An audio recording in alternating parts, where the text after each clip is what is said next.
Hey guys, welcome back to the channel. This is part 1 of our story. If you like this what if story and want to see part 2, let me know in the comments below. Before we start, don't forget to like, subscribe, and share this video with your friends. Also, check the description for more great content and my playlist. This story was posted by 𝗧𝗵𝗃 on Wattpad. Now let's start. Sitting in the interrogation room of Mizudafu police station was Izuku Midoriya, previously known as Izuku Yagi. Izuku was 14 years old and had dark green hair with a noticeable scar on his right eye. He wore a dark green v-neck shirt with a black trench coat over it and black jeans with black combat boots. For noticeably though, the 15-year-old boy has many scars on both of his arms and legs and preferably his entire body from burn marks, frostbite and patches of dark purple on his skin. 5. But the most disturbing thing is not how many scars the boy has on his entire body, but his wicked smile that is plastered on his face right now. The smile that he is wearing right now is enough to send shivers to anyone that sees it. And he's smiling while looking through the window in the interrogation room. 3. On the other side of the room stood Toshinori Yagi, Inko Yagi, Enji Todoroki, Rei Todoroki, Naomasa Tsukachi, Shota Aizawa, Sorahiko Torino, Chio Shizenji, and Principal Nizu, and they all had many reactions. Toshinori and Inko were crying at the sight of their son sitting in the room. Enji and Rei had shocked faces and stood quiet ever since they came to the station. Naomasa and Aizawa faces were pale as a sheet and their bodies were shaking like a leaf. Nizu was quiet and had a pensive face, but on the inside he was racking his brain trying to figure out an explanation. And finally, Sorahiko and Chio almost have a heart attack and look at the Yagi family with an angry look. This can't be real. Naomasa, tell your men to run the test again. This has to be some sort of trick, Aizawa yelled at his boss and the detective. How? This has to be a dream, right? I must be dreaming, Inko sobbed as she was hugged by her husband. Toshinori, you had some explaining to do, as the old man known as Grand Torino yelling at the symbol of peace. Plus all of them have shocking faces as if they just saw a ghost. 3rd POV. It was a lovely afternoon. The sun was shining bright and the wind was rustling. We saw a young boy playing in a park in the middle of Mizudafu with a young black-haired girl with ponytailed hair. It was Izuku Yagi, the son of Toshinori Yagi and Inko Yagi, and his childhood friend, Momo Yaoyorozu. Izuku has known Momo ever since she was a toddler, and they have been almost inseparable throughout their entire lives. Momo demonstrates her quirk to a childhood friend while playing in a sandbox and building a sand castle. Hey Zuzu, check out what my quirk is doing, as she is creating a Matryoshka doll with her quirk. Wow, that's so cool Imo-chan. I can wait to see what my quirk is tomorrow morning, he said excitedly.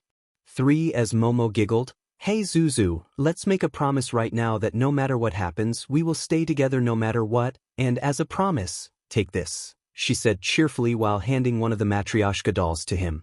22. Of course, we're going to be heroes together, he said, showing his 1,000,000 watt smile to her while taking the doll. 8. Momo looked at his eyes filled with life and joy, as she blushed a little while looking at his face. Hey Izuku, come on, let's go home. A straight-haired girl said, Mom has been looking for you. Her name is Izumi Yagi, the twin sister of Izuku Yagi, while waving her hand at Izuku, coming Izumi, bye Mo-chan, see you tomorrow, as he said goodbye. As he walked away from the park to meet with Izumi and his mother waiting in the car, they drove away from the park and headed straight home. But little did he know that his life was going to be hell. Next day, I'm sorry kid but you're quirkless, said the doctor. 𝗬𝗏𝗧𝗏, he said quietly while sitting on the chair in the doctor's room. Izumi and Inko were shocked after hearing the news. His son didn't have any quirks at all. This has to be a mistake. 2. Are you sure, doctor? There has to be some sort of mistake, right? Inko inquired. The doctor looked at her and then placed the test result on his table. As you can see, there isn't any extra toe joint in your son at all.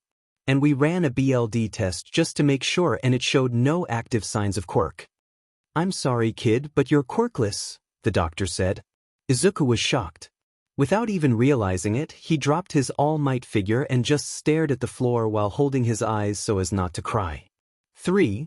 But the good news is that your daughter has the same quirk as you but is much stronger. If she trains herself every day, she could be an amazing hero in the future, said the doctor. After hearing the good news, Inko just smiles happily while looking at her daughter. Did you hear that, Izumi? You're going to be an amazing hero. She immediately turned around and hugged her daughter.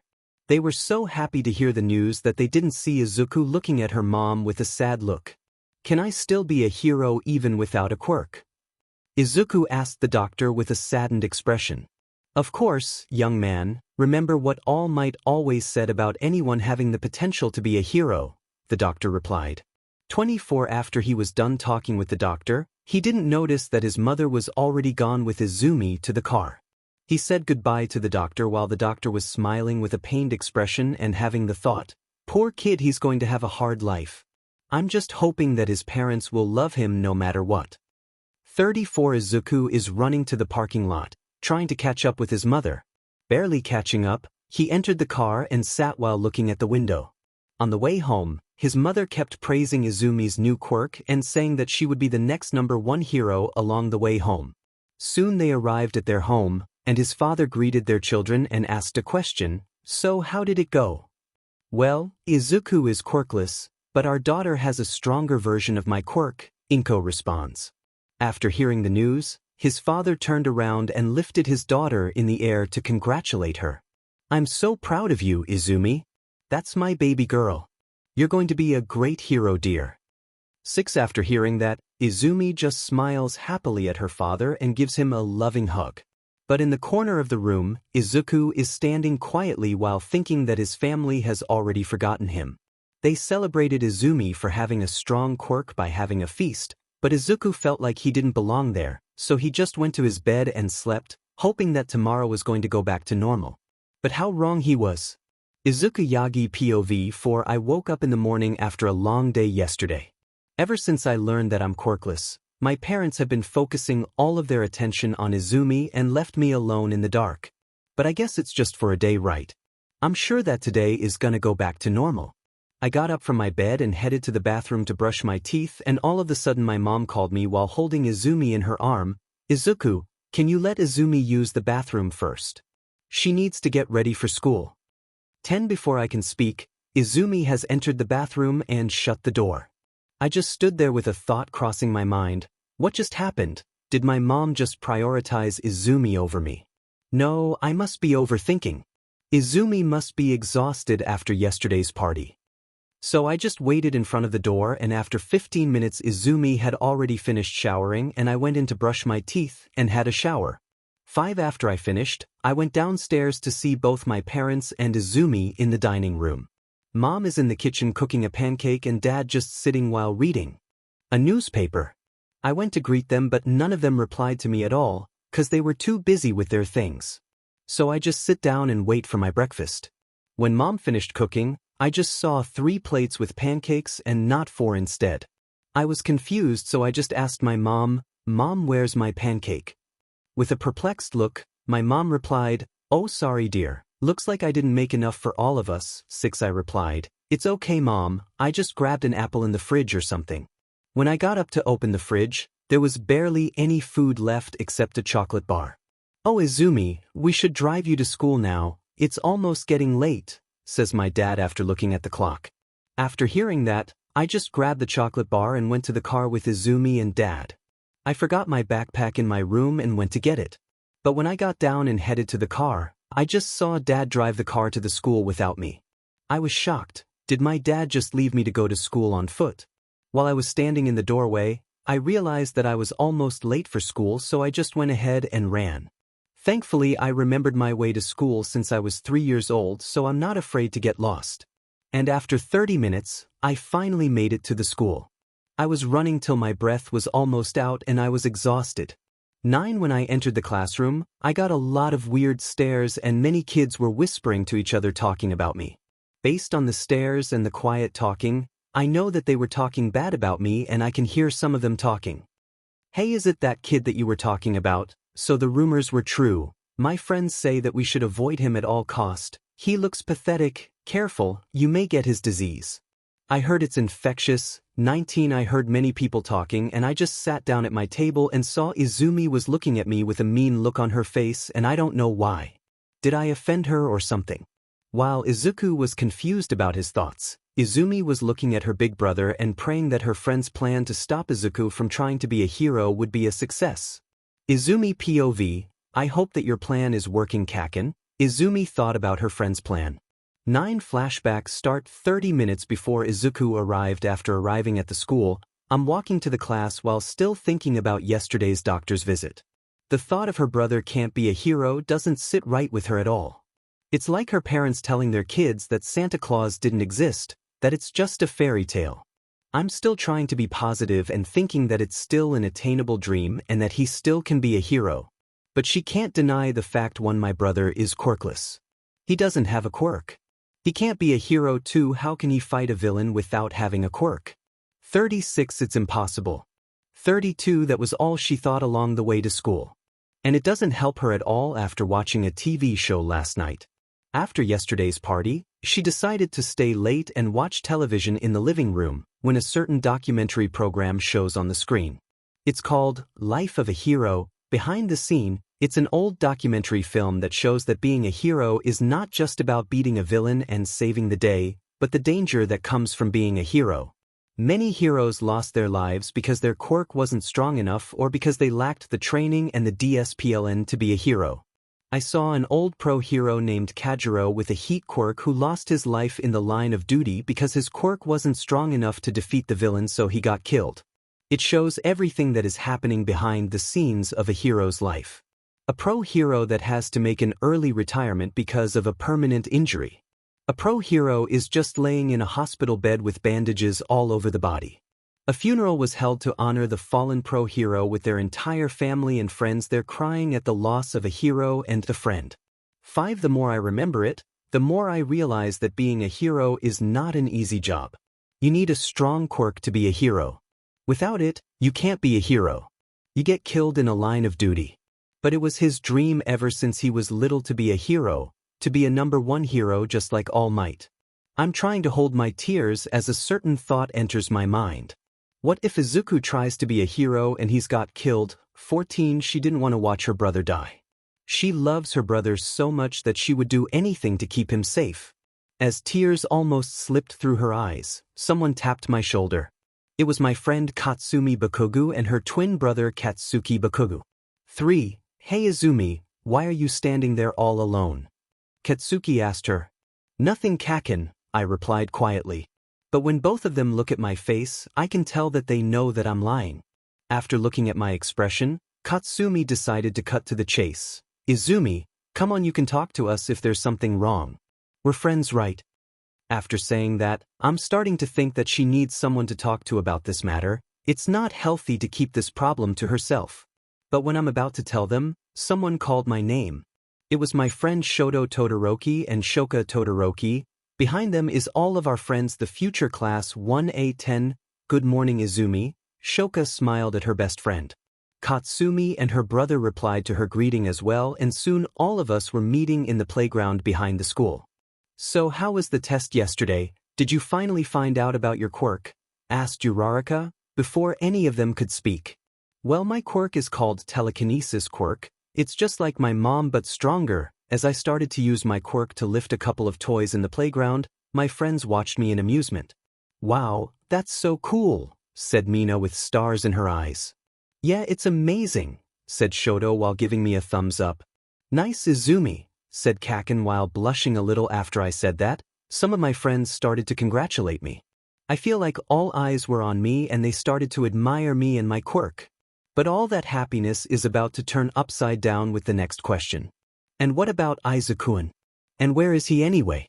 Asked Shoka while looking around to see him. Yeah, where is Izubro? Said Kirishima. For a split second, I hesitated. They kept bombarding me with questions about Izuku's quirk that they didn't see the fear that I had in my eyes, and I was too scared to give them the answer. Izuku is quirkless. I finally answered the question with a heavy tone. Silence. All the questions that they asked me were stopped with one sentence.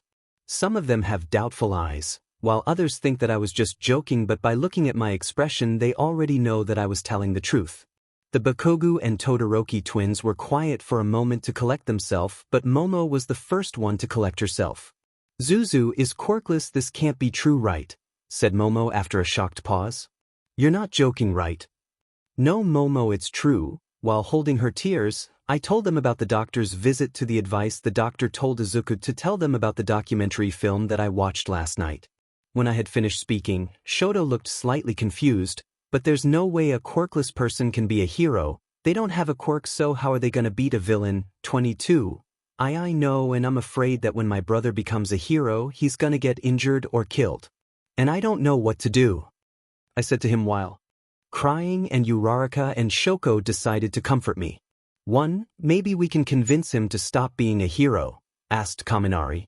"1. And how are we gonna do that?" Dun's face. "Aiken has been dreaming to be a hero ever since he was little.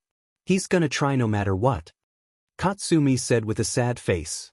3. As all of us ponder with our minds trying to figure out a solution to stop my brother from becoming a hero, Katsuki decided to speak up about what was on his mind. "What if we force him to stop being a hero?" he said. 3. What do you mean, Bakubro? Kirishima asked. "Look, we know that Izuku is gonna be a hero no matter what, with or without a quirk. So we need to show him that being a hero is way too dangerous without a quirk," he said. "And how are we gonna do that?" Zero asked too. "We need to bully him," said Kaken while looking me in the eye. 22. What? "No, I'm not gonna bully my brother." "Have you lost your mind, Kaken?" I yelled at him. "Is he crazy? I'm not gonna bully my brother just because he's quirkless." "Bakugo, you better be joking right now, 'cause it's not funny at all," said Momo angrily. "Look, we all know that Izuku is gonna try to convince himself that he can be a hero no matter what. And if we show him the danger that he's facing while trying to be a hero without a quirk, he's gonna give up eventually. Or do you want Izuku to get hurt in the future while pursuing his dream?" asked Kaken with an irritated tone while looking at all of them. 10. While listening to Kaken's idea, I think that this might work. If Izuku sees the danger that he faces while trying to be a hero without a quirk, then he will stop and pursue a different career. As much as I don't like the idea itself, it's the best solution. We have to make my brother give up. 10. Okay, I agree, I said to him. One by one, they started agreeing with me on Kaken's plan to keep my brother safe. And finally, all of us are on board to bully Izuku just to make him give up on his dream. 16. Alright, but we can just bully him. We need other people's help, so we need to spread the rumor that Izuku is quirkless and they have to stay away from him no matter what, Kaken said brilliantly. It sounds like we're trying to outcast him, but if that is what it takes to keep Izuku safe, then I agree to your plan, Bakugo, said Ito while chopping his hand. 11. Fine, but you better make sure we only do this until he gives up, alright, said Shoka while looking at Kaken. Yeah, I don't want to hurt Aiken too badly, you know, said Katsumi. I know that they have had a crush on Izuku ever since they were 3 years old, and so does Momo. 11. It's okay, sis. I'm sure that the nerd is gonna realize that his dream is impossible and he's starting to give up, said Kaken. Flashback. And as I was sitting in a classroom, I started to see that some of our classmates were talking about Izuku. Kaken and Shoto must have spread the rumor to other classes as well. During the class, everyone is avoiding my brother no matter what, and none of them are even talking to him. I guess everyone in the class is on board with Kaken's plan. After the class is over, I'm going to the playground while my brother is following me from behind. I saw the rest of my friends there while looking at me and my brother, and I saw Kaken coming over to me and Izuku. Hey Izuku, do you still want to be a hero? Kaken asked my brother. For a moment, I was hoping that my brother would answer no. That he will give up his dream and pursue another career, a safe career for him. But that's not the answer that I get after hearing my brother answer. Of course, Kaken, my brother answered while flashing his smile at us. However, that smile was wiped out by a small explosion that hit my brother's body. It didn't give him any burn marks, but it was painful by the look on his face. He stumbled a little bit and his back touched the ground a little. What are you doing, Kaken? My brother asked while rubbing his wound. Shut up, you nerd, said Kaken harshly. Yeah, get away from us, you freak, said Katsumi while shoving my brother. Go away, I said while using my quirk to hold him in the air. 1. Yeah, go away, Kaminari replied angrily. Yeah, you're weak, said Kirishima harshly. 19. Hey guys, I just thought of something. Since he's quirkless, we should call him Deku. It stands for defenseless Izuku, said Kaken while laughing. 6. Yeah, Deku, Deku, Deku, Deku. While everyone kept repeating the word Deku, Kaken had an idea while cracking his fist with a smirk. Hey guys, let's teach this Deku a lesson that he will never forget. That a quirkless can't be a hero. Upon hearing that, all of us agreed with Kaken's idea. I'm holding my brother in the air while the rest of them keep hitting my brother with their quirk. They keep hitting my brother while he's pleading with us to stop. The sight of my brother's crying face is making me nauseous, but it proves Kaken's point. If this is enough to make my brother cry, then how is he supposed to beat a villain if he's a weak crybaby? The look on his sad face is enough for me to use my quirk to hold him a little tighter to make him feel pain. All his efforts to squirm out of my grasp were useless, as I'm starting to use my quirk to crush him a little.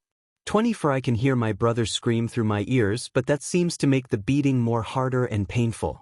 And after 10 minutes of non-stop beating, they finally stop and I drop my brother to the ground. Let that be a lesson, Deku. Never try to be a hero without a quirk.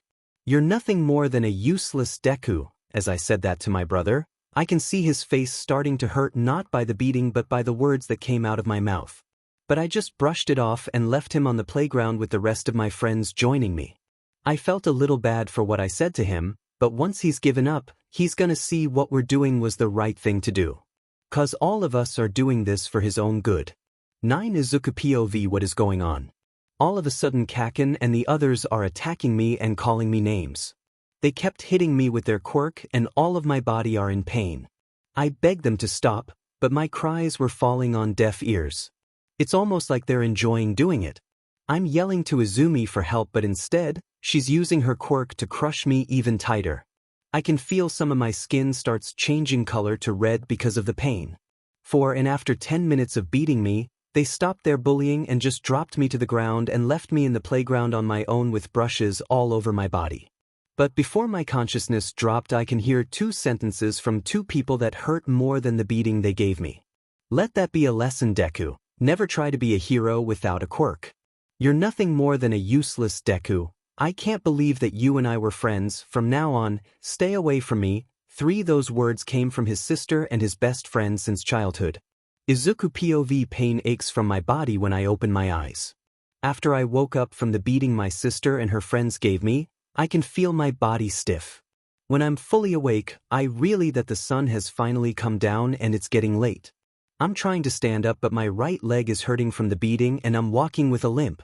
When I'm headed to my neighborhood, I can feel that some of my neighbors are looking at me with a disgusted look and giving me a stink eye. There were whispers and not the kind ones by I can tell, and they avoid me like I'm some kind of plague. As I was deep in my thought, I didn't realize that someone throwing an empty plastic bottle at my head and it hit my head. And the adult didn't reprimand or scolded the person. Instead, they praised the perpetrator and encouraged others to do the same. I was practically the clown of my neighborhood. A joke. A laughing stock. 2. After a painful walk, I finally arrive at my home. I can see the lights on the balcony were turned on and I can hear my family's voices inside the house. But when I opened the door, I wasn't greeted with a warm welcome like I always do, but with an angered look on both my parents, and Izumi was crying while rubbing her arm. Before I could speak, I was being pulled harshly by my mother and she started to ask me a question in a demanding tone. Izuku, I was told by Izumi that you were pushing her to the ground. Did you do it or not? I was perplexed by the question itself. Did her own mother think that I pushed her to the ground? I can tell by the look on my mother's face that she was angry about something that I didn't even do. And I didn't do it. 1. And no, Mom, I didn't do it, I answer her question while stuttering. But it seems that my mom didn't believe a word that came from my mouth. So she asked again with a loud tone. Izuku Yagi, you have 5 seconds to tell me the truth or you'll be in bigger trouble. But I didn't do it. I didn't push her, I replied. That's it. Go to your room, young man. Until you tell us the truth, you're not allowed to leave your room at all, said my father with an angered look. 7. And no dinner to you at all, said my mom loudly. 3 can't handle the yelling and shouting. I just stormed out of my room while crying my eyes out. What is going on? Why is this happening to me? Why did her sister lie to mom and dad just to get me in trouble? Everything is turned upside down ever since yesterday's visit to the doctor, and not in a good way. The neighbor is being mean, my friends are turning against me, my best friend has abandoned me, my sister is bullying me, and now my parents have started to hate me. As I was crying in my room, I can hear a peal of laughter and happy voices downstairs.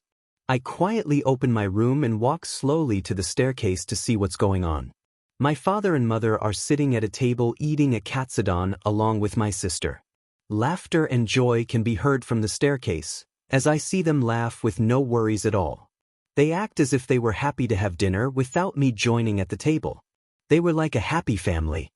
3 My father is having a lovely conversation with Izumi about her day at school, and she's just talking about showing her quirk, and the rest of her classmates and her teacher were proud of her, saying that she will be a great hero.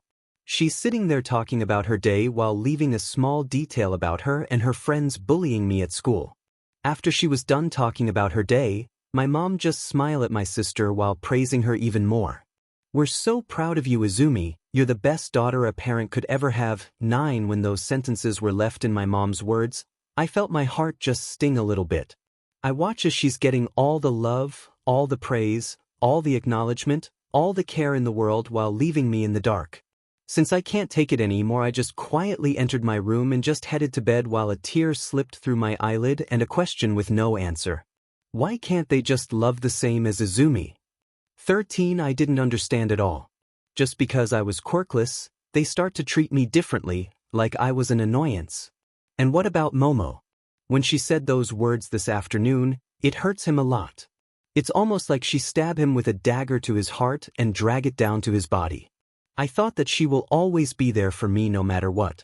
But I guess those promises were nothing more than an empty words.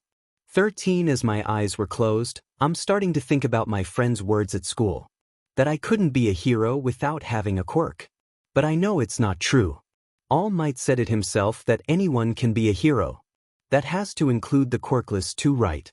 I'll show them that anyone can be a hero including the quirkless.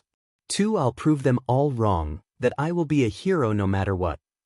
But things have started to go downhill when I woke up this morning. I realized that my parent didn't wake me up at all, so I was running late and they didn't make me breakfast at all. So I just grabbed an apple and headed to school while running. And when I arrive, people start to laugh at me for being late and because I was quirkless. Guess my sister and her friends have spread the rumor all around the school. They kept calling me Deku all morning and the teacher didn't do anything at all but smile at me. It's almost like she's enjoying seeing me being bullied. When recess started, I saw my sister and her friend coming over to me. Fear struck me as I was trying to run for them, but to no avail. My sister just dragged me to the playground, not to play but to teach me a lesson. Ready for your lesson, Deku, said my sister while smirking evilly. 1 Please Jay, just leave me alone, I said while trembling at them. 2 Wrong answer, nerd, said Kakin as he cracked both of his knuckles. Just like yesterday, they keep using their quirk at me, telling all to give up being a hero, that I was nothing more than useless Deku, a pebble, a burden to society, a quirkless reject. As the beating keeps happening, they keep telling me the same thing as yesterday.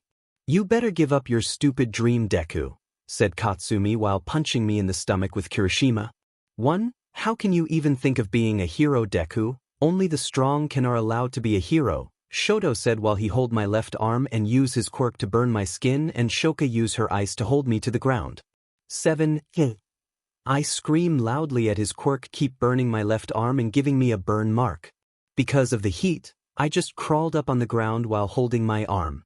Shut smack your smack mouth smack, Deku, as Kakin keep kicking my stomach till I vomited.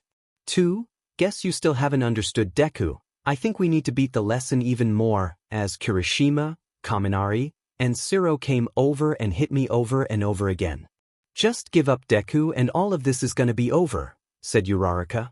However, I replied back at them, never, I'll prove it that I can be a hero no matter what. For angered by my answer, my sister just lifted a couple of rocks to the ground and hit me over and over again. Why can't you realize that you're nothing more but a useless quirkless Deku? As she said that, I'm just crying while I'm trying to block the rocks that hit me. Please stop it, sis. Please, I am begging you. Shut up, Deku, Katsuki yelled as he's using his quirk to hit me even more. 30 minutes have passed and they just left me on the ground with many bruises. I'm trying to get up but the pain got the best of me and I'm groaning from the pain. Slowly I stand up and walk towards the classroom, but when I came back, the other kids just laugh at my condition and keep calling me mean names and mocking me all day, but the most favorite nickname of all was Deku. One throughout the entire day, people keep calling me Deku, that it's my actual name instead. They kept bullying me and mocking me in the classroom, and the teacher just sit in his chair while drinking a cup of coffee. Why is she so ignorant of one of her students getting bullied? Is it because I was quirkless so? I wasn't important to her. As school ended, Izumi and her friends just dragged me from my class again, and just like recess, they kept beating me up again and telling me to give up being a hero. However, I keep telling them that I will be a hero no matter what, and that just angered them even more as they keep beating me more and more. Just like yesterday, they left me on the ground with a bruise all over my arm and body. As I walking to home, the neighbor keep laughing and calling me pathetic and a worm. One of them is calling me Deku, and I guess a student from my class living in this neighborhood, or Izumi and her friends just spread the rumor in our neighborhood. In a single day, I became a laughing stock in my neighborhood. They keep laughing along the way home as I just run home crying while they just keep laughing, and the laughing just gets louder and louder. And when I arrive home, something unexpected is happening. The front door is locked for no apparent reason. I was confused. Did they leave the home without me? And where is everyone? I was thinking of waiting at the front door in case they went home, but then I heard the sound of laughter in the living room, so I took a peek from the window. It was closed with a curtain, but I managed to take a little peek from the side, and it broke my heart even more than it was. There were Izumi Bakugu twins and Todoroki twins along with my parents, and they were having a movie night, I guess. They were sitting on a sofa happily as if nothing was wrong or someone is missing. Kids, how were your days today? Did you guys have fun? Asked my father. Of course, sir, we were having a blast, said Katsuki while smirking at my father. 3. Yeah, Dad. We were playing in the playground this afternoon and everyone is having fun, Izumi answered. 9. Well, I'm glad to hear that, kids, says my father while giving a smile at them. 1. I just silently cry while looking out the window at the sight in front of me. Why did they leave me out? And did Izumi just say that everyone is having fun bullying me in front of my father and he just smile at them? I was awakened from my thought when my mom called them from the kitchen wearing an apron on her. Kids, dinner is ready, says my mom. All right, let's go and eat. Your mom is making your favorite. It's 𝗧𝗵𝗃. My father says while my sister is jumping excitedly. Wow. I love 𝗧𝗵𝗃. Come on guys, let's eat. Izumi is inviting her friends to join her. Come on Shoto, let's eat, said Shoko while holding his hand and smiling gently. Don't forget to wash your hands, kids, Inko said from the kitchen while preparing for dinner. When my mom said she was making 𝗧𝗵𝗃, my mouth drooled a little bit because I haven't eaten since morning. But I was crying because they didn't realize that I wasn't joining them at the table and they started to neglect me slowly. 1. Without making a sound, I just silently climbed to the rooftop with a ladder that my father left in the storage room and pick a first aid kit as well. I just climbed the stairs quietly and enter my room through the window while crying. I grabbed a first aid kit and tried to tend the wound on my own. I figure since my parents will be too ignorant to actually care for me, so I just have to do it by myself. Turns out that it is very difficult for a 4-year-old kid to tend to his own wound without any medical knowledge, so I'm just trying what I can do while trying to hold the pain. 2. And after I was finished tending my wound, I take the first aid kit and put it in my drawer cause I had a feeling that I may gonna need it in the future. I got up from the bed and opened the door and headed downstairs cause I haven't eaten since this morning. When I arrive at the kitchen, I didn't see any food at the table at all. Nothing except a few dirty dishes and pots in the sink. I'm trying to grab a banana at the table when my mom suddenly comes into the kitchen. Izuku, what are you doing? Asked my mom. I replied back, I was just trying to get a banana. However, my mom just replied, you already eat your dinner before, and why do you need to again? And don't eat that banana, Izumi needs it more. For my expression darkened at my mom's reply. What dinner? I haven't eaten all morning and my mom is assuming that I've been eating all the food in the fridge. I was starving since the morning and they didn't give me food since morning. How can my own mother didn't take care of her own child? Without looking at my mother, I just walked past her and headed to my bed. And my mom didn't even say goodnight to me at all. It's almost like I wasn't her son.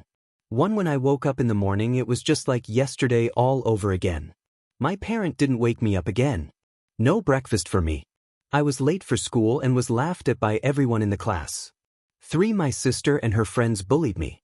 The class made fun of me. My sister and her friends beat me up again. The neighborhood is harassing me along the way home. My parents neglected me for my own sister. I tend my wound and go to bed. And I slept. 1. And the same thing is keep happening over and over again. Wake up late, being made fun of, get beat up, being made fun of, get beat up, being made fun of, get neglected, go to bed. 3. And it's happening all over again. Every minute, every day, every week, every month, every year. Izuku POV. I woke up after having a long day yesterday. I couldn't sleep because of the pain that is still sore on my body, and I think that some of my ribs are still broken because of yesterday's beating.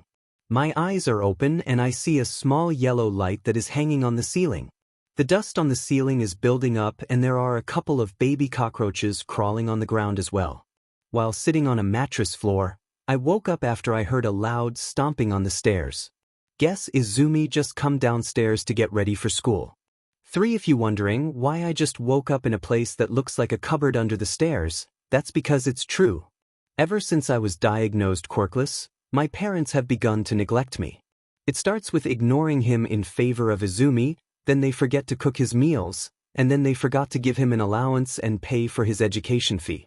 But the worst thing they did was tell him to move out of his own room because they want to turn his room into a personal gym for Izumi. So they decided to move him to the cupboard under the stairs for temporary, but as time goes, temporary has become permanent.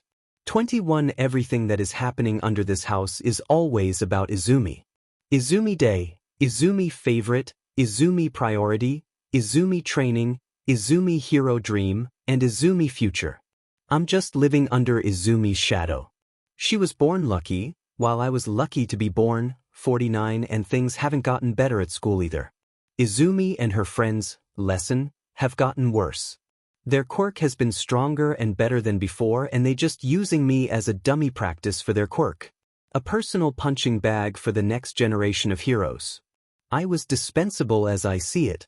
They didn't even treat me as a person, nothing but dirt on their bottom shoes. 3. In the last 10 years, I have experienced every type of pain that someone can ever mention. From punches, kicks, bruises, broken arms, broken legs, broken ribs, explosions, burn marks, frostbite, acid burns, stabbed by a knife, being struck by electricity, claw marks, bleeding ears, being slammed to the ground, getting crushed by a tree, and many more. Most people wouldn't be alive right now if they were sitting in my shoes. I still can't believe that I'm alive and breathing at this point. Who knows, maybe God is like to have me here, to be his own amusement as he watches from the top. 17. Those punches and bruises may hurt my body a lot, but that was nothing compared to what I felt a couple of weeks ago. Flashbacks start when I was just walking in some dark alleyway while trying to head home after my daily beating that Bakugo and his Baku squad just gave me. It was the same thing just like every day. They beat him up in some back alley and used their quirk to keep hitting me and telling me the same thing over and over again, like I was a useless piece of SHT, that I shouldn't be a hero. However, this time Bakugo decided to test just how much power his blast can be, and guess who's the lucky boy at the receiving end? Me, of course. They decided to tape both of my legs and arm on some old abandoned building, and Kirishima, Kaminari, and Bakugo just keep hitting me over and over again. It's like they trying to experiment on what's gonna break first, my body or my spirit. I was barely conscious, but I can hear their laughter clearly seeing me in this condition. They don't feel any form of guilt or remorse, because in their mind, what they did was right. 2. Hey Deku, still want to be a hero? Bakugo asked while smiling maniacally. I was quiet for a while and trying to catch my breath. Hey, answer our question, you stupid nerd, said Kaminari while slapping my cheek. 2. Till never give up. You cheer me. I answered while trying to hold the pain in my chest. When they heard my answer, Bakugo wasn't satisfied with it, so he just kept hitting me again and again. I can't tell how many times he hit me with his quirk, but all I know is that it really hurts, and I can tell that they weren't gonna stop with this no matter what. Why won't you give up, 𝗧𝗵𝗲? Face the facts. You're nothing but a stepping stone in my life, a worm beneath my shoes. Get it through your thick skull that you're nothing more than a useless quirkless piece of 𝗧𝗵𝗲. One as he fires the last explosion, the walls behind me shattered because of the impact of his explosion. So I just got blasted and my back hit the pavement. Because of his blast, I passed out because of the pain that my body can't handle anymore. Nice Baku bro, Kirishima cheered his friend for. Yeah dude, your explosion is getting more and more powerful every day. Zero just said that while fueling his ego even more. Of course, you idiot. You're looking at the next #1 hero after all, said Bakugo with his signature smirk. What should we do with him now? Asked Kaminari while kicking his head. Just leave him, that Deku just gonna crawl back to his home eventually, said Bakugo as he just laughed loudly with the rest of his squad following him from behind. As the rain poured down, my body just lay down on the ground while my face just face upwards looking at the rainy sky. I can't take this any longer. How much more should I take this beating? It's never-ending torture. I didn't choose to be this, you know. To be quirkless. To be a 𝗧𝗵𝗲. As I strolled, I saw a lovely tea cafe just 2 blocks away, and I saw some of Izumi's friends. There's Kyokajiu, Mina Ishido, Ochako Uraraka, Momo Yaoyorozu, Katsumi Bakugo, and Shoka Todoroki. They're sitting in an outdoor venue drinking tea while having a conversation. Did you guys already study for the exam next week? Kyoka asked. No, I haven't. How am I gonna pass the test? Mina said while throwing her arm in the air. Oh, that's okay, we can all have a study group tomorrow together, Momo said as she shows her small smile. Yeah, it's been a long time since we had a group outing together, said Uraraka while acting all bubbly. I was silently listening while laying my back on the wall. They seemed to have a good time, something that I haven't felt in a long time. And when I was just about to leave, I heard a certain topic that stops my foot. Oh Mina, I thought you're gonna join my brother to knock some sense to Deku, asked Katsumi while raising her eyebrow. No, I need to study for the exam and it's starting to get boring. Speaking of Deku, didn't you 3 used to have a crush on him or something? Asked Mina while looking at Katsumi, Shoka, and Momo. I was a little shocked at that revelation. Those 3 used to have a crush on me. I can understand Momo since we used to be childhood friends, but Katsumi and Shoka were unexpected. As I bring my ears closer, I was regretting at that moment. I wish I just left right there and headed to my home and not heard the words that came right through those lips. As if I ever liked that worthless Deku, Katsumi said while laughing. That's gross Mina, Shoka said monotone as usual. Stop joking around Mina, Momo said to her friend. Not bothering to hear the rest of their conversation, I decided to leave and run away from there. I just run as fast as I can while not looking at my surrounding. I just run and keep running and not looking back. Why? I keep running and after a while, I just stop at some building running and sit on the ground holding my chest while crying my eyes out, trying to control my breath. My breathing stuttered as I just let tears fall off my eyes. Somehow, they think I haven't suffered or broken as the rest of the world has wanted. Can't take the pain anymore, I just screamed at the sky as loudly as I can to get rid of the frustration, the pain, and the anger inside of me. Not caring about the surroundings or the neighbor in the area, I just release everything and throw it to the heavens. Flashback, and those memories are still lingering in the back of my mind these days. Just thinking about it makes my heart hurt a lot, like someone just grabbed my heart and crushed it. And what makes it hurt? 'Cause I really do have a crush on Momo. Ever since I was a kid, I always thought of Momo as one of my best friends, and it may sound cringe, but when I was still just a kid, I can see myself and Momo building a future, just the 2 of us. Walking to school together while holding hands, asking her to be my girlfriend, having a date in a park, proposing to her while in front of her parents, and her saying yes, and walking down the aisle with her.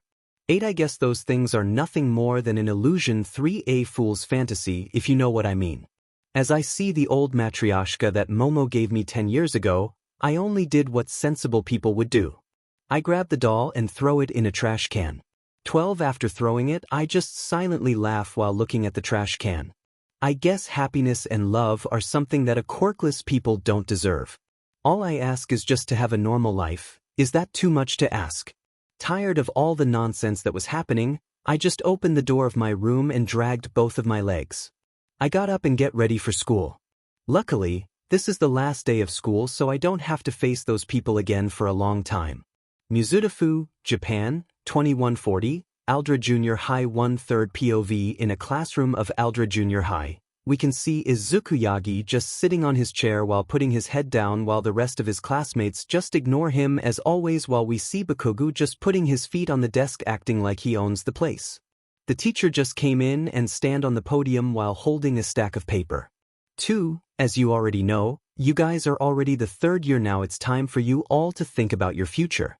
Oh, who am I kidding? You're all gonna be heroes, of course, yelled the teacher while throwing the stack of paper in the air while smiling idiotically. All the students just cheered on while showing off their quirks in the class and celebrated. While Izuku just lays his head on the desk, Bakugo just declares loudly to the rest of the class. "Hey teach, don't lump me with the rest of these extras," said Bakugo while smiling arrogantly. "Oh, by the way, Mr. Yagi, didn't you aim for UA as well?" The teacher smiled mischievously. As soon as the teacher said that, the entire class erupted in laughter at the information. "Deku, I told you not to go to you useless freak," Bakugo yelled loudly while popping his quirk on his hands. "You uselessity, are you still trying to be a hero?" Izumi yelled at her brother. "That's enough, Ms. Yagi, you can continue your activity when the class is over." 2. As soon as the teacher said that, Izumi just gave her brother one last look of disgust before going back to her seat and whisper from her seat, "You're dead, Deku." 3. When the bell rang, Izuku was surrounded by her sister and the rest of her friends, and by the looks on their faces, they weren't happy at all. "You piece of I told you not to apply for UA," said Katsumi as she slammed her hand at his table. "What are you doing, Deku? Are you still trying to be a hero?" Izumi shouted as she grabbed his collar and lifted him from the ground. But Izuku just stays quiet without giving her an answer. "Answer me, you quirkless runt," yelled Izumi as she just threw him to the wall. As some of his stuff is scattered around the classroom, Shoto takes a look at a certain book that was thrown at his feet. "Hey guys, take a look at this," Shoto said to them while picking up the book, "Hero Quirk Analysis number 13, what a joke." As soon as he take the book and shows it to them, all they did was just laugh at it. "What a joke, is he still thinking that he can be a hero or something?" Mina snickers as she looks at him. "Wake up already. You're quirkless, so you're useless. Go be a reporter or something, so you can write about what a hero we are in the future," said Ida as he watches him in disgust. 6. You know, Katsuki said while smirking at Izuku, but his head is just kept down this entire time. "If you want to be a hero, there might be a way." He was hoping for a reaction or something, but Izuku just kept his head down and Katsuki just pushes the dagger deeper into his heart even further. "Just take a swan dive off a rooftop and prayed for a quirk in your next life."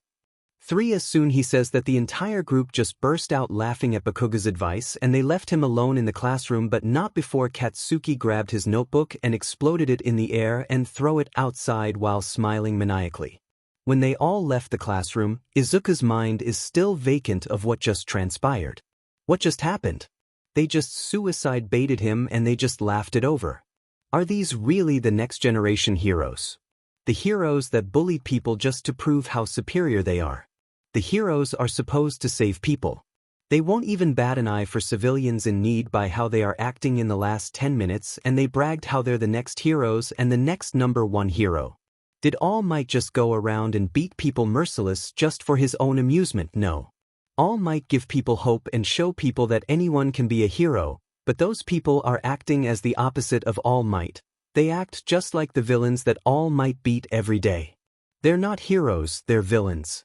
8. As Izuku get up, he just grabbed the rest of his stuff and decided to leave. But when he left the school, he felt something new inside of him. He felt a burning sensation inside of him. Like a new emotion, something that is new to him. It's like he wants to find Izumi and the rest of her gang and beat them up. Pay them back for what they did and give them a taste of his own medicine. Without realizing it, Izuku felt a rage inside him for the first time. Izuku walked home, taking a long way because he didn't want to see her face at all. He felt that if he sees her smirk at home, he could just punch her.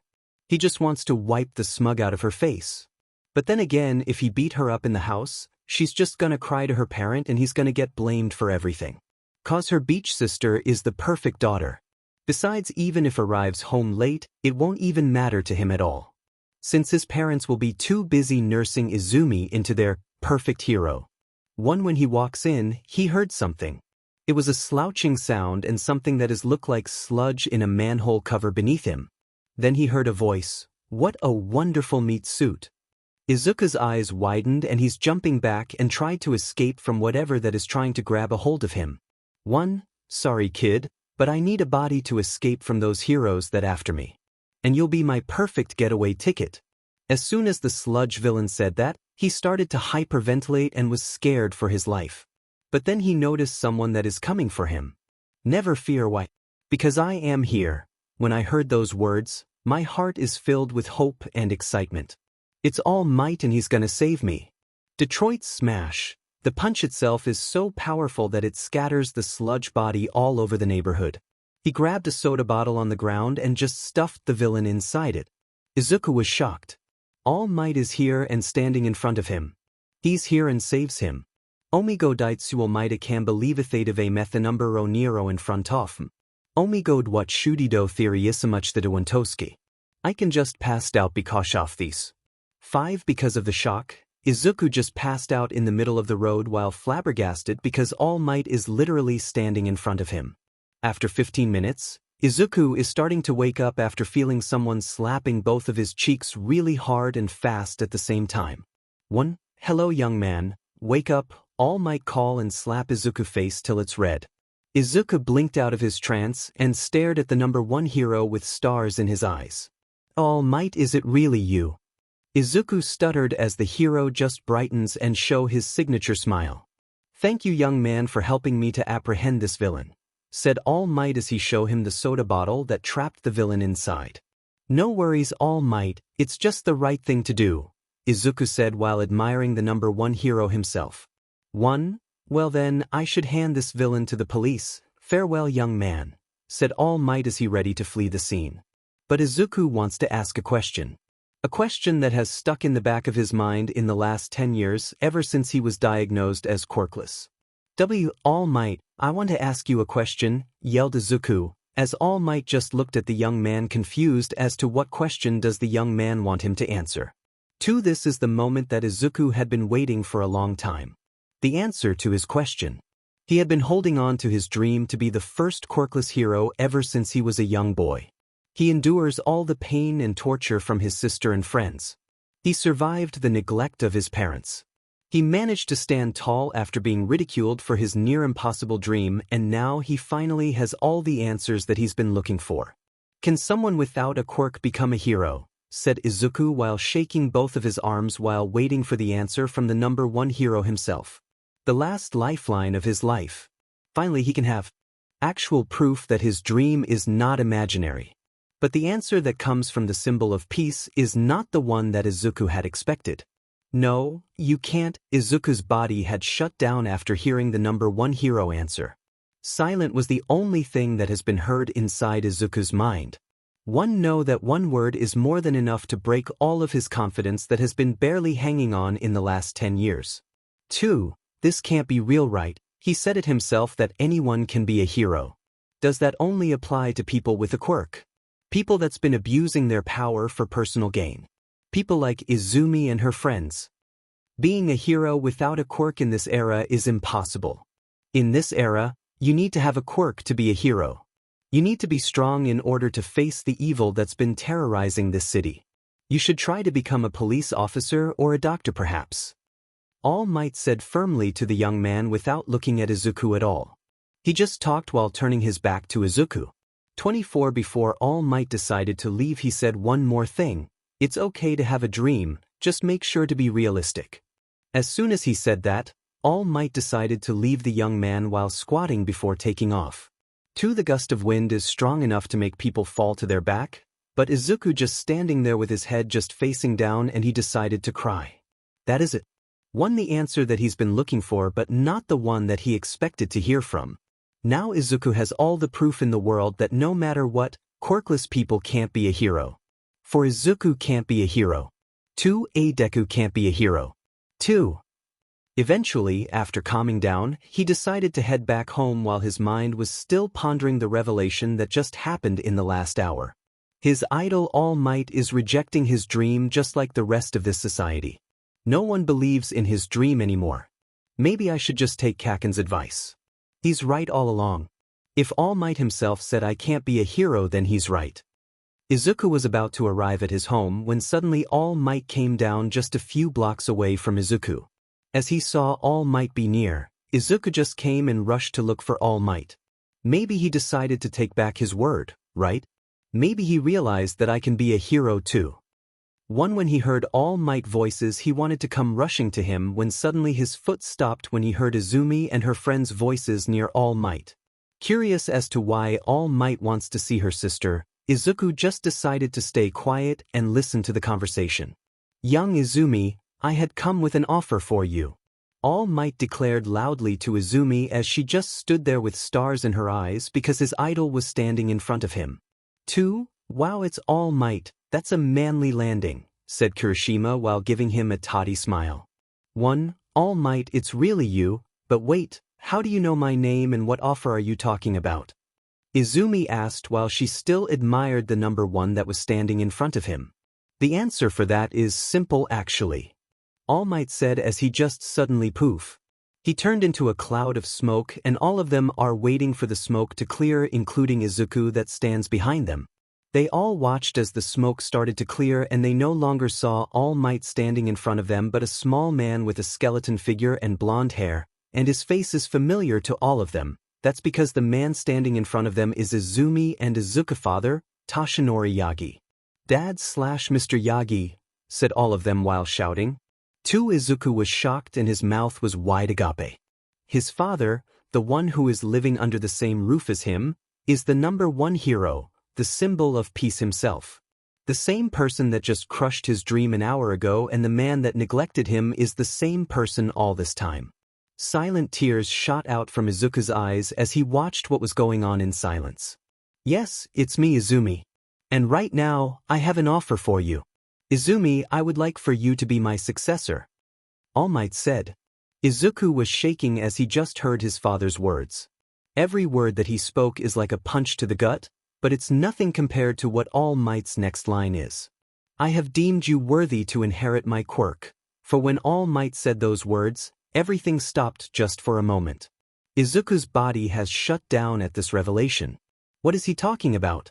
A quirk can't be passed down. This has to be some sick joke, right? There's no way that his father had a quirk that can be passed down, and even if he did, why did his father choose Izumi instead of Izuku? Izumi was confused, but then his father is starting to explain the story of One for All and his history with the villain known as All for One, his secret identity as All Might, and his partner Viridian Storm is also known as Inko Yagi, and how Izumi parents are the number 1 and number 16 hero. Then Toshinori starts to explain that One for All is a stockpiling quirk that can be passed down from one generation to the next, and its purpose is to defeat the villain known as All for One that has the ability to steal quirk from others, and the purposes of One for All is to defeat All for One, and this mission has been going on for almost 200 years, and making Izumi is the 9th generation of One for All user. 12. After hearing the story, Izumi and the rest of her friends were too shocked to even make a comment. A quirk that can be passed down from one person to another, and its purpose is to defeat the ultimate villain that has been living for 200 years. It's like a fairy tale story where someone is being chosen as the chosen one or something. 1. So what do you say, Izumi? Have you decided to take this offer and the responsibility to continue this noble mission that my 𝗵𝘃 has entrusted to me? Said Toshinori while looking at his daughter. Wait, what about Izuku? Why didn't you choose him instead? Izuku asked her father. 1. To be honest, the thought crossed my mind, but I'm starting to think that he doesn't have the drive and the determination to wield this quirk. He doesn't train at all and just sleeps in his room the entire time. And I think that he doesn't have the heart to be a hero. Toshinori said. 11. Izuku was downright pissed at the words that came out of his father's mouth. He's taken a step back and just left the scene without wanting to hear whatever bullshit that comes out of his father's mouth. How dare he thinks that I didn't have what it takes to be a hero?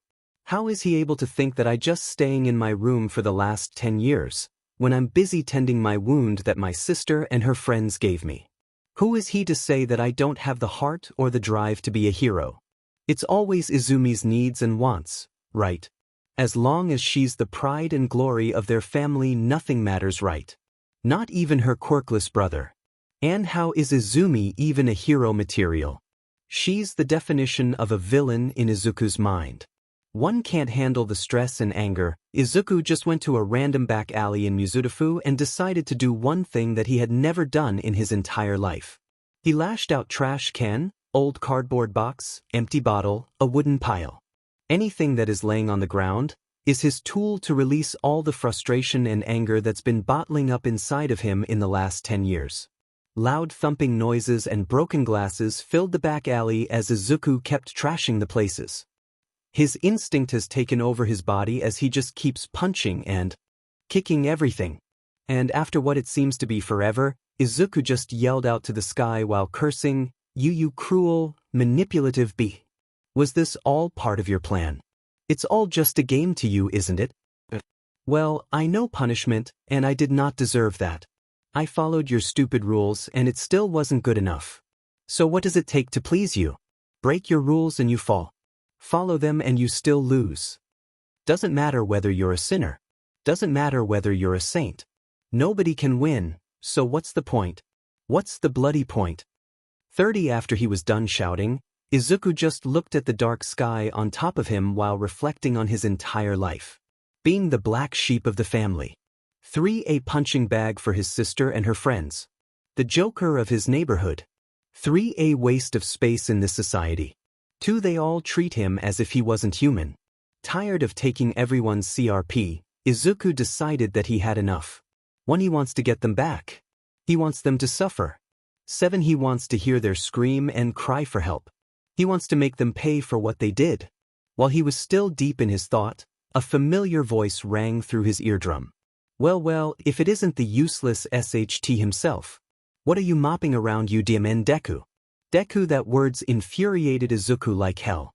It burns him on the inside like an inferno. That is not his name and they knew it. Izuku turned around only to meet with the Bakugo and Todoroki twins, and the rest of those BSRDs without Izumi in their little group. 1 Guess Izumi is busy celebrating being the next #1 hero with those failures of a parent, Izuku thought. Hey nerd, I'm talking to you. You useless 𝗧𝗵𝗃, you can't even respond or say anything. No wonder you'll never be a hero.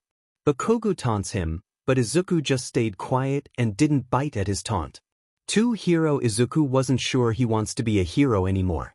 If the definition of a hero is to bully people to satisfy their ego and to make themselves feel better, then no. He doesn't want to be a hero anymore. Right now, all he wanted was revenge.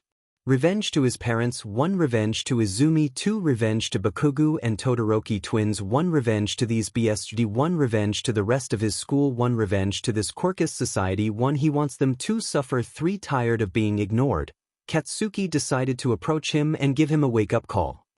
Hey nerd, I'm talking to you, said Katsuki while cracking his knuckle. Izuku said nothing as he couldn't contain his rage at hearing the sound of Katsuki. Are you gone deaf? I asked you a question, said Katsuki as he kept taunt Izuku more and some of his friends snickered with what Katsuki just said. Once again Izuku didn't respond. Don't you dare ignore me, Deku. You hear me, Hiku. As his fist is ready to meet with Izuku's face, something unexpected is happening. Katsuki's fist was stopped as someone is holding his fist. He can feel that his knuckle was being squished and he tries to pull back his punches, but the grab was too strong for him to pull back. As he keeps trying to pull back his punch, he takes a look at the mysterious person that dares to stop him from putting Deku in his rightful place. When he decided to look, Katsuki's eyes were shocked. 'Cause the one who stops him is Deku himself. 1 Izuku decided to slowly stand up while squishing his fist even tighter with all of his strength as he declared loudly for the first time in his life. My name is Izuku. As he screamed loudly, he pushed back Katsuki's fist back and looked him in the eye. His eyes weren't filled with terror and fear but anger and fury. He looked at his bully and the rest of them with only one thought crossing his mind. I'll kill you all. 3 For the first time in 10 years, he decided to fight back against his bully. He clenched both his hand to make a fist and rushes to all of them while screaming loudly. What they all don't know is that fateful day has been marked down for the dawn of 2 forces that will clash in the near future. Plus the 𝗵𝗲𝗍𝗔 of the next symbol of peace 1 and the future king of hell Izumi POV. I woke up this morning with an awesome feeling in my body. It's almost like I can take on a world or something. Ever since my father revealed that he's a hero and the number 1 hero himself and my mom the number 16 hero, I felt a tremendous pride flowing through my body. I'm the daughter of a symbol of peace and the top 20 heroes in Japan. Any person would be proud to have their parent as a hero, especially All Might and Viridian Storm themselves. 7 Not to mention that my dad has chosen me to be the next successor of his quirk. Just the thought of it gives me goosebumps. It's giving me the feeling that I was born for this moment. Like I was the chosen one. 14 I got up from my bed and decided to get ready for school. Yesterday may be the last day of school, but that doesn't mean that I can still slack off. I still need to prepare for my entry test to UA, and not to mention my dad decided to put a training regiment for wielding his quirk. After I was done taking a shower and wearing my school uniform, I'm coming downstairs to meet with my parents in the dining room. My dad is reading a newspaper while my mom is still preparing our breakfast. When I entered, my dad greeted me as always. "Hello Izumi, are you ready for your training to be the next holder of One for All?" said my father while giving a smile. "Of course Dad, I can't wait for the training. I still can't believe that I'm gonna be the next symbol of peace. I'm so excited," I said while trying to contain myself. 2 Now Izumi, I know that having your parent as the number 1 in 16 heroes is so excited and it's the dream for every child, but remember you mustn't tell this to anyone when you entered. You alright? Said Inko while handing her breakfast at the table. 3 Of course Mom, I said. Alright then, let's eat. You have a big day today, and don't forget that tomorrow is your birthday, said my father. That's right, tomorrow is my birthday, and for it to happen the next day after my father announces to me and my friends that he's All Might. It's like my day just keeps getting better and better every day. However, I feel like there's something missing right now. Like something that was supposed to be here right now but it's not. I just pushed that thought to the back of my mind and got ready for school. I grabbed my backpack and decided to just walk toward my school. After I arrive, I met with the rest of my friends in the class. As always, Katsuki greeted me while blushing a little. I always knew that he had a crush on me, but I haven't been able to respond to his feeling yet right now. There's Katsumi and Shoka greet me cheerfully as always. Momo and Shoto were there and greet me politely as usual. It seems that Shoto decided to go after Momo all along. And there's Mina, Ochako, Ida, Tsuyu, Kirishima, Kaminari, Jairu, and the rest of my friends. But I still feel that something is still missing, but I don't know what it is. 3 Homeroom has finally started and the teacher just does his usual roll calling, and he starts calling all of our names and all of us were present except one. Izuku Yagi, said the teacher. Izuku Yagi, asked the teacher again. Guess he's absent, said the teacher. Yeah, that's right. Where is Izuku? He's not here in the class. Did he oversleep or something? Come to think of it, did I even see him today at home? He's been coming home lately and still writing down that stupid notebook of his. It's a good thing that Kaken decided to blow up his notebook so he would stop writing that notebook. I mean, doing analysis on hero and villain to be a hero. What a joke. 12 But again, why is he still persistent on to be a hero? Can't he just realize that it's impossible to be a hero without a quirk? Even Dad said it himself that it's impossible. Why did he never listen to what we said to him? We were only doing this for his sake. We're trying to help him. I'm sure once he understands what we've been trying to tell him all this time, he'll thank us. I'm sure of it. 27 Once the school bell rang, all of us decided to hang out on the rooftop to have lunch together. When we all gathered there, I decided to discuss the elephant in the room. Hey guys, did you all know where my brother is? I asked all of them. 2 Don't ask us. I mean, you're the one that lives in the same house with that Deku, Mina said to me while shrugging his shoulders. Yeah, I mean maybe he's late or skipping school. said Katsumi while looking at me. No way, that Deku never once came late to school and now all of a sudden he decided to skip school. He's too much of a coward to do it, said Katsuki while eating his lunch. I don't know, I mean I didn't see him while we're all having breakfast and I'm pretty sure his room is empty, so where is he anyway? I asked while pondering my mind. The rest of them kept thinking about where Izuku was when Shoto decided to speak his mind. Maybe he's still there, Shoto said quietly. I'm a little confused. Did Shoto know where my brother is? What do you mean, Shoto? Well, it happens when you go back with your dad after the whole reveal of his identity. Shoto said to me in monotone.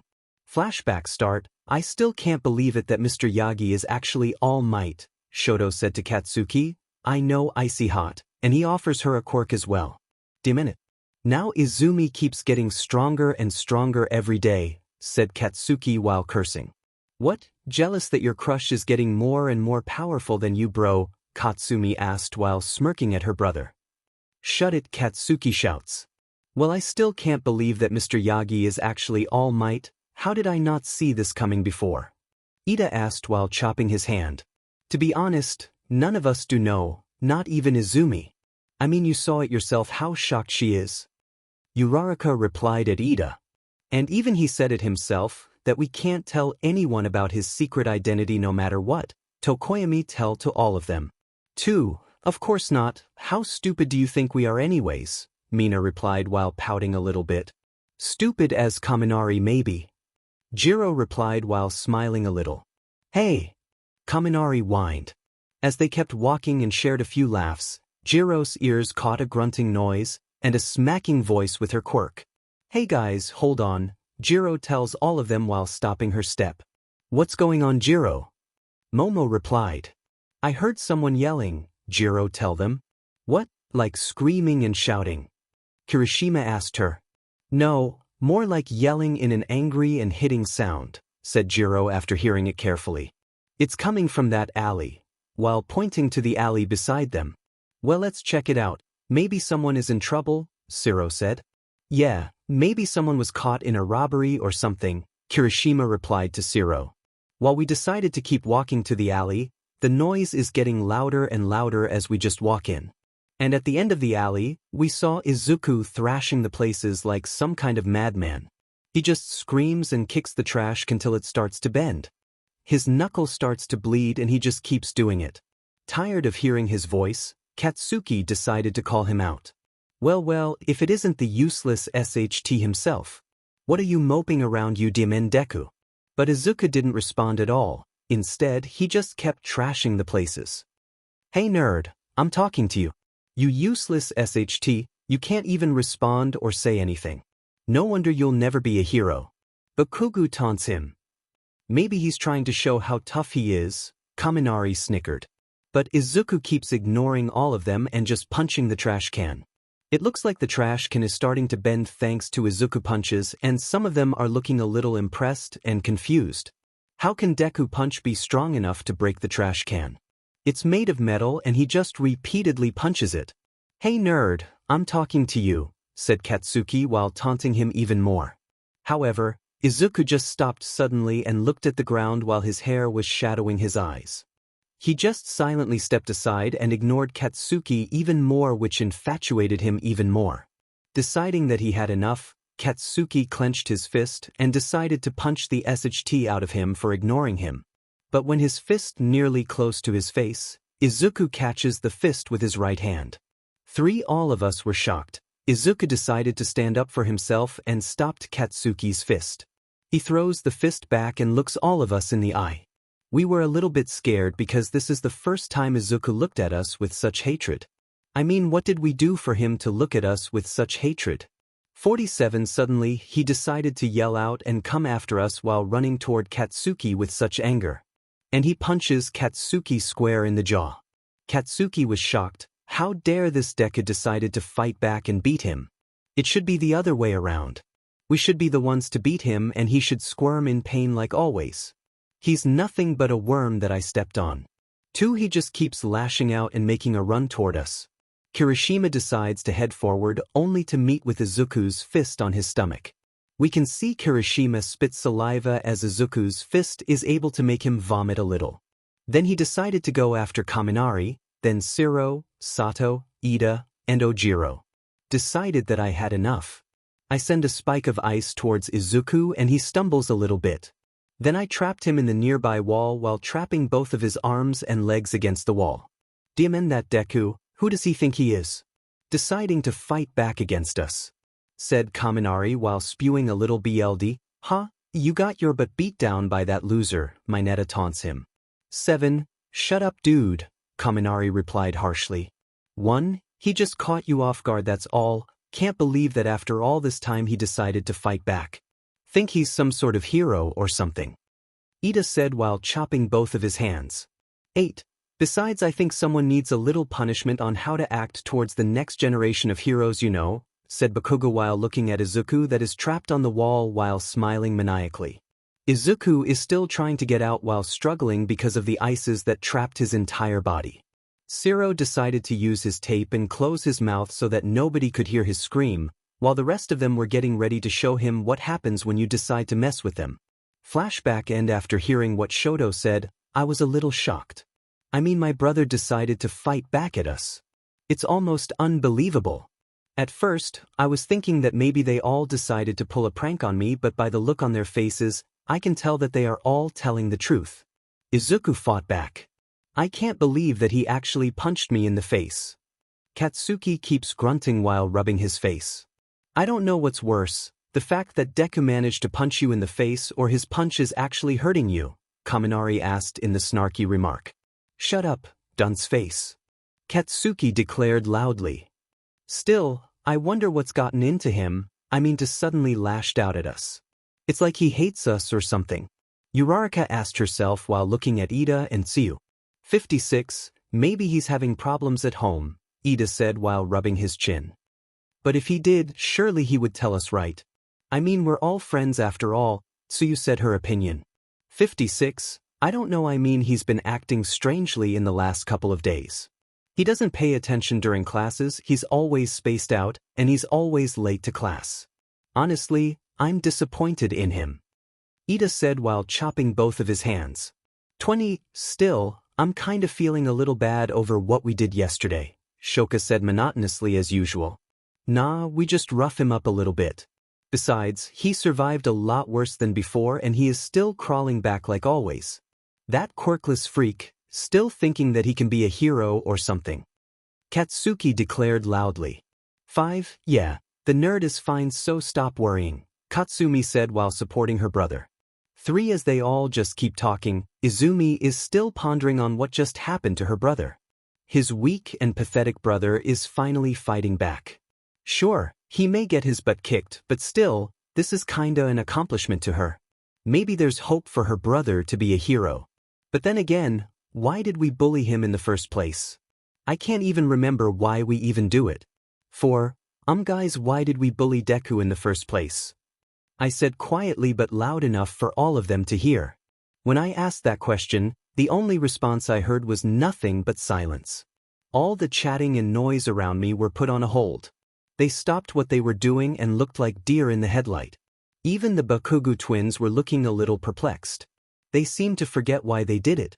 And after what seems like forever, Momo decides to answer it in a shaking tone. It's because we want to protect him. We decided to bully him for just being a hero.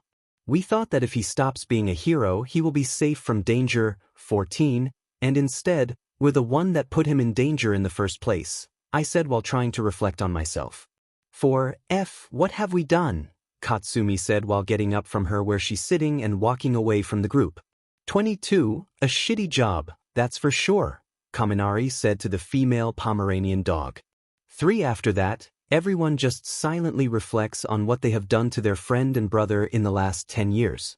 Sure, the rest of the class and the school may have participated in the bullying, but they're the ones that started it in the first place. We're the ones that tell the kids in our school to bully him, and the teachers didn't stop us. Instead, they just encouraged us. The name-calling, the detention, the punishment after school, the grade failing, everything started with me and my friends. And I'm her sister, for God's sake. I'm supposed to protect my brother.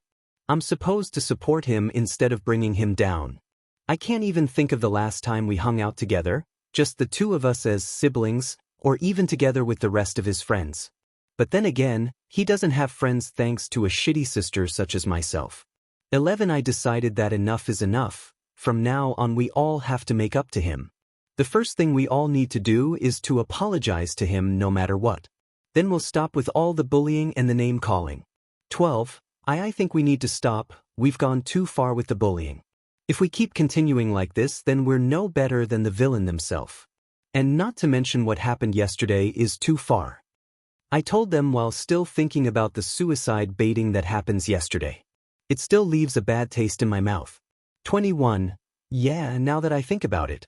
Maybe what happened yesterday is way too far. I mean, telling someone to kill themselves is not manly at all. Kirishima said while rubbing the back of his head. 22 Okay, so from now on, we have to stop bullying him. We're gonna find him, then we're gonna apologize to him for everything that's happening all this time. And we stop with everything, the bullying, the mean call, the name, everything. Do we all agree? I said to all of them. 9 Alright, but do you think that he will forgive us? And what about his dream? He still wants to be a hero, you know, said Uraraka while looking down. 5 He has every right to be mad, but whether he decided to forgive us or not is entirely up to his decision. And if he still wants to be a hero, then we'll support his decision no matter what. But if he doesn't want to be a hero, maybe we can talk to him about becoming a support hero or perhaps entering a business course. Shoto said with his monotone voice but with a hint of guilt. 7 Alright, let's go find the nerd and apologize, Katsuki said while grunting. 5 Do you even know where he is anyway? I asked Katsuki. Katsuki looked at me with guilt written all over his face, but he decided to bite the bullet and get it done immediately. He's probably still trapped in the alley where we beat him up yesterday. If what you said is true, that he wasn't at home this morning and he didn't come to school today, then there are the only places I can think of. When he was done explaining to me, I kind of felt terrible about what happened to my brother. I didn't have any sort of sympathy for him before, but now, just hearing the news that my brother got beat up is kinda making me feel guilty. I want to be angry at all of them for beating up my brother, but I feel like I didn't have any right to do that because I also did the same thing before. That just makes me a hypocrite. 5 So we decided to go to the alley that Katsuki mentioned to me. It was kinda dark and not in a good neighborhood. Shoto and Katsuki decide to take a lead while the rest of us follow from behind.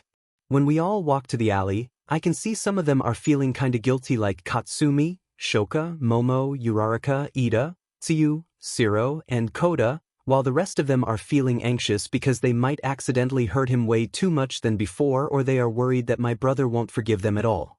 3 I've already decided that the first thing that I would do is to apologize and give him the biggest hug ever, and then I would do everything to make up for it. I'll talk to Dad and convince him to give one for all to Izuku because he deserves the chance to be a hero. 6 And after 5 minutes of walking in the alley, Katsuki and Shoto stop their track and both of them just look at the rest of us standing behind them. We're here, said Katsuki. And when I turned to the right, I saw my brother's condition and it brought me to tears. His body is filled with scars from the explosion and burn marks that I assume to come from Bakugo and Todoroki twins. Both of his arms are filled with burn marks and some of his clothes are burned as well. His abdomen is filled with bruised from frostbite, burn marks, blow marks, acid burns, stab wounds, and many more. His face is filled with scars and his lips are torn. The clothes itself is filled with holes and dirty with dust and dirt. But the disturbing part is not the bruises themselves, but the way how her brother is tortured. 17 His arms were stretched on the wall as there was ice that trap his wrist so he can't get out or struggle. His arms were stretched on the wall as there was ice that trap his wrist so he can't get out or struggle. There's an ice spike that pierced both of his hands and there's dry blood on his hands. His face is filled with scars and there's dry blood on his lips. It's almost as if he's being crucified. 30 My legs felt weak at the sight of my brother. I looked at my friends with an angered expression and they all just decided to look away and couldn't look me in the eye. How could I let this happen? How can I take a part in my brother's suffering and just laugh at his dream? I wouldn't want anyone to do that to me, and yet I let it happen in my own flesh and 𝗵𝗲𝗍𝗏. I want to yell and scream and scolded my friends for putting my brother in this condition, but that would make me a hypocrite. I just laugh at his suffering for the last 10 years and giving him a hard time, and that's not how siblings are supposed to act. I'm supposed to protect him, support his dream, and stand at his side, not against him. 6. I'm walking slowly towards him, hoping to mend the broken relationship that we had, while trying to call him out. 1. Oni-chan. 3. The moment I said those words, it makes me realize that I haven't called him that ever since we were little. It feels strange for some reason to call my brother other than the name that we give to him. Oni-chan, it's me, your sister. Sister? When I mention the word, it almost feels like I'm swallowing a rock down to my throat. I haven't been his sister for a long time and I know it. We want to apologize Izuku for everything. The bullying, the name-calling, the pranks, the bad rumors, everything. I just want to say I'm sorry for everything. 10. When I apologize to him, I just bow my head and tell him how sorry I am. That I will stop bullying him, and I would do everything in my power to support his dream, to be a better sister and a sibling. But no matter what I say, my brother just stays silent the entire time. He's not responding to anything we said. He just stays there in silence like some lifeless doll. Some of my friends are starting to notice this as well, so they decided to call him as well. 𝗧𝗵𝗵𝗃𝗧𝗵, said Momo while clutching her chest. 12. 𝗧𝗵𝗧. That's what Momo used to call my brother when we were little. My memories are starting to remember when Izuku and Momo were playing in a park when we were still kids. I haven't heard that nickname for a long time, and it seems that Momo is feeling strange as well just mentioning that word herself. But Izuku is still ignoring her. Izuku-kun. It's us, your friend, said Shoko with her monotone voice as usual but with a little guilt in her voice. 10. Again, he just stays quiet the whole time. Oi nerd, we're talking to you all right, said Baku. For again, no response. Decided that Katsuki had enough of the silent treatment, he decided to approach my brother to talk to him. Oi, we're talking to you, okay, the least you can do is... Katsuki's voice was slowly getting quiet and quieter as he just stared down at my brother with a shocking expression and regret. What's going on? Why is Katsuki looking like a scared little kid? I approached Katsuki and decided to check him out on what was going on. Katsuki, what's gotten into you? Are you okay? I asked while holding his collar to shake him. But he didn't respond to my voice. I was confused, so I decided to turn around and my eyes were bulging at what he has just seen. Without a second thought, I yelled out to Shoto. 3. Shoto, melt the ice. Now. Too scared by how I suddenly yelled out to him, he immediately melted the ices that trapped my brother. With the ice melting in a second, my brother just falls down from the wall as I try to catch him. His head is falling off on my right shoulder as his body is starting to get cold as a block of ice. Oni-chan, I yelled to him as I hug him as tightly as I can while crying my eyes. 9. Izumi, what's going on? Katsumi approached me while asking me questions, but I just straight ignored her as I keep crying and hugging my brother. Momo, who seems to be able to connect the dots very quickly, approaches me and looks at my brother while muttering, No, no, no, no, please, 𝗧𝗵𝗧, please. But when she looked at him, all hope was lost on her face as she was starting to get teary eyes as well while holding my brother. 𝗧𝗵𝗧, please wake up, she yelled throughout her lungs while crying and holding his clothes. One by one they all start to realize what's happening. Katsumi and Shoko were shocked as tears is slipping from their eyes while their knee is touching the ground. Shoto's face is filled with guilt while looking at his hand while shaking. Ida, Achiko, and Tsuyu were stunned as they didn't believe what was going on right now. The rest of their entire face is filled with teary eyes, frightened and horror-struck faces. 7. But the most disturbing one is Katsuki as he is shaking with what has transpired in front of him while looking at Izumi and her brother.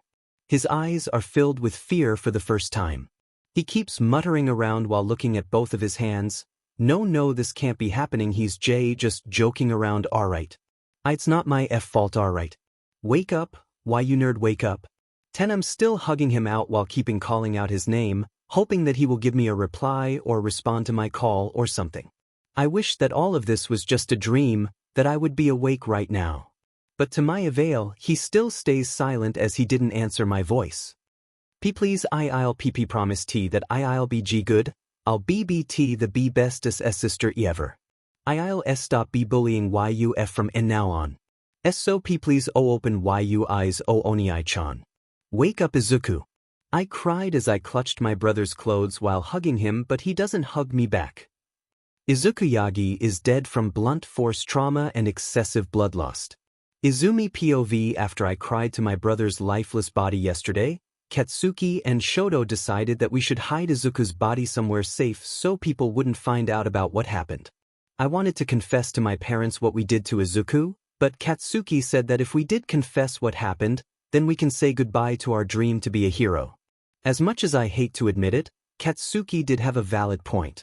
If people were to find out that the daughter of the symbol of peace killed her brother, then there's no way any hero school was ever gonna let them in, not even UA.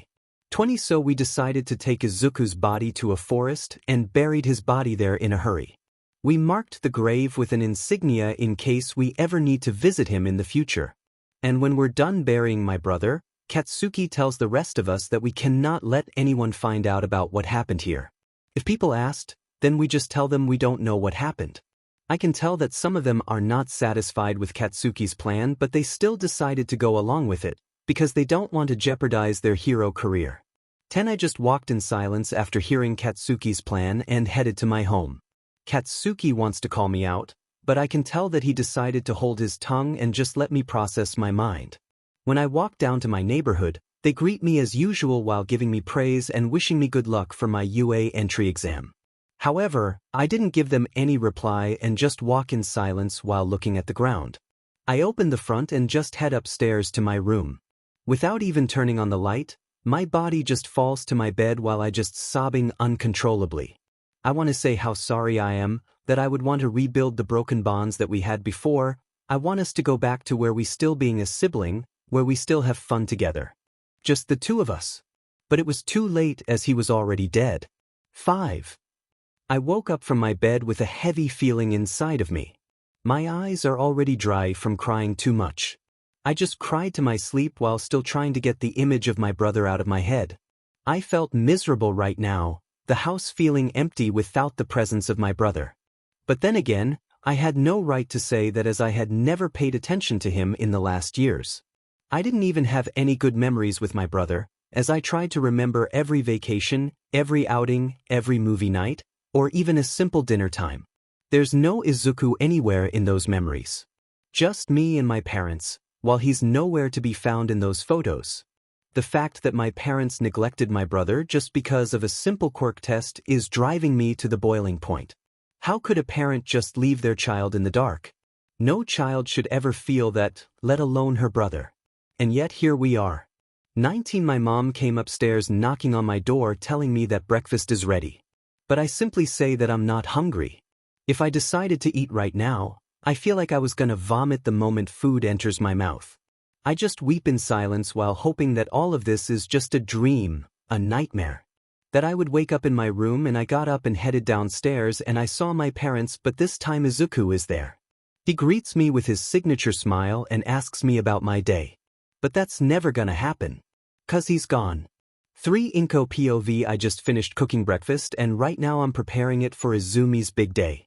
Today is Izumi's birthday and also the day that Toshinori is gonna give one for all to Izumi. I've made sure to invite all of Izumi's friends and family, the Bakugo and Todoroki family, Aizawa, Nizu, the entire UA staff, Recovery Girl, Gran Torino, Naomasa Tsukachi, and Sir Night-Eye. I've prepared a big feast for tonight's party and the house is gonna be packed with guests for Izumi's big day. Everything has to be perfect. 8. I'm headed to Izumi's room with breakfast in bed and a smile plastered on my face. There's a variety of meals on the tray. 2 sunny-side-up eggs, grilled sausage and bacon, baked beans, and French toast. It looks good and smells good.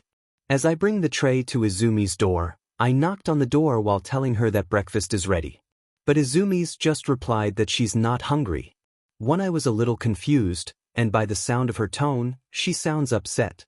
Did Izumi maybe have a fight with one of their friends or something? Maybe she got scolded in school for getting a bad grade. I went to knock on the door again, but all I hear was silence and no reply. So I simply put the tray on the door and tell her where I put it and just went back downstairs to continue cooking for tonight's party. When I'm sure nothing is happening and when tonight's party starts, Izumi's gonna brim with joy. 8th third POV. As the evening is near close, Izumi is still laying on my bed and hasn't moved or gotten up except just to take the tray that my mom left the food from breakfast and eat it. She can tell that from the sounds downstairs, that everyone is already there and having a chat with each other. All she wants is just this day to be over, so she just took off all my clothes and take a shower. After she was done, she grabbed the dress from the cabinet and just wore it. Izumi take one last look at myself in the mirror and just left the room to head downstairs to meet the guest. Once she could see his dad talking to Uncle Enji and Uncle Masaru while drinking a glass of wine, there's Aunt 𝗵𝗲 along with Aunt Mitsuki and Aunt Rei just chatting near the dining table. Uncle Shota and Grandpa are having a lovely chat with Principal Nizu and some of them just chat with each other. Izumi comes downstairs and they start to congratulate me on turning 15. The praise and admiration, all of that are just passing by like nothing while she's putting on a mask of a happy child that everything is perfectly fine. One on the corner, we could see some of her friends and they all look very gloomy and don't want to be there at all. It looks like they came for a funeral instead of a party. 3 in the kitchen, Inko is bringing a big vanilla cake with strawberry icing and sliced strawberry on top. The cake itself was decorated with the word written on it, "Happy Birthday Izumi." Her heart is hurting at the word written on it. It just says Izumi, not Izumi and Izuku. It's his birthday too and no one seems to care either, not her parents at least. After 10 minutes everyone is sitting at the dining table. There's a lot of food sitting on a table. From sushi to unagi to tempura to yakitori to sashimi. There's pizza and pasta that my mom cooked for us. Fresh salad, turkey, seafood platter, chicken teriyaki, lasagna, and all sort of side dishes. Any sort of food that you can dream of, it's on the table. One as all of them look at the food in front of them, Aunt 𝗵𝗲 is starting to compliment Inko. "It looks delicious, Inko," said 𝗵𝗲. "Thank you, 𝗵𝗲, I went all out for Izumi," Inko said while bringing more food from the kitchen. "I can tell that Izumi is one lucky kid," said Mitsuki while looking at Izumi with a warm smile. 3, "Alright, let's eat everyone," said Toshinori while grabbing plates. But a certain black-haired man decides to ask him a question. "Hold on, Toshinori, I almost didn't notice, where's Izuku?" "I didn't see him this evening at all," said Aizawa. 32 When Aizawa said that, a certain old man in the room is raising an eyebrow at what the underground pro hero just said while looking confused. "Izuku? I think he's still in bed," said Inko while thinking about her son. 2 "Well, can you wake him up? We can't start having dinner without him, you know," Uncle Enji said while looking at her. 8 Inko is starting to get up from her chair and decided to call him out to his room. Izumi was sweating bullets and feeling anxious. As she looked at Katsuki and he was avoiding her gaze while internally freaking out. 5 After waiting, she come down with a frantic look on her face while looking at her husband and whisper a question. "Toshi, do you know where's Izuku room is?" 21 This question is raising an alarm in everyone that hears it. And that's Izumi, Toshinori, and a certain flame hero. Let's just say that he didn't take the news quite well. "What do you mean you don't where your son room is?" The flame hero yelled at my parent while getting up from his chair and accidentally activating his quirk a little. 24 Inko, it's the second door to the left next to Izumi's room. Don't you remember? Toshinori answered his wife while she was still looking frantic. "No, it's not. I opened the door and the room is filled with Izumi training equipment," said her while panicking a bit. "Did you check the guest room?" the older Yagi asked while trying to figure out where Izuku's room is. "No, I checked it as well. There's no one there," said her. Everyone is freaking out with this revelation. Izuku's room is suddenly missing and not even their parents can provide an answer. They have more questions than answers right now. They began to think that maybe Izuku is late coming home or maybe he was in someone's house and staying up late. As they all came with many speculations, Izumi decided to be brave and answer the question that everyone wants to know. 2 I know where his room is. Suddenly everyone is stopped talking and averted their gaze to Izumi, hoping that she could end this mystery game that everyone is playing. "Well, where is it then, Izumi?" said Inko while pleading to tell them. But instead, Izumi got up from my table and wanted to show them instead. As she walked straight down the stairs to go upstairs to my room, then suddenly stopped. "Izumi, why are we stopping?" said Uncle NG while squinting his eyes and looking at me. She wants to avoid looking at him but failed miserably as he has experienced how to talk to villains in the street since he's a hero. "This is his room," she said. Everyone is confused, including her parent, as they didn't understand my answer. "Izumi, there's nothing in here," said Toshinori while looking around the house trying to find Izuku's mysterious room. She was silent for a moment when heard what her father answered, but she decided to say it while looking at the floor. "This is Izuku's room. In the cupboard under the stairs, 31." As soon as she said it, everyone's eyes are starting to bulge, including her parents. Toshinori, who didn't want to believe a single word that her daughter said, decided to open the door to see it with his own 2 eyes. When he opened the door, he was shocked beyond belief. There's only an old single mattress, a dirty pillow, used up tattered clothes, and a small wooden rack in the room, and that's it. For no furniture, clothes, or even a single toy or poster on the wall. The walls themselves didn't have any color, it was full of baby cockroaches and some cobwebs and dust decorating the ceiling, and the room is filled with a strong smell of alcohol and BLD. There's a box full of medical kits and about 2 packs of bandages are laying on the mattress. 3. It's a room not fitting for a child, let alone an adult. 3. Enraged with the condition of Izuku's room, Aizawa decided to call him out, but this time, he was holding him with his back touching the wall. "Why is my nephew sleeping in a goddamn cupboard? Answer me, you," Aizawa asked while using his quirk to stare at him down to his soul. 11. I don't know. I swear I didn't know that this was Izuku's room at all," said Toshinori while looking frantic. 2. Dad, don't you remember? You decided to move Izuku temporarily while you use his old room for building me a training hall. Izumi decided to intervene between her father and her uncle. No, I didn't remember that. Toshinori tries to deny it. "Izumi, when did your brother move in from his actual room?" Aizawa asked while still using his quirk for intimidation. "Ever since I entered junior high, I can't exactly remember precisely," I answer quietly while looking at the ground. When those answers meet with their ears, everyone can't believe what they just heard, including Aizawa. His nephew had been living in this dump for 3 whole years. They were hoping that maybe they heard me wrong, but judging by Aizawa's expression, she was telling the truth. 2. Detective 𝗧𝗵𝗃 decides to break the silence. "So let me get this straight, in the last 3 years, your son has been living in the cupboard for the last 3 years under the excuse that you want to turn his room into Izumi's gym. Then you told him that you're gonna build him a new room which you haven't built till this day." While looking at the Yagi with full hatred. 7. Hold on, this doesn't explain why his room feels dirty. Just look at the room for a second. There's nothing in here. And by that I mean nothing. No furniture, no books, no toys or posters or even proper clothes. "I mean, look at this," said Aizawa while lifting one of his clothes that haven't been properly washed. Nisa began to speculate what is happening to young Izuku. The lack of info on his whereabouts, the messy room, the lack of furniture, and proper clothes.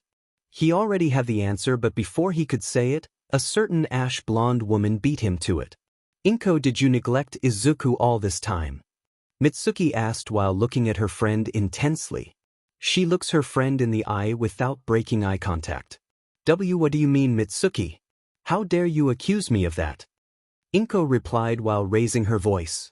"Then answer my question, when was the last time you met Izuku?" Mitsuki asked her friend. Inko tried to answer the question, but she was drawing a blank. She doesn't remember it either.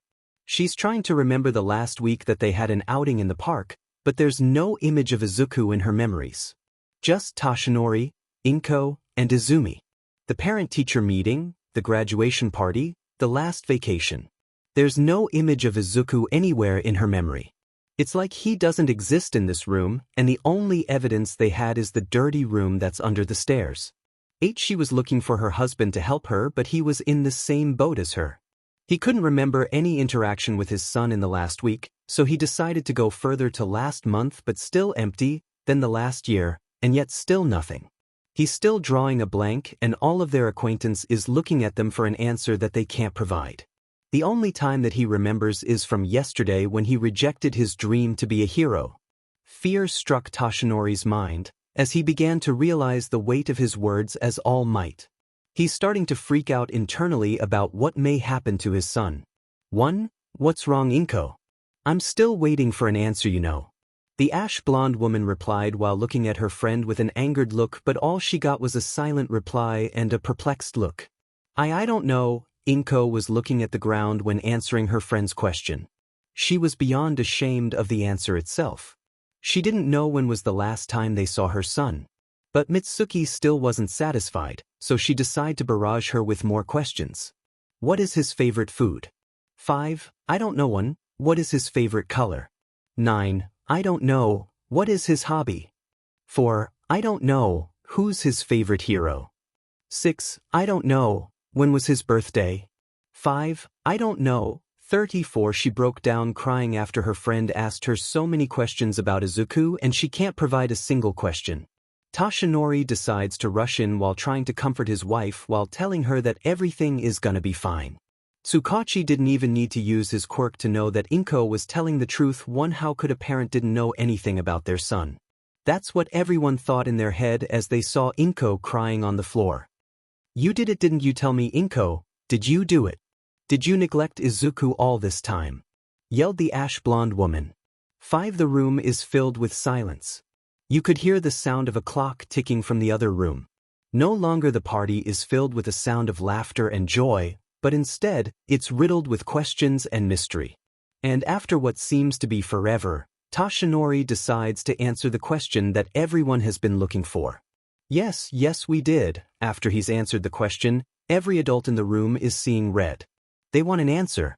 And the first one to act is Nizu. How could you do that to your son? Have you lost your mind or something, Toshinori? Do I need to remind you that you didn't start from the top like you are right now? Nizu wanted to tell about how he got one for all from Nana, but he decides to hold his tongue because there are certain people in the room that didn't know about Toshinori's secret identity. Unfortunately, someone decides to intervene with his ranting to Toshinori. 5. If you're wondering, we already know, sir, about Mr. and Mrs. Yagi's secret identity, Shoto tells the principal while interrupting him in the middle of yelling and screaming. What do you mean, you know? Explain this, Toshinori. Nizu yelled at the symbol of peace himself, which is shaking like a leaf. So he decides to tell them everything, from their secret identity as All Might and Viridian Storm, which is a shock for those who didn't know. Information about All Might quirk, which is one for all that can be passed from generation to generation. The villain known as All for One is the sworn enemy of One for All. His yesterday's interaction with Izuku told him that quirkless people couldn't be a hero. The meeting with Izumi and her friends led to Izumi being deemed worthy of wielding One for All. After a good 1 hour, everyone was shocked as their brain is starting to process this information. All Might identity, his passable quirk, the villain All for One. But the shocking information is the quirk itself. Quirks can't be passed down. They came from genetics, not something like a torch that you passed around in the middle of the Olympics. When he was done explaining, Aizawa decided to approach Toshinori and punch him in the face. 2. You 𝗵𝘃𝗍, how dare you say that he wasn't worthy for your quirk? You didn't even bother to interact with him, and yet here you are having the ball to tell that he didn't have what it takes. Aizawa yells at his face as he keeps punching him in the stomach, causing him to spew blood on the floor. 6. You're lucky that you're the symbol of peace, or I will personally make sure that you never see a daylight ever again. All Might. Nizu screams at the blonde man while holding his teacup and almost breaking it. 18. When Aizawa continues to punch the symbol of peace himself, a certain old man with a yellow cape decides to throw his hat in the ring. He holds his collar while looking at Toshinori with an angered look. The symbol of peace is scared beyond belief because his mentor, Gran Torino, is looking at him in the eye as he stares at his soul. 4. Why did I never learn of your son until now? I was only told that you only had a daughter, not a daughter and son. Gran Torino yelled furiously at his student in the face while all he could do is just stay silent. Answer me, Toshinori, or I'll kill you at this spot right here and now. As the elderly demand an answer. He was beyond pissed to know that his student has kept hidden the existence of his grandson over the last 14 years. 3. I don't know, it just happened that we pushed him out of our lives, Toshinori said while shaking at the sight of his 𝗵𝗃 grabbing his collar. He had never seen Grand Torino look so pissed like this, and it scares the CRP out of him. 2. So you just pushed him out of your life. Do you take me for a fool, Toshinori? I bet that Nana is rolling at her grave right now. Grand Torino yells at him while mentioning his deceased MSDR's name as well. It felt like someone stabs him in his wound with a knife. 10. We need to find him right now. He's missing and nowhere to be found. We should put a missing case right now. 𝗧𝗵𝗃, can you do it? Enji said while looking at 𝗧𝗵𝗃 hoping to find his nephew. 10. Sure, I open the case right now, 𝗧𝗵𝗃 said while looking at the flame hero. And as for you two, don't think that we're done with you. Once we find him, we're gonna put him in safe care. Away from all of you, that's for sure, Nizu said venomously at the Yagi. You can't do that. He's my boy. I'm not gonna let you separate me from my baby, said Inko while internally panicking about having his son be removed from the family. 10. What boy? He hasn't been your boy in the last 10 years, Aizawa yells back at her. As they all shouted in the house between the Yagis and Aizawa, Nizu, Grand Torino, and Enji for the custody of Izuku Yagi.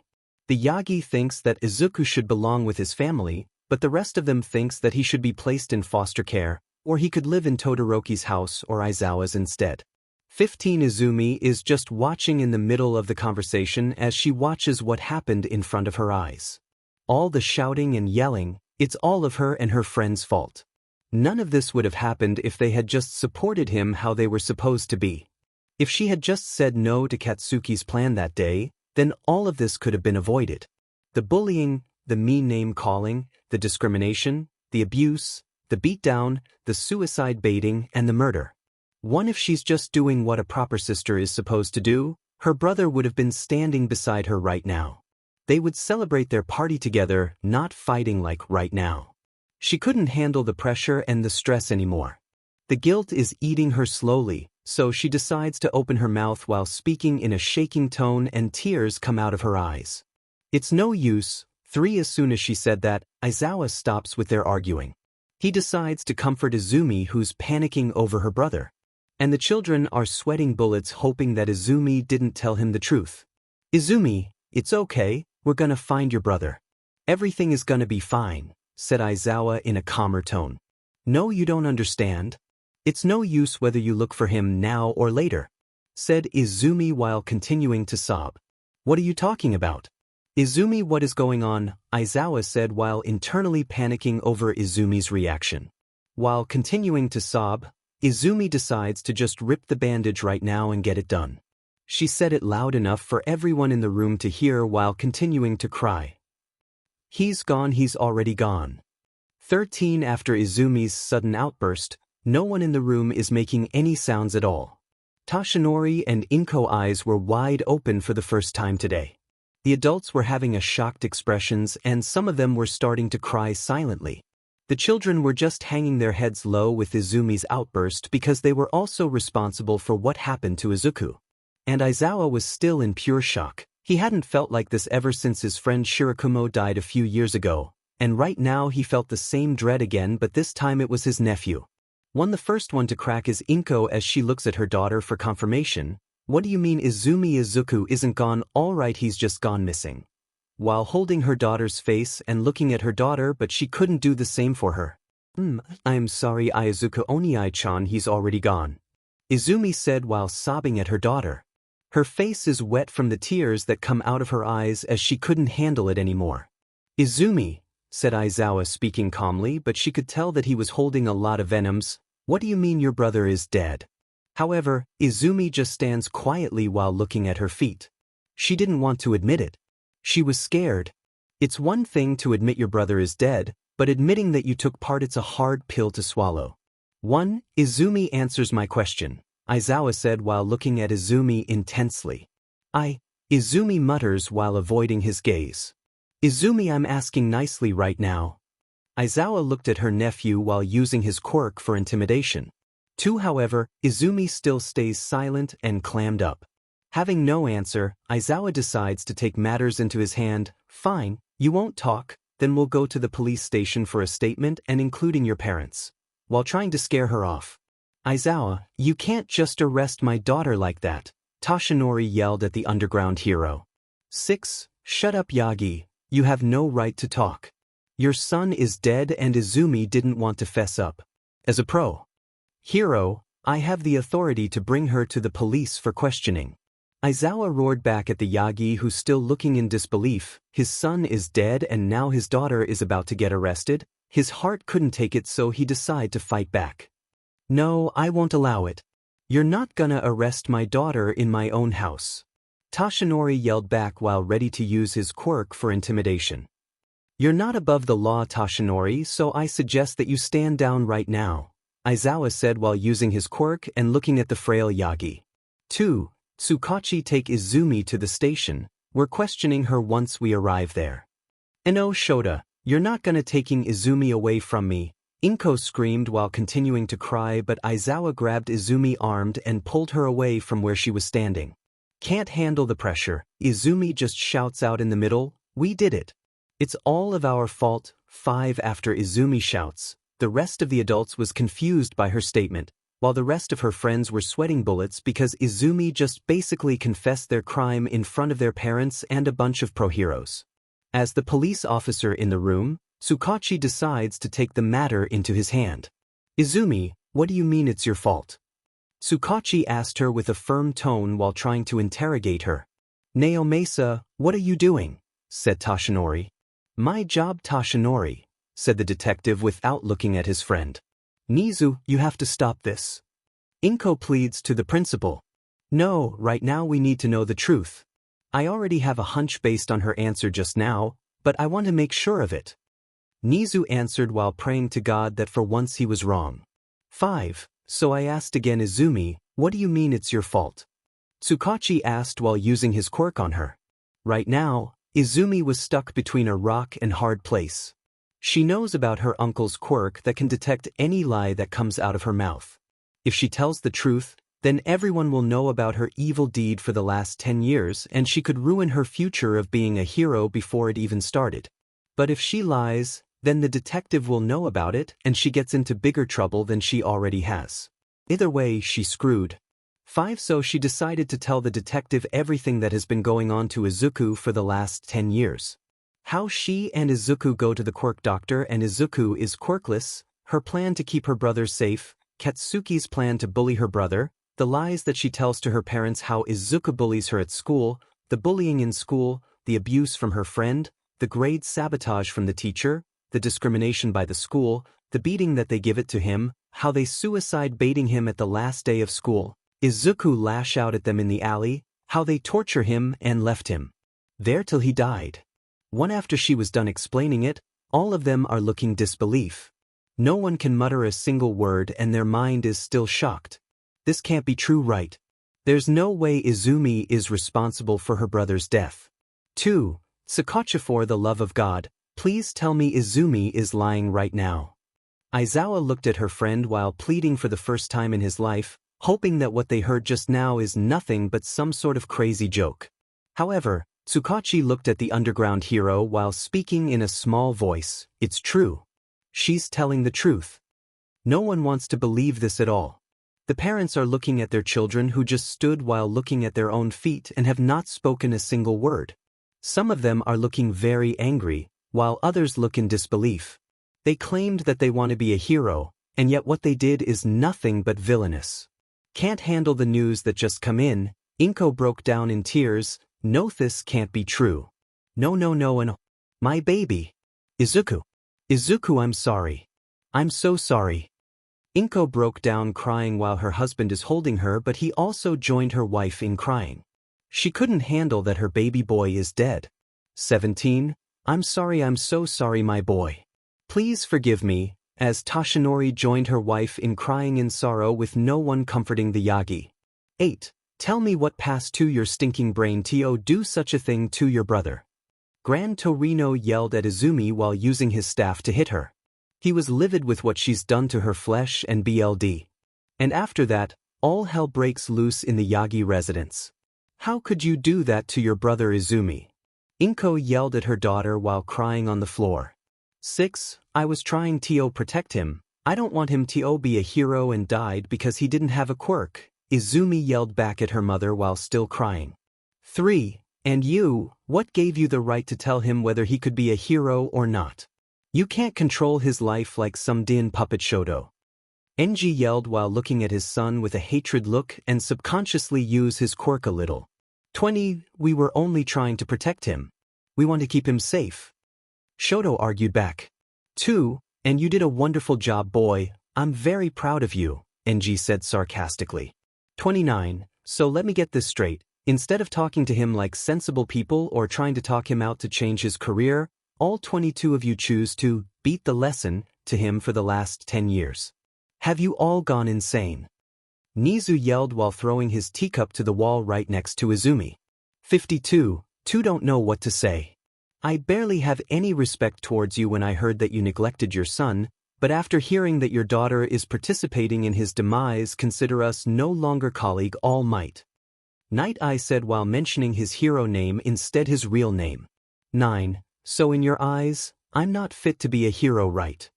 Aizawa asked the rest of the children. What do you mean, you're a pro-hero? Of course, you're fit to be a hero, said Shoto while glaring at Aizawa. 4. I only have a quirk that can erase other people's quirks. Basically, I fight quirkless with my capture gear. So am I not capable to be a hero too, huh? I dare you all to come up with a degrading nickname fitting for me, since in your eyes I'm nothing more but a useless quirkless, right? Aizawa screamed at the kids who just looked scared while trying to hold their tears. 22. As the parents start yelling at their children, the first one to react is Masaru, and he just grabbed Katsuki's collar and punched him in the face so hard. You could hear the smacking sound from the other side of the room. Katsuki just falls face down to the floor as he spews some BLD from his mouth. 36. What the hell, old man? Katsuki replied to his father. Get up, Katsuki, said Masaru in a calm but menacing tone. 24. Everyone in the room is too shocked by what just happened. They didn't dare to speak as they just watch Masaru punch his son in front of everyone. Katsuki tries to get up. He was livid as his old man punches him out of nowhere. But when he did it, Masaru just punches him again till he's down. 8. Get up. Toshinori wants to intervene, but Aizawa and Enji put their hands in front of him telling him not to. The rest of Bakugu's classmates couldn't believe what they were seeing in front of their eyes. Katsuki Bakugu, the strongest kid in their school and possibly in their hometown, just got a beatdown from his father. 11. Katsuki tries to get up, and when he did, his face met with a right hook from his father again, so he fell face down again. 5. I said get up. So he gets back up again, and Masaru just beat him down till he's down again, and he keeps doing it again over the last 15 minutes. Katsuki just keeps spewing BLD and saliva. He felt angry, but most of all he was confused. His father keeps beating him when he gets up and telling him to get up every time he's down. 9. Can't handle the sight. Toshinori screamed at Masaru. Masaru, that's enough. Look at your son. What's the point of all of this? Toshinori screamed at him, but Masaru didn't care slightest what the Yagi just said to him. 9. Get up, Katsuki. You claimed to be the next #1 hero, right? So a little beating from your old man shouldn't be a problem for you, right? Masaru yelled at his son, who could barely stand up. 25. I said get up, Katsuki. Masaru kicks him in the stomach while he just spewing saliva and a little BLD. And by how hard he kicks him, Aizawa and Enji could tell that his ribs are cracking. 17. But Katsuki couldn't get up anymore. His body didn't listen to him as he just laying on the ground. Masaru grabbed his collar and pulled him to meet with a pissed look on his father's face. Dad, please stop. Katsuki begs his father for the first time in his life. No longer he's Katsuki Bakugu, the pride of 𝗧𝗪𝙀 Junior High, the self-proclaimed #1 hero. He's just a pitiful boy who just got his butt kicked by his father. You beat Izuku for 10 years till he's dead for trying to be a hero, right? So why shouldn't I do the same thing to you for trying to be a hero, let alone for trying to be the #1 hero? Masaru asked harshly to his son, and for the first time, Katsuki was lost for words. He couldn't answer his father as he just looked at his father while trying to hold his consciousness. 6. Fed up with his son, Masaru just tossed his son to the ground as he fell to the floor, but not before saying his last word of the night while looking at his 2 children. "I can't believe you 2 right now. Of all the shits that you've pulled, I've never been more furious with your action right now. Your mother spent the last 9 months holding you 2 in her WMB. We sacrificed a lot to raise you both over the last 14 years, and this is the result of our sacrifice. So let me ask you both, 1. Are you 2 even human or not?" 33. Both of the Bakuga twins are shocked by what their father just asked them. It hurts them on the inside to know that their parent is disgusted with their children. They both looked at their parents, but all they saw was just the back of their father and their mother just sobbing on the floor for failing to raise them properly. It's like their personality just got swapped. So the twins did something that they never have done before since they were born. They cried. They just crying their eyes out. 11. Masaru, how could you say something so heartless? They're your kids, for God's sake. Toshinori screamed at Masaru while fed up with his attitude towards his children. 14. However, Masaru just yelled back at him for his lack of awareness of what is happening. "Heartless, I'm heartless. Open your eyes, Toshinori. Your son is dead and my kids are part of the reason for why is it happening to him. And what do you want me to do? Pat them on the back while saying a good job. You are supposed to yell at them for why they are responsible for Izuku's death, but you just stay silent like the coward you are." 14. Toshinori is lost for words at the sudden outburst from Masaru. It should have been his job to yell at the Bakuga twins and not Masaru, but he's too much of a coward to do it. 3. Tsukachi decides to intervene with more revelation. "Hold on, there's still something that is bugging me from Izumi's previous statement." "What do you mean, Naomasa?" Inko asked while wiping his eyes from the tears. She's too scared to know what more could have happened to his baby boy that she hasn't already known. During my last questioning of Izumi's statement, I asked her whether she and her friends ever harmed Izuku both physically or mentally. And she said yes, that she and her friends bullied him all the time. Tsukachi explained to everyone in the room, especially the Yagi. "And what is the problem?" said Midnight while scared a little about what was about to happen. "That statement is half-truth," he answered while looking at the kids intensely. Confused with what he just said, Aizawa asked the detective, "So what does that mean?" "It means that either Izumi is still hiding the truth from us or she might have known something that could have happened to her brother but wasn't sure that it happened. So I asked you again, Izumi, what are you still hiding from us? And let me remind you again that you couldn't lie in front of me," said Tsukachi while intimidating her. Scared of the detective threat, Izumi tells him what other information she's hiding from them. Flashbacks start in the middle of Mizudafu. There's a shady-looking hotel just outside of the town. It's about 2 miles from their school. We could see Izuku laying unconscious on the bed while both of his hands is tied up on the bed head frame. 61. Izuku's eyes are starting to open slowly as he looked at the room in front of him.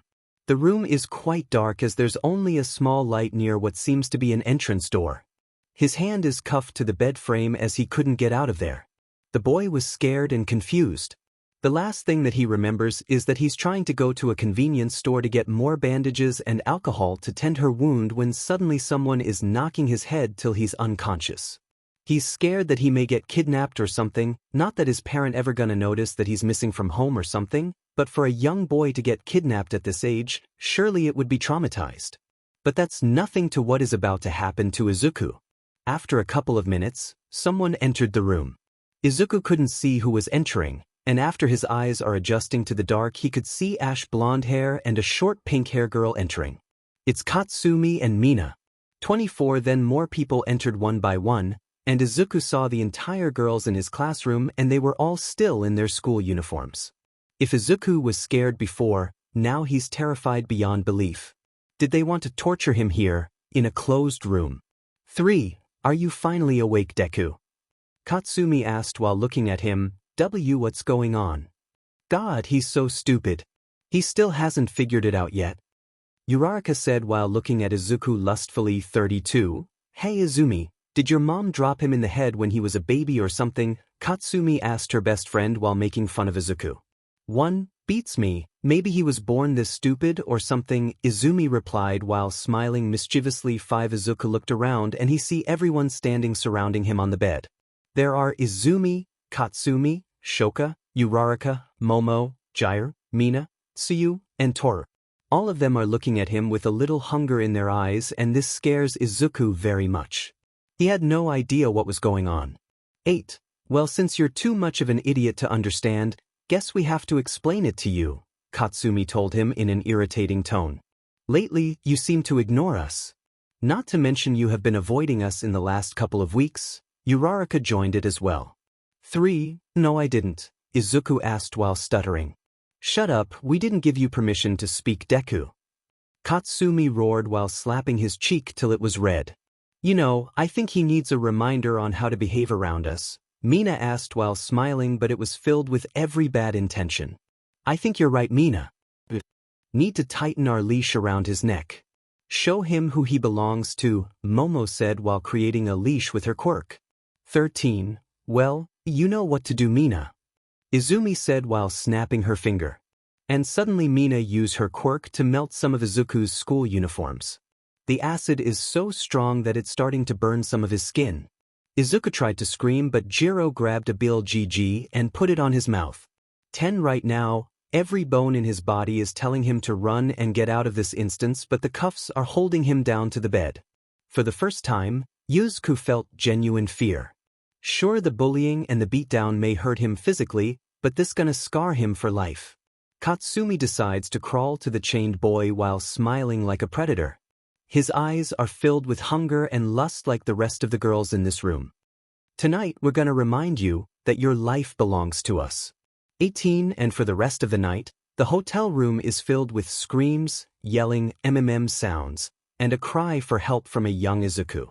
57. Flashback and 5. And that's what 𝗵𝗃𝗃. Izumi didn't finish her sentence as Inko slapped her so hard with tears in her eyes. Izumi was shocked. This is the first time her mother has ever slapped her, and it hurts. 19. How could you help them RP your brother?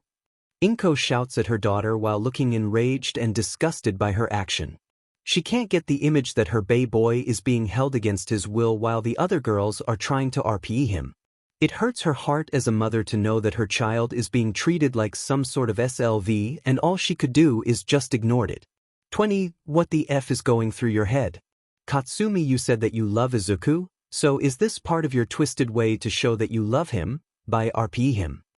Mitsuki roared at her daughter while all she could do is just look at the floor and not met her mother's eyes. And all of you, Inko roared while looking at the rest of the girls, I should kill all of you right now, using her quirk to levitate some of the items in the house. 32. Everyone in the room is looking shocked while some of them still try to grasp what's going on. Their daughter is raping someone, and it happens to be their friend whom they know for over 10 years. Mitsuki and Rei were looking at their daughter in disgust.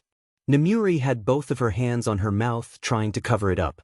Inko is still enraged and trying to harm the kids that hurt her baby boy all this time, but it's currently being held by Aizawa and Mike. 4. Do you have any idea how many laws all of you have broke in the last 10 years? Bullying, physical bullying, mental bullying, cyberbullying, property damage, physical abuse, mental abuse, neglect, RPE, and illegal quirk usage.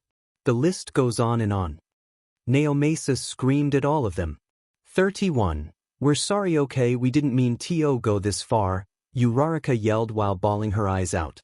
21. And what do you hope to happen then? Izuku suddenly forgives you all and you all could be together for the rest of your life. This isn't some fairy tale for God's sake. It's not how the F-world work, Aizawa screamed at the once bubbly girl as he fed up with their lack of intelligence. 6. Enough, Nizu screamed at the top of his lungs. His scream is loud enough to make all the children and adults stop arguing while looking at the rat principal himself. With everyone already on the edge, he decided to be the voice of reason in this house. 2. This won't change anything at all. We can stay here and argue all night long, but it won't change the fact that Izuku Yagi is dead. So here's what we're gonna do. You're going to lead us to where you buried him. We're gonna grab his body and give him a proper burial. After that, we're gonna decide what's your punishment. Is that clear? Nizu said while gaining a nod from everyone in the room. So they decided to go bring his body home and give him the proper burial that he deserved. It's 11 p.m. and it's raining hard with thunderstorms. We could see around 10 cars driving in the middle of the road near Mizudafu. Inside those cars, no one utters a single word along the road. The ride is so quiet and full of tension as they just drive for over an hour. No one spoke to each other or turned the radio to cut the tension. It feels like anyone that dares to utter a word will get yelled out by everyone in the car. Inside one of the cars, there are a total of 5 passengers sitting in the car. The one that's driving is 𝗧𝗵𝗲, also known as Eraserhead, as he just drives in total silence while having a solemn face. Sitting beside him is Detective 𝗵𝗲, who's just looking at the road and not bothering to look at the 3 passengers behind him as he was too disgusted with their presence in the car. 2 behind them is the Yagi family sitting in the car in a gloomy atmosphere. Inko is sitting on the left side of the car near the window. She just looked at the window crying while hugging a certain photo frame as she started to reflect on her entire life all this time. She misses her baby boy. She could still remember when he was 3 years old, when she would feed him, play in the park, read him a bedtime story, or tuck him onto bed. And the saddest part is, that's all the memories she had of Izuku. There are no memories of him in the last 10 years that she remembers. She couldn't remember any family dinner, school field trip, movie night, or family vacation. There is no image of Izuku in any of those memories. 3. The fact that she doesn't remember what Izuku looked like is making her 100 times worse than she already has. How could a mother doesn't remember what her son looked like? She realized that she already failed as a mother, and that's why she hugged the photo frame even tighter. It's the last reminder of her son that she still has. 7. It's the photo of Izuku when he was 4 years old. Toshinori is no better than his wife. He was quirkless just like his son. He of all people should know what it feels like to be quirkless, to have no friend, to get belittled like nothing important. Hell, he is probably the reason why his son is quirkless in the first place. 8. When he chose to marry Inko, he said in front of her and everyone that he vowed that he would love their children no matter what. And look how that turned out to be. His son is already dead and his daughter is the cause of his death. Some father he turned out to be, he's just like his father. An abusive man that doesn't give a F about his children. I guess what people said is true. 3. Like father like son. 13. Izumi is sitting on the right side of the car with a sorrowful expression. She regrets what she did along with her friends. She promised that she would protect him from danger, that she didn't want him to die in a villain attack. And what did she do? She broke her brother both body and spirit. 6. The punches, the kicks, the insult, the beating. Izumi claimed that it was all to show him that quirks are dangerous, that without them you couldn't be a hero. But somewhere deep down, she began to enjoy it along with her friend. The sound of his scream and cry for help, it makes her feel alive. She's very disgusted with how she turned out to be right now. From a loving and caring sister to a self-centered bitch that likes to torment her brother. 12. She figures that once Izuku is already given up to be a hero and he dropped his UA application, then she and her friends could apologize to him. Then perhaps he could go get a job somewhere and she could introduce his brother to her friends that have a crush on him. Knew that Katsumi and Shoka always had a crush on him ever since they were kids. Momo, too, considered that she was friends with Izuku since he was a toddler. But now it's nothing but a twisted dream that she pictured for a long time. 12. 1 hour has passed since they drive to the site and they finally arrive. They got out of the car and grabbed a flashlight for everyone so that they could see since it was the middle of the night. Where is it? Aizawa asked sternly to Izumi. It's right there, she said while pointing the way. Lead the way, Aizawa told her, and she just complied with no question. They didn't argue or spoke, just walk in silence while the children are leading them the way to the grave. It was a chilly night. The wind was rustling while the tree leaves falling everywhere. The sound of owls and crickets could be heard from the distance as they continue to walk in. As Katsuki and Izumi lead them the way as Aizawa and Tsukachi follow them from behind. Finally, they arrive at the location. It was a tall tree with rough leaves and the tree itself is marked with an engraving with a letter of IY which stands for Izuku Yagi. Everyone looked at the tree with a saddened look on their face while the kids are getting traumatic memories that flashes through their eyes, where they carried Izuku's body from the alley to this forest and buried it in a hurry so that no one would look for it. 𝗵𝗃 decides to break the silence by saying to Katsuki while looking at him with an angered look, "All of you dig the grave." Normally Katsuki would grunt or click his tongue, but he just silently obeyed and the rest of them just follow suit. Momo is trying to create a shovel for them to dig the grave, but Izawa uses his quirk on her. "Use your hands," and "No quirk." 21 Momo and her friends want to retort to his request, but the way Izawa said it, it was more of an order instead of a request. So they just dig the grave with their hands while the adults are looking at them and looking at the grave. 3 All of them continue to keep digging the grave no matter how dark it is. Their hand is digging the soil and their dress is covered with dirt and torn a bit, but no one complained or argue about it. They just continue to dig no matter how dark or dirty it is. 2 They continue to dig until someone feels something in the ground. "Guys, I found something," Kirishima yelled. When he yelled, everyone began to scramble and dig the spot that he mentioned. They continued to dig till they felt something that touches the surface of their fingers. They continued to scrub the dirt till it was visible and found something a hand. 3 Once they saw that, they just dig it even further and faster. Some of the adults standing in the front caught a glimpse of it and all their spines is chilling by the looks of it. As they continue, Mina is screeching a little while crying along with Jairu and Toru. Izawa takes a look at what's going on with them, and when he does his heart nearly stopped at what he saw. 2 A half-buried face of Izuku. 5 He was shocked beyond belief. It's one thing to hear that your nephew is already dead, but seeing his corpse in front of him just makes him want to throw up. Izawa spoke quietly, "Keep going," but some of them are shaking cause they were too scared to continue. They just get a front row seat to the consequences of their action and they don't want to continue. Had enough. Izawa grabbed the nearest of them, which is Kaminari, and yelled at him, "All of you are the ones that put him there, now all of you are gonna get him out there." Kaminari never felt so scared in his life before. He's also one of the main tormentors that make Izuku's life a living hell, and after just seeing his corpse buried in front of his eye, he truly regrets bullying him. He tried to look at his parent for help, but all he saw was their parent turning their heads in shame. For deciding to just bite the bullet, he continues to dig the grave till Izuku's body is completely out there. Every second of his face starting to show up is a moment of torture for all of them. About 20 minutes have passed, and they finally managed to pull him out of there. The adult was shocked at the state of his corpse. Izuku's body is mangled beyond recognition. Half of his body is filled with scars from explosions, burn marks, frostbite, and stab wounds. Both of his arms are covered with burn marks and frostbite.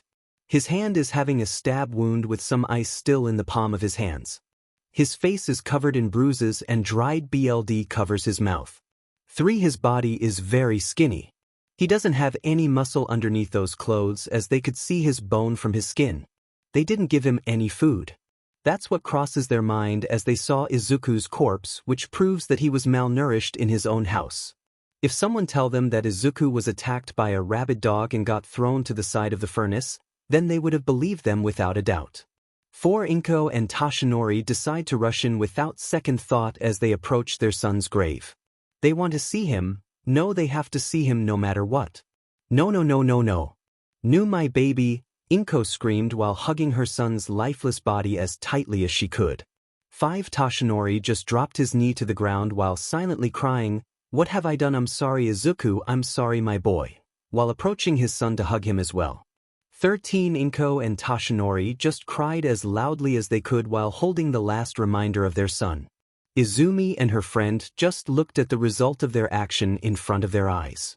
Her family is broken beyond repair and it's all of her and her friend's fault. It's sad to know that they will only care when you were gone. 1 They want to move his body so they could bury him properly, but Inko won't move anywhere from her baby boy. It took the effort of Toshinori, Enji, Mitsuki, and Rei to try to separate her from Izuku. Midnight, "Mike, could you help move the body to the car?" Izawa asked without looking at his colleague. He won't turn around because he didn't want them to see him crying about the loss of his nephew. 6 They just move and grabbed a white sheet to try to cover his body and carried it to the car. Inko just struggles in Toshinori's arms, trying to reach her son's corpse. "No, please, that's my baby boy. He needs me," she screamed as she tried desperately to get to her son. But as soon as they were out of her grasp, she just broke down and fell to her knees. 10 Today, We have failed our duty as heroes. We failed to protect a young man from his demise. We as heroes have failed to try to protect one of our own, and that is the sin that we must carry in our lives. Nizu said loud enough for everyone to hear it. We will hold his ceremony in the next 3 days from today. I hope that all of you could attend it. 12. And as for all of you, we will discuss your punishment in UA right now. I don't give a damn whether it's already 1 in the morning. All of you will be there right now. Is that clear? Nizu yelled the last part while looking at the kids and the Yagi family.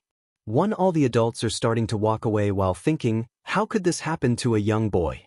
Especially someone like Izuku. He was kind. He's well-mannered. He's everything that a parent wants from their child. They have known Izuku ever since they were 4 years old, and they know that kid like their own, unlike his parent. He doesn't deserve this kind of treatment. And what did his parent do with that boy? They treated him as nothing but a nuisance. Was just about to leave with Inko still sobbing and Toshinori trying to comfort her in a hug when all of a sudden a certain family decide to approach the Yagi family with their offspring following them from behind. I couldn't believe you, Inko. How could you do that to your son?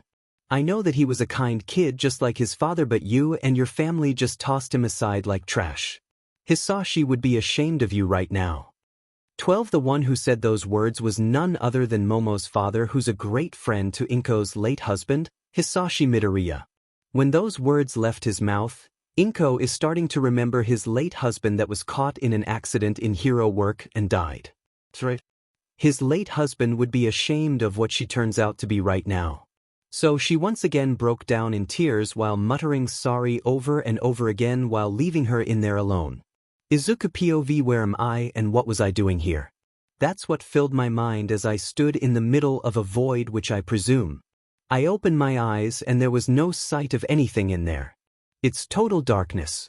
I couldn't feel no air and my senses aren't working as they should be. 3. I'm trying to remember how could I be trapped wherever this place is, but my memory is still blurry for some reason. All I could remember is a flashing light and a burning sensation. And an evil smirk for some reason. Then my mind is starting to click. I got blasted by fire or explosion perhaps. But why am I got blasted? Did I got stuck in the middle of a war or something? I tried to concentrate my mind, trying really hard to remember what was happening to me. I'm starting to remember a dark alley, an enraged emotion, a burst of mocking laughter, a flash of an explosion, and finally a chilling feeling. My mind is trying to put the piece together, but it feels like something is still missing. Like something to tie the piece all together.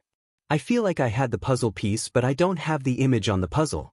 Then I'm starting to remember something that makes my blood boil, a word that makes me want to puke.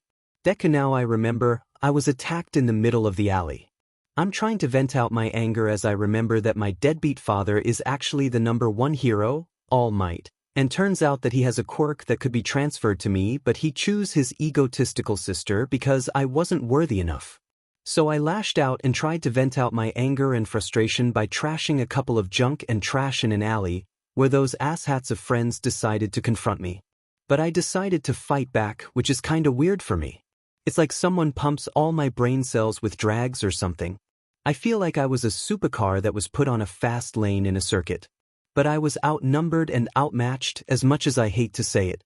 And they beat me up so bad that I was dead. Wait, I'm dead, for I could tell that I didn't have a coma, 'cause my heart stopped as I hold my chest to feel a pulse. Or maybe I had a concussion that my mind is starting to hallucinate. But that doesn't explain that I couldn't feel or see anything. Maybe it's the afterlife. So is this heaven or hell? Or perhaps like an impasse between them? As I was stuck in my own thought, a flash of red light appeared from the sky. I looked up and the light is falling down on me. I'm trying to evade it, but it landed straight in front of me. As the light is forming a silhouette of someone or something, I couldn't tell. Well, it took quite a while for you to figure out how you died, but not bad for a newbie, said the mysterious voice. Who are you? I replied while looking at the light itself with caution. Well, you could call me 𝗧𝗵𝗲, you feeble human, said the demon while looking at me like I'm an inferior being. 9. Where am I and what's going on? I asked, looking alarmed as an actual demon is literally standing in front of me. Since your tiny human brain couldn't figure it out, let me explain this to you. Right now, you're currently stuck in limbo. 𝗓𝗏𝗄 answered rudely. A limbo. I replied back to his answer. Yes, it's like a waiting room for you humans. A human soul that just left the human realm and now wandering around in here waiting for your judgment, he replied. Wait, so I'm like in hell or something? I asked. Looking a little intrigued, he decided to ask, what makes you so sure we're not in heaven? Well, for one thing, demons didn't live in heaven and I'm pretty sure they don't let someone as ugly as you around there. And by how you act, you seem to belong on the other side of the realm and indulge a judge and executioner role here. I answer him while looking him in the eye without blinking. 5. For a human, you're not quite as dumb as you look, 𝗓𝗏𝗄 answered while smirking slightly. 2. Yeah, well I tend to have more of a brain instead of a brawn, I replied. It seems likely, he replied while taking a look at me. So why am I here? I asked while trying to get an answer. He looked at me for a while before answering my question. We're here to decide your fate in the afterlife. I silently looked at him without saying a word. You seem awfully quiet, he said while slightly surprised, expecting a lot of questions or something. Yeah, well I already accepted my fate. I'm dead, so what's new? I replied with a bored tone. Most people would cower in fear while begging on their knees hoping that they go to heaven, he explained. Well, the way I see it in my previous life, God has given me a dysfunctional card right from the start, I said to him. Looking a little intrigued, he decided to ask, do tell. Well, you see, my childhood is filled with drama that comes from within. For starters, I'm quirkless, so that comes with a package of neglect and abuse. My beach sister is the head of my tormentor.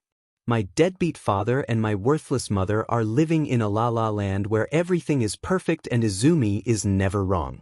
My friends are nothing but hellspawn whose only purpose is to make my life a living hell. The school is infested with rats that they called teachers and shitbags they called students.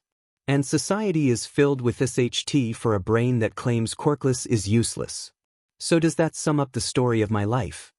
I asked nonchalantly. 5 𝗓𝗏𝗄 is just staring at him while listening to the story, but on the inside, he was kinda excited. Maybe he could be the one that he was looking for all this time. So he decided to test him a little. So your life is 𝗧𝗏𝗃, and what's your plan now? Get an early retirement in the afterlife or something? I replied back while grunting a little.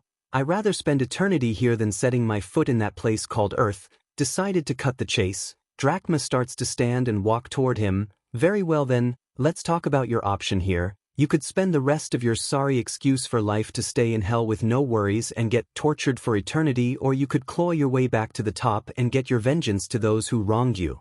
6. When those words left his mouth, I was kinda surprised a little but still proceeded cautiously.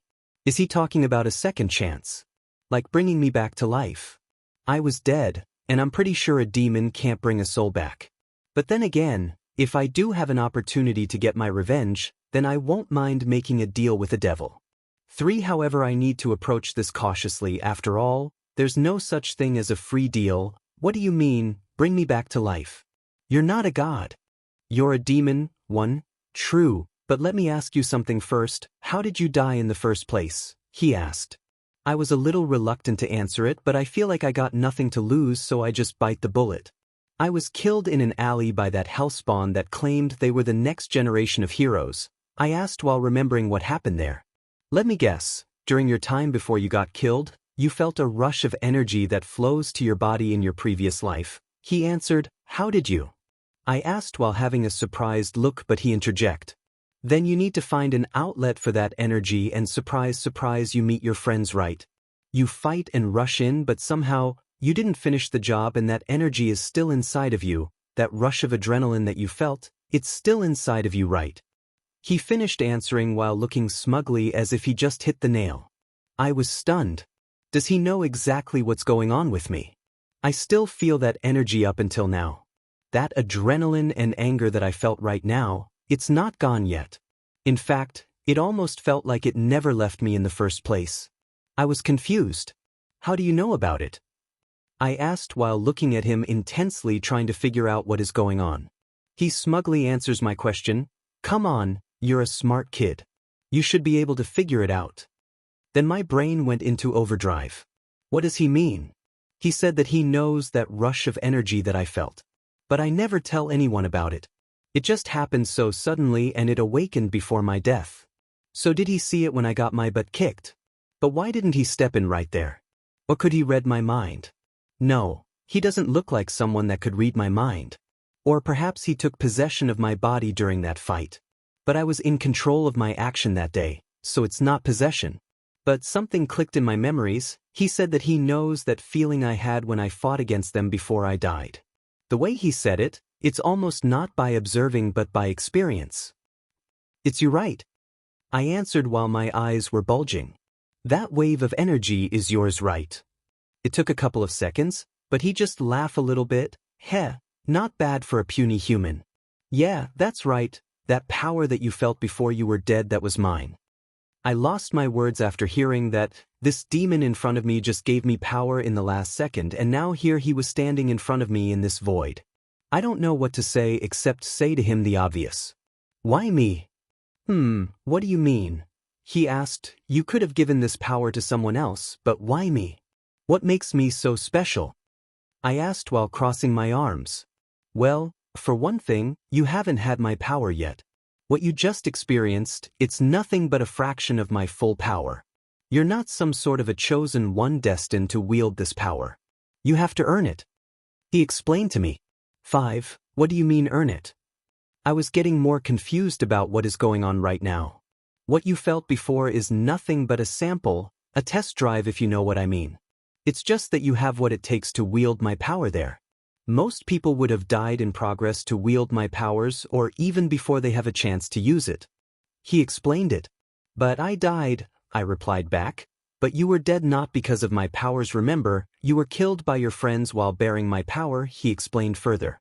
I still had questions about what was going on, what makes me compatible anyway, what separates me from the others that have failed. The answer to that is rage, he responds. What do you mean? While slightly confused, the key to my power is rage. The more you felt any negative feeling, the stronger you feel.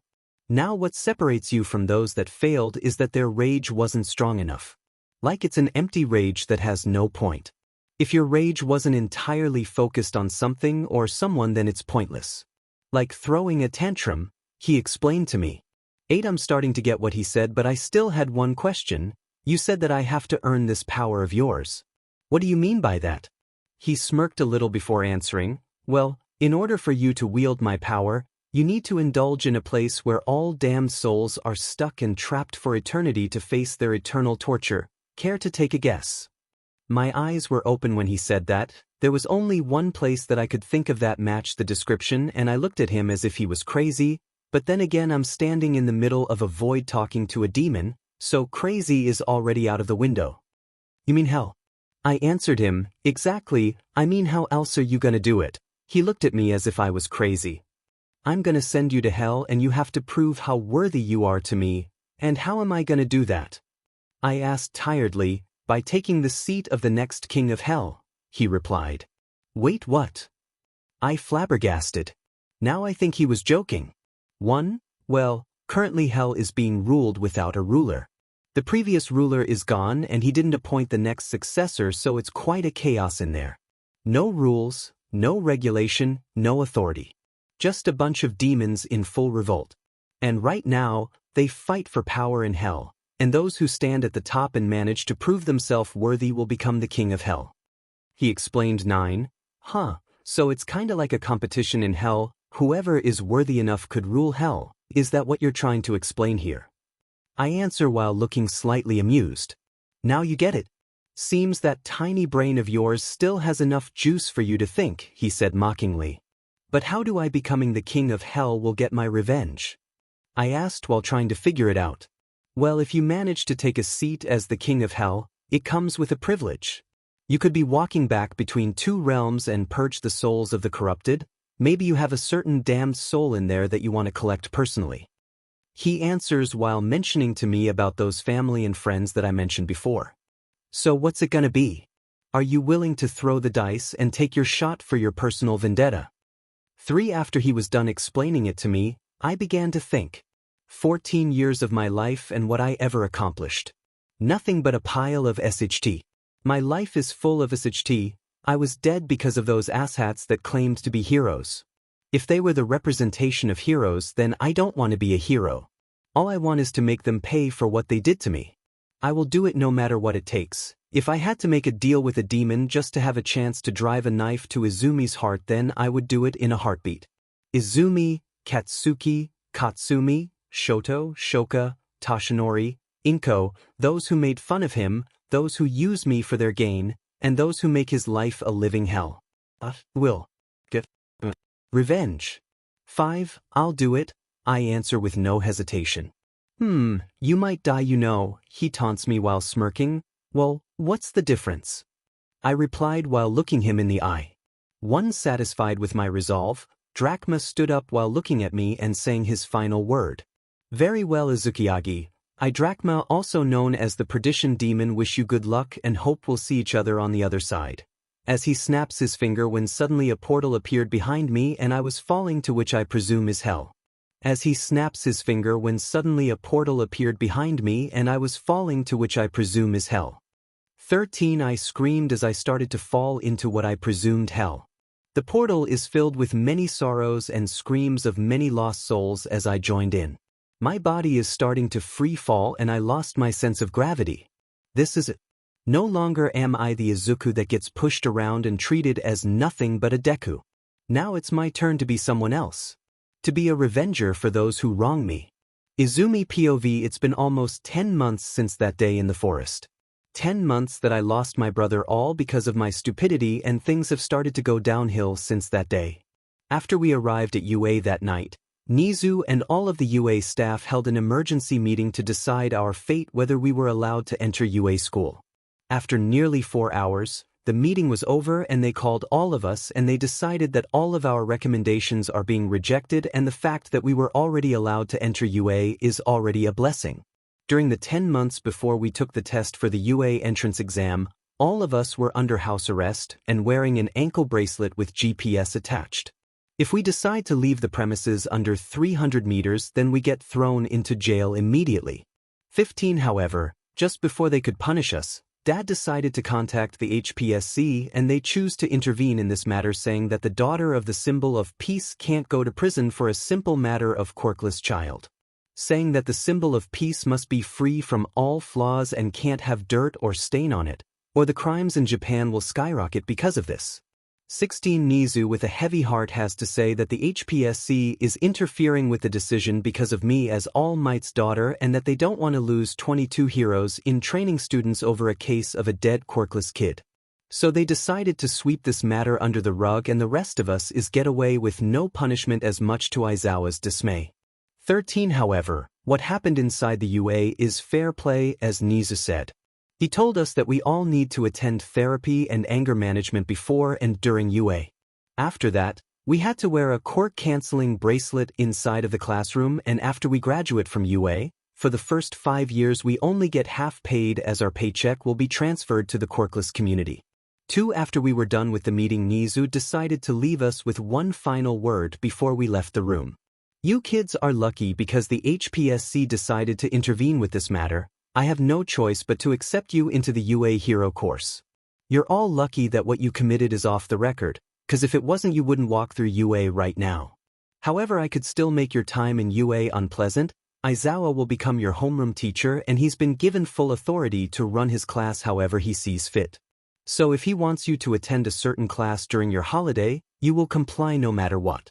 If he wants to train you to the bone, you will do it till he tells you to stop, and if he wants to expel you, then he can do it without the need for my authorization.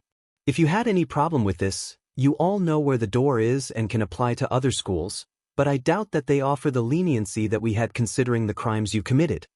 For after that, we left the school and I could see that all of my friends were being dragged straight to their homes waiting to get chewed off by our parents. When we arrived, Mom just went upstairs and went to bed without saying a word. She's still in shock after what happened, and Dad just went to the living room and sat on the couch while looking at the family picture, except without Izuku on it. For on the day of Izuku's funeral, Mom and Dad want to go to the funeral to pay their respect to Izuku, but Uncle Enji, Aizawa, and Grand Torino forbid them to go anywhere near Izuku's grave. They argued that they have every right to go to the funeral, but Grand Torino sternly said that they were not part of his life before and coming to his funeral now would be nothing but a huge disrespect to his name and Hisashi.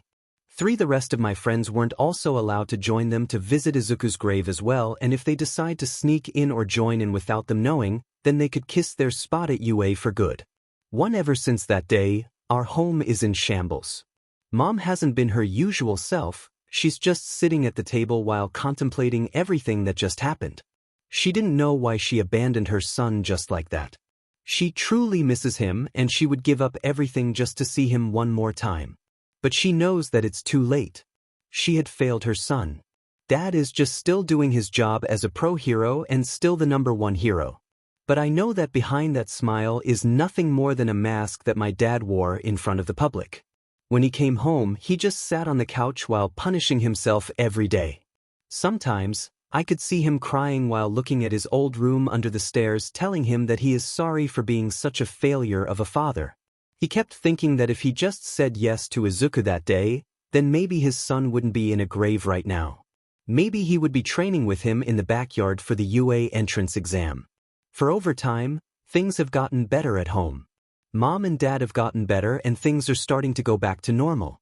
Dad has decided to give me one for all.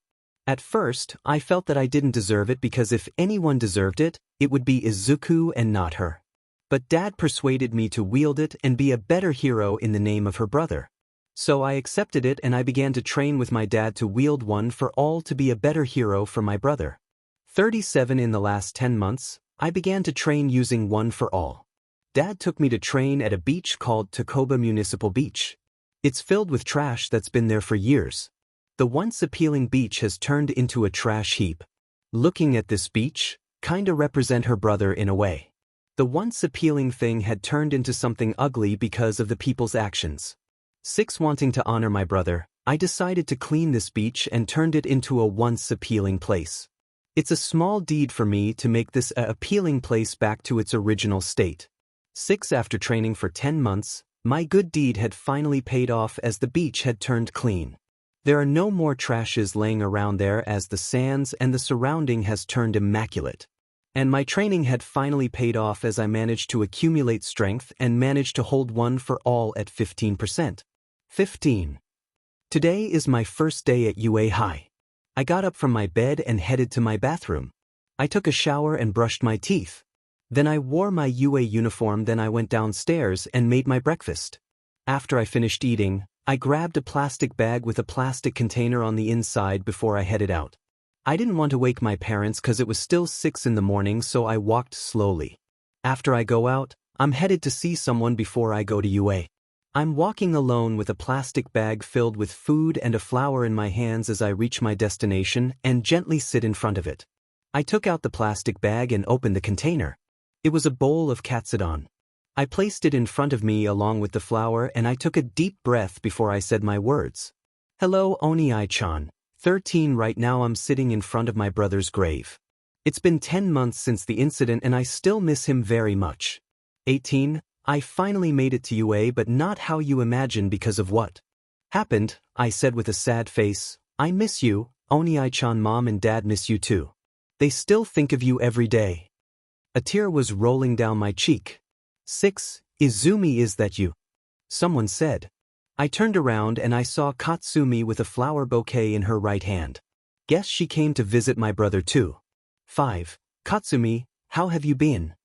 I asked while wiping the tears on my face. Well, you know, same old, same old. She replied while looking at the grave with a sorrowful expression. How long have you been here? Katsumi asked me. Oh, I just arrived not too long ago, I answer her while moving over to make room for her to join. Katsumi places the bouquet in front of the grave as he wore a sad face.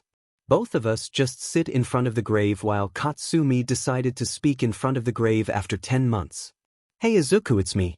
Well, not that you care about me, come to your grave anyway. I just want to say I'm sorry Izuku for everything, the bullying, the abuse, the beating, everything. If I just opened my eyes sooner, then you would be joining us right now. We probably already walking to UA.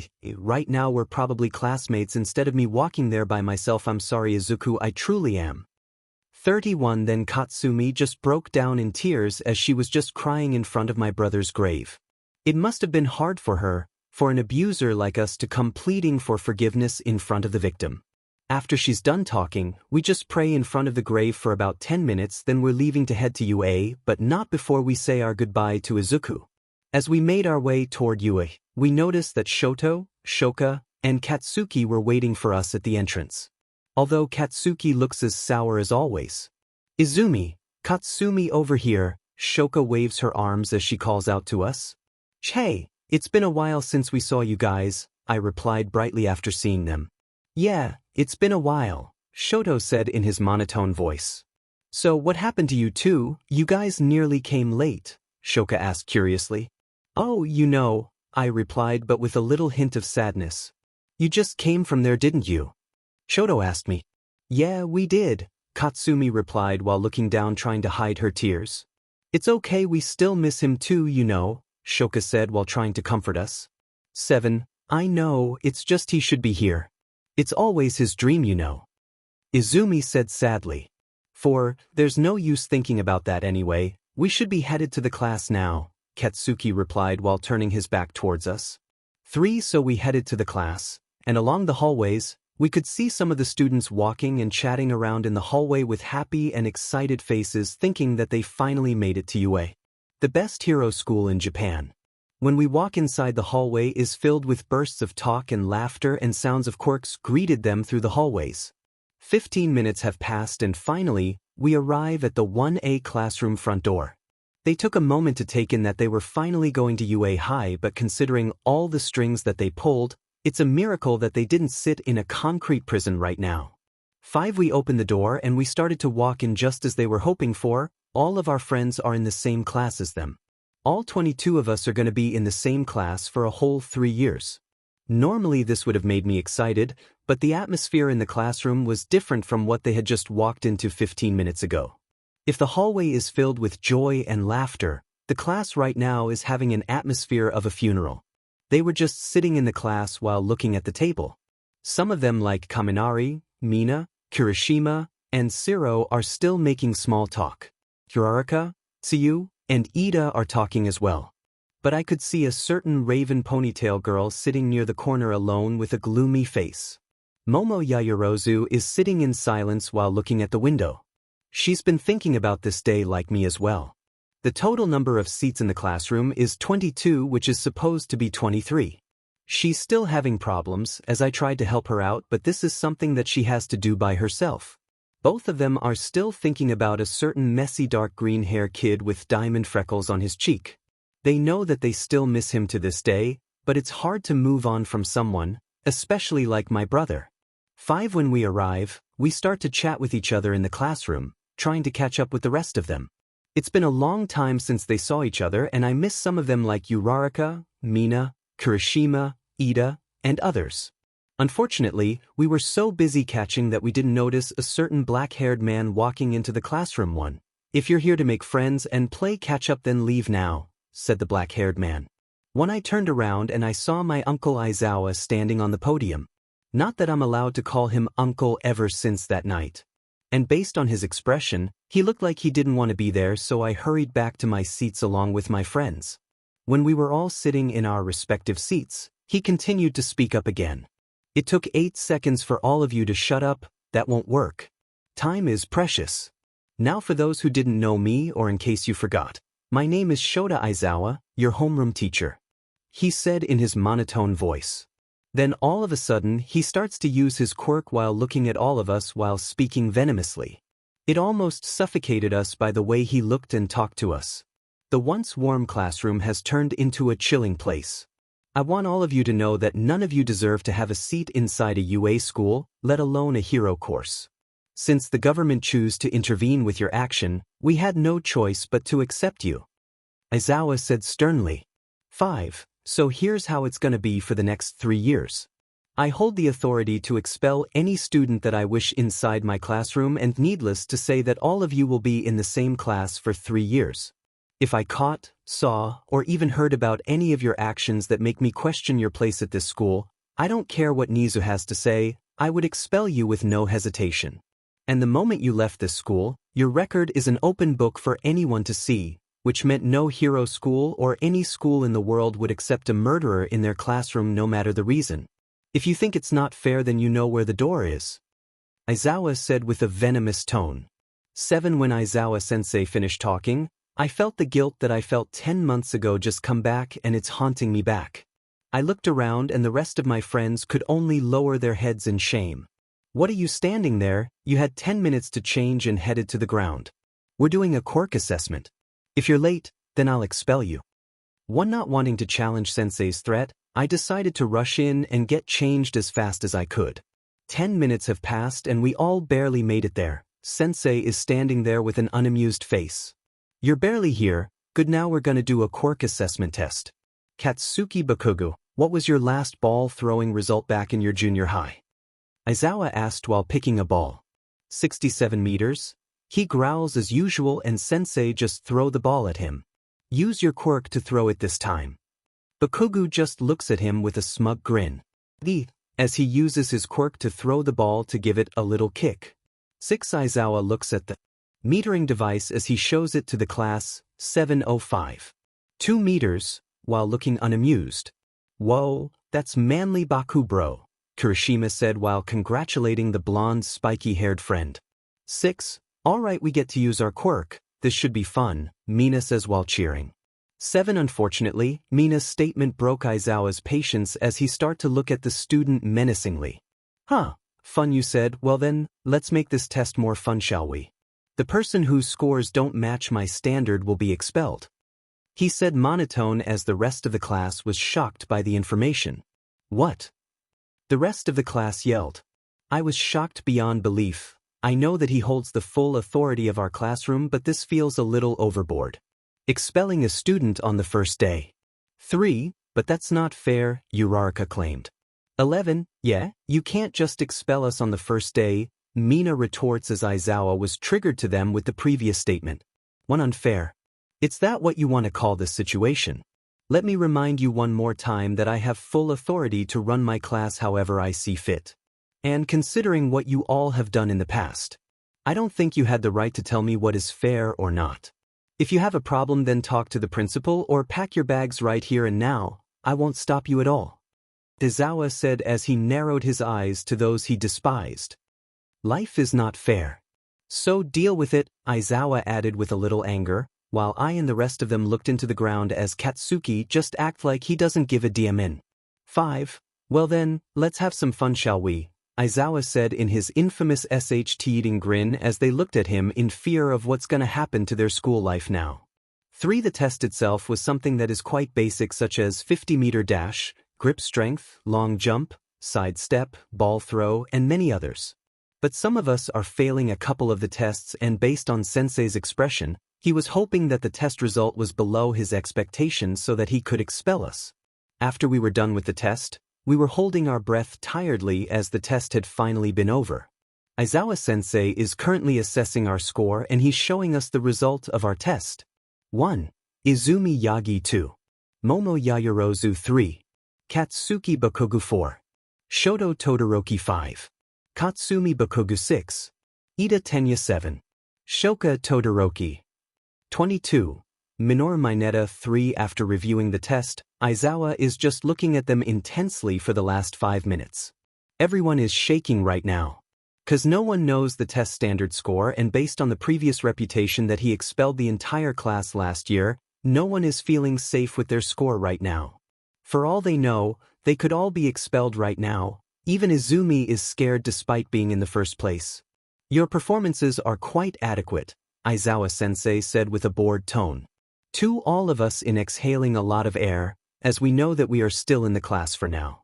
Some of us are quite glad that we are still in the class today. Mina want to make a comment on Sensei's words, but Kirishima hold her mouth so that the rest of the class wouldn't get into deeper trouble. 2. Grab your syllabus and head to the class, that's all, and I almost forgot welcome to UA High, Aizawa said while showing his signature grin. He just walked away while carrying the test result. The rest of us are standing up and all of us are thinking the same. Plus, is this gonna be for the next 3 whole years? Third POV. After a few exhausting days in school, things have gotten slightly better. Class 1A wasn't being dragged around with assignments and homework from Izuku, so he decided to give them a little break for now. As they finally had room to breathe, they managed to catch up with others and asked them about what was going on with their lives. While the others caught up with each other, there was one angry Pomeranian that was just sulking at his desk while complaining for no apparent reason. Katsuki is still looking as angry as always while looking at Izumi whenever he gets the chance, and Izumi is just giving him the silent treatment. It has been going on ever since that day, and she had no idea what to do with this situation either. The bell rang, signaling the start of their first heroics class of the school year. Izumi clenches her fists knowing who's coming to the class as she gets goosebumps about it. She couldn't wait for who was about to enter those doors. "So who do you believe is going to teach us today?" Uraraka asked Ida, knowing he would know the answer. "I don't know either, but I bet that UA has chosen the most qualified person for teaching this class," Ida said while chopping his hands. Then suddenly the doors were open, and a certain blonde hero entered the room. 3. Haha, I am coming in like a normal person, All Might yelled while laughing at the class and showing his smile as always. 7. It's All Might. Everyone got excited as the #1 hero himself is teaching this class. The class cheered with this news as they all get pumped up to start this class. "Yeah, it is I, All Might, and now I'm here to teach this class. Right now we will be doing battle training." As soon as he tells the class what they would be doing in this class, everyone just got more excited. 3. But in order to be heroes, you need to look the part. All Might pressed the button that dropped all of the suitcases with their own hero costumes filled with numbers on them. 2. Now go get change and head to ground beta, All Might shouted in excitement as the student began to move. After the class was done changing, they headed to ground beta as All Might began to compliment their hero costume. "You all looked great. Now, let me explain how this class works. Today you all will be doing an urban combat training. We will split you all into a team of 2 and put them against each other. One team being heroes and the other is a villain. For the villains to win, they need to protect the bomb till the time they will be given is run out or they defeat the heroes. And for the heroes to win, they need to touch the bomb or capture both the villain. 3. Now let's draw the lots for your role today." When the student finishes drawing their lots, All Might announce the first 2 teams that entered the training first. Now the first teams that starts today training, from Team A are Uraraka Ochako and Katsumi Bakugu as heroes, and Team D are Izumi Yagi and Katsuki Bakugu as villains. All Might announced to the class while showing the result. 21 That one made Izumi and Bakugu's eyes shoot up as they are staring at each other. They felt uncomfortable with this training simulation setup. First, they had to stay in the same classroom, then they were in the same class, and now they had to stay in the same teams. Together. With no way that both of them couldn't talk to each other at least once. "All right, villain team, you had 10 minutes to head in and prepare." All Might spoke from the intercom to the 2 young heroes. After All Might announced the teams, both Izumi and Bakugu entered the ground beta and headed into the building without uttering a single word. They could hear their own echoes as they stepped into the building even more. When they finally arrive at the bomb, they stop their foot. It looks like the bomb is located on the 5th floor. "So what should we do, Katsuki?" Izumi asked him while trying to make small talk to the ash-blonde hero that stood in front of her. 3. Why don't you tell me, Izumi? You seem to know all the answers to everything. Katsuki answered while grunting a little. 1. Izumi sighed and glanced at him. "Look, we have to work together or we're gonna fail the class." Izumi tries to talk to his teammate. "Huh, that's hilarious," Katsuki laughed mockingly, "and what's that supposed to mean?" Izumi asked him as if she didn't understand. "Nothing, just that all of a sudden we talked as if nothing is wrong, right?" Katsuki said sarcastically. "Look, we're gonna talk after we finish with this exercise," Izumi says while feeling weary of this conversation again. "And what makes you think that I would want to have a conversation with you?" Katsuki asked her back. "Katsuki, Izumi said, but, hero team, you may now enter the building," All Might say from the intercom. They both looked pissed cause they just wasted 5 minutes talking only. "We don't have time for this. Look, I'll go downstairs and take care of Katsumi while you stay here and beat Uraraka." Izumi said her plan. And why should I stay here and you get all the action all by yourself? Katsuki asked her not to agree to the plan. 2. Clearly because I don't want to see the building get leveled by your explosion, Izumi stated to Bakugo while headed downstairs, leaving Katsuki all by himself. Izumi is walking downstairs to the 4th floor while thinking about how to proceed with the plan. She tries to clear floor by floor, trying to find the heroes in this building. Finding nothing, she moved to the 3rd floor. She caught the sound of someone stepping closer. She took a peek and roughly around 200 meters in front of her, she met Katsumi and Uraraka standing there looking for her. 3. Thinking that she may have a chance, she tries to sneak attack them from behind and gain an advantage from it. She tries to use her quirk to grab both of them and finish the training as fast as she could, only when an explosion comes to her earshot. She snaps her head trying to take a look at what's going on, only to see Katsuki there attacking them head-on. What's going on?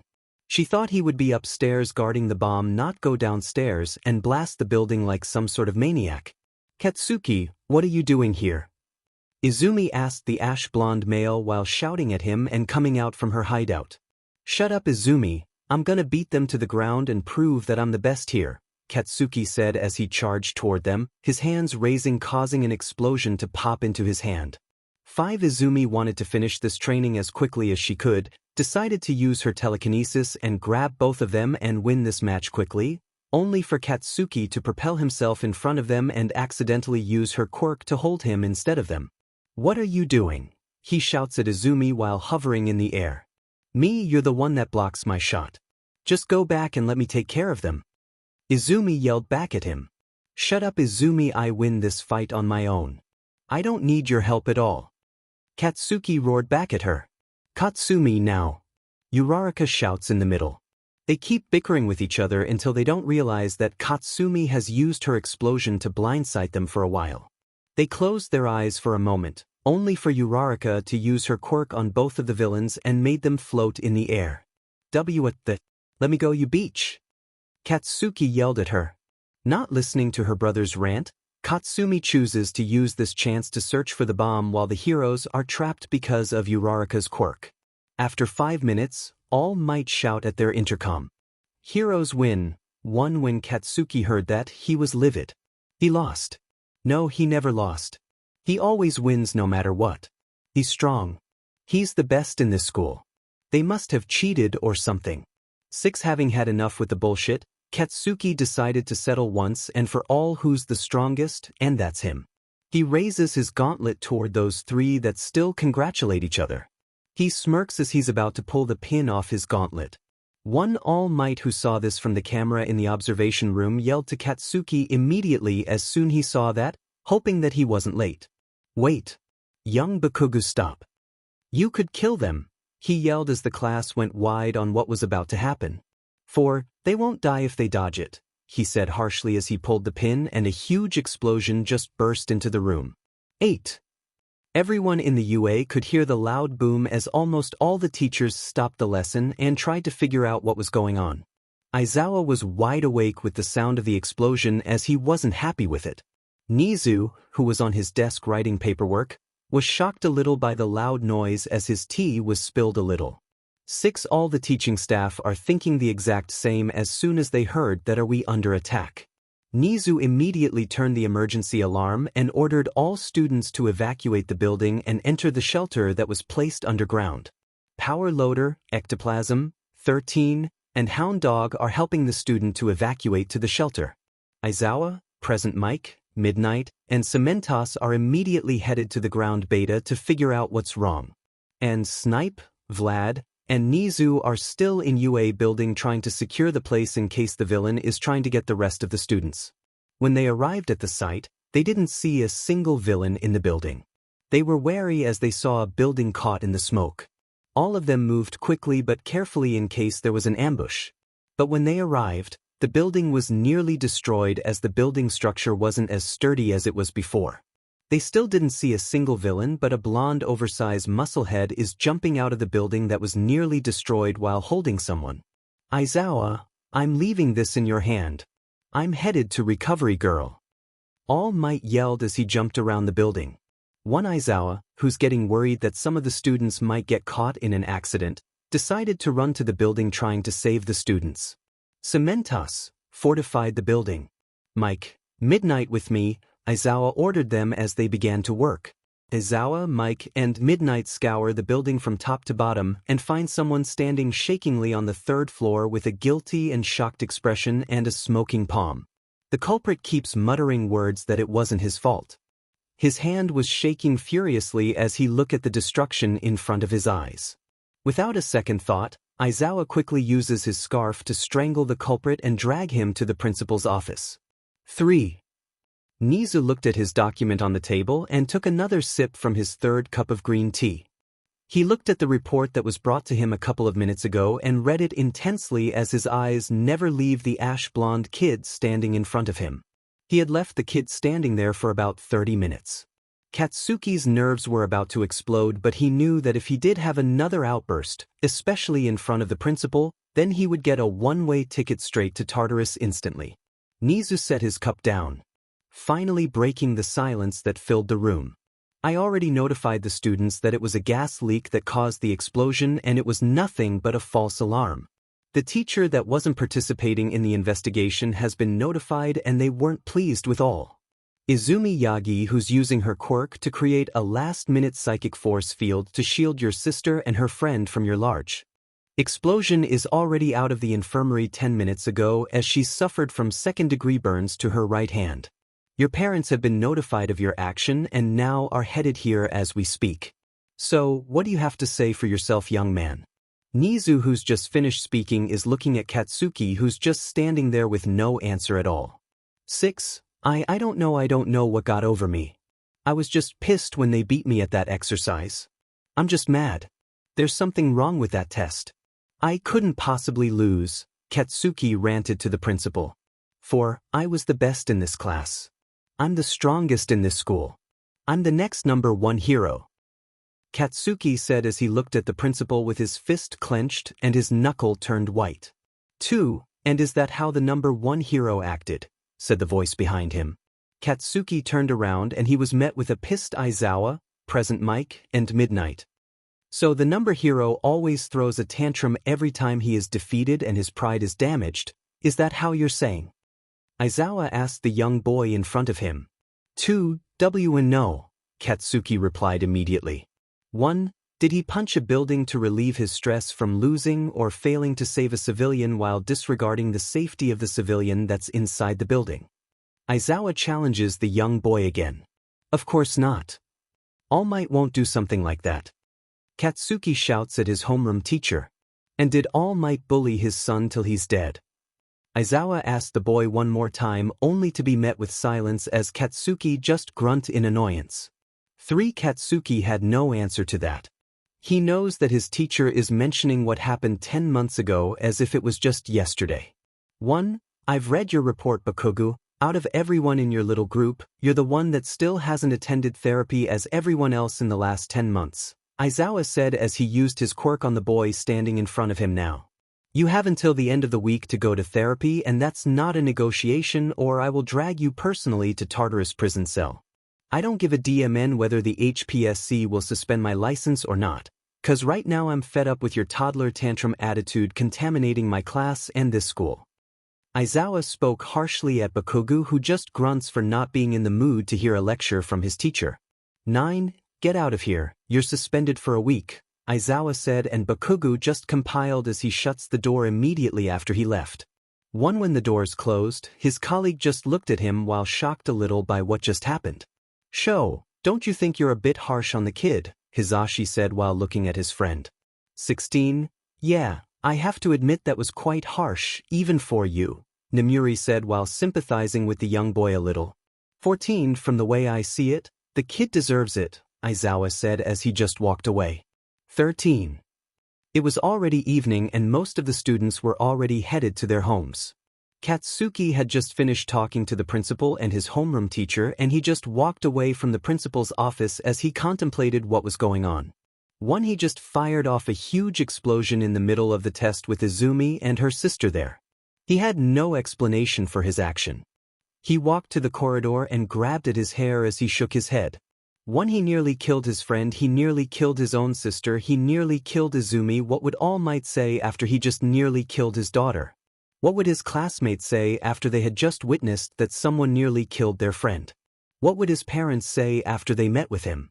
1. Would they kick him out of the house? 5. As 𝗧𝗵𝗃 was grunting and mad at everything, he didn't realize that someone was there. He looked up and his eyes were wide open as to who was standing in front of him, because she was the last person that he wants anyone to see in this state. His own sister. 𝗧𝗵𝗃 was currently sitting on a park bench near UA school as he was contemplating what was going on just now. He was being dragged by his homeroom teacher after destroying a building during battle training, and he nearly killed his friends just because he lost in a single battle. Then he was reprimanded by the principal for his action during the battle training. Not to mention that his homeroom teacher gave him an ultimatum, or he could kiss his career goodbye. Now he was sitting on a bench and his sister was sitting beside him as well, with a bandage wrapped around her wrist because she got caught in the blast a little. "Congratulations, you were able to start your day with a bang," 𝗧𝗵𝗃 said sarcastically. "F off," 𝗧𝗵𝗃 said to his sister. 3. I heard during the battle training, before you leveled that building to the ground, that you and Izumi were having an argument or something. 𝗧𝗵𝗃 asked in interest. "Nothing, it's fine," 𝗧𝗵𝗃 said while grunting and without looking at his sister, but 𝗧𝗵𝗃 wasn't satisfied with the answer. "Fine. Do you listen to yourself? You bicker like an old married couple in that building, and we could hear your loud voice echoing from the entrance." 𝗧𝗵𝗃 argued. "Look, what happened between Izumi and me is none of your business," 𝗧𝗵𝗃 tells her sister while trying to hold his emotions. 1. The hell it is. You just blasted that building to high heaven, and for what? Lose in a little fight. 𝗧𝗵𝗃 said to him, "Look, it was an accident, all right, I didn't mean it." 𝗧𝗵𝗃 yelled at her. 3. How is that an accident? I saw it, All Might saw it, and the rest of the class saw you pull that pin and fire off that explosion that you stored in that gauntlet of yours. 𝗧𝗵𝗃 challenged her brother again. "F off, sis, what's your point?" 𝗧𝗵𝗃 asked her sister where this was going. 4. My point is that you had an issue. You've been acting like this for nearly a year and you still had that same attitude. Stomping off the pout every time something isn't going your way. And you still haven't changed. 𝗧𝗵𝗃 lectured him. 3. When are you gonna grow up and start taking responsibility for your actions?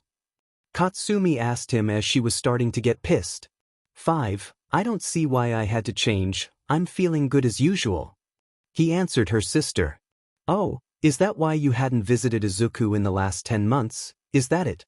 Because you're feeling great. 𝗧𝗵𝗃 yelled back. Why should I visit him anyway? He's already dead. That useless worm only gets in my way anyway and thinks he could be a hero. What a waste of space he is. 𝗧𝗵𝗃 yelled out. 8. Don't you dare say that to him. He was our friend and you still hadn't woken up and lived inside of that bubble of yours. 𝗧𝗵𝗃 yelled at him. 6. I can say whatever I want. That to you is nothing more but a waste of space anyway. 𝗧𝗵𝗃 roared back. He's been nothing but a good friend to you, and what did you repay him back?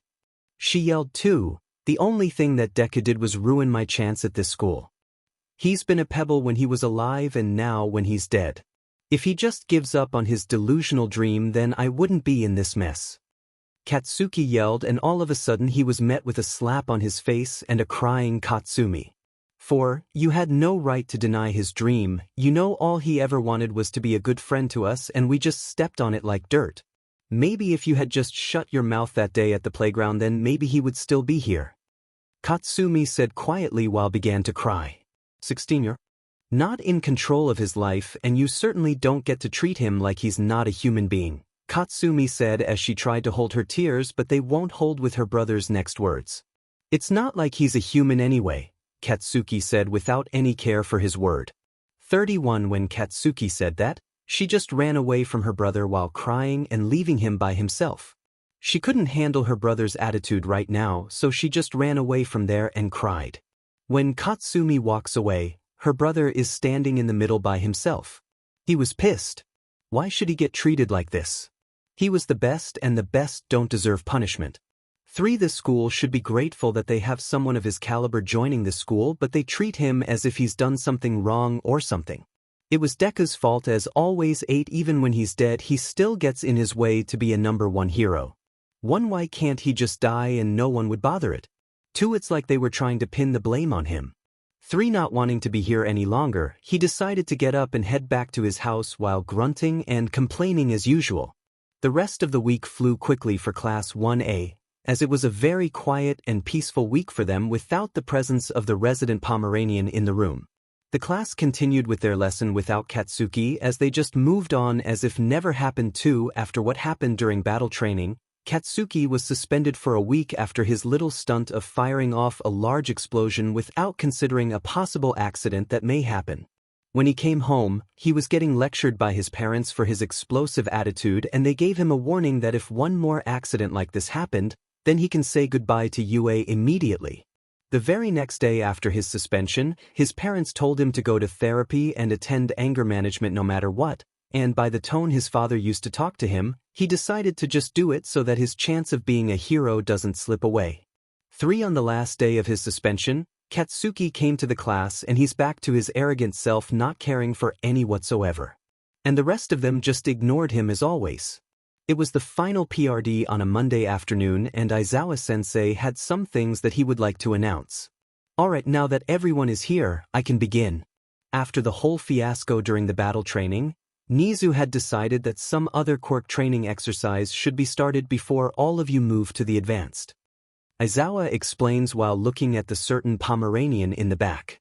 So, for tomorrow, our class will be heading to a rescue training facility known as the Unforeseen Simulation Joint, or known as USJ. The school has provided a teacher at the facility to help you train with this subject, and you would meet with the teacher at the location, Aizawa explained with his monotone voice. You all need to gather at the parking hall at 1:00 tomorrow. If you wish to wear your hero costume, then the school has allowed it. Don't be late or I'll expel you. Aizawa finished explaining. Before any more questions could be said, Aizawa dismissed the class and everyone began to pack their belongings and prepare to go home. As Izumi was about to leave, Katsuki approached her immediately after the class was dismissed. Hey, Izumi, Katsuki called her in a loud tone. What do you want, Katsuki? Izumi asked back with an annoying tone. What's wrong with you? You said we talk after we've finished that training session, Katsuki said without any care as if he hadn't done anything wrong. Oh, now you want to talk? Did you have an epiphany this morning or something? Izumi asked him with a sarcastic tone. Look, I just want to apologize for what I did, Katsuki said while clicking his tongue. She took a glance at him and said with an uninterested look. Is that it? Izumi said, W. Katsuki was a little surprised by the answer given by her. Good, I thought it was something important, guess I was wrong, Izumi said while waving her hand telling him to go away. Look, can we talk for a moment? Katsuki asked her. I'm busy, leave me alone, Izumi said while grabbing her school bag. Dsm, listen to me. Katsuki said while raising his voice a little and grabbing her wrist. Or what are you gonna blast me again? Izumi taunts him. You said we're gonna have a talk after the battle training, Katsuki replied while arguing with her. Oh, clearly I got your message loud and clear after you blasted me in that building. Is that your way of saying F off or shut up? I always have those two mixed up. Izumi replied sarcastically. That wasn't my intention at all, Katsuki argued back. So what, you think that makes you right? To fire off an explosion in my face just because of a petty argument. How fragile is your ego? Izumi shot back as she yanked her arm from his grip. Just stay away from me, she said for the last time. As soon as she said that and left, Katsuki just grabbed his hair and tried to pull it off as he was wondering why she didn't want him to make things right. 14. It was Tuesday and Class 1A was already sitting in a bus while heading to USJ. They chatted, gossiped, and played a little game while waiting to get there. The bus is filled with many talking, much to Aizawa's displeasure as he was trying to get some sleep, while a certain male Pomeranian dog and a short green-haired girl sitting in the back were not joining the conversation at all. They just sit in a 𝗵𝗃 silence while not looking at each other. 9 After 20 minutes, they finally arrived at a large dome in front of them with a large staircase leading to a likewise large door with the letter USJ on the front of the dome. The class looked at the building in awe while Izuku-sensei told him to stop wasting time and move on. When the doors opened, the group was met with the space hero, 𝗬𝗏. The students began to gather around as she began to explain the true purpose of this training and why rescue training is very important. She also explains the importance of using your quirks with caution, which the class internally agreed on as they could cause harm to others.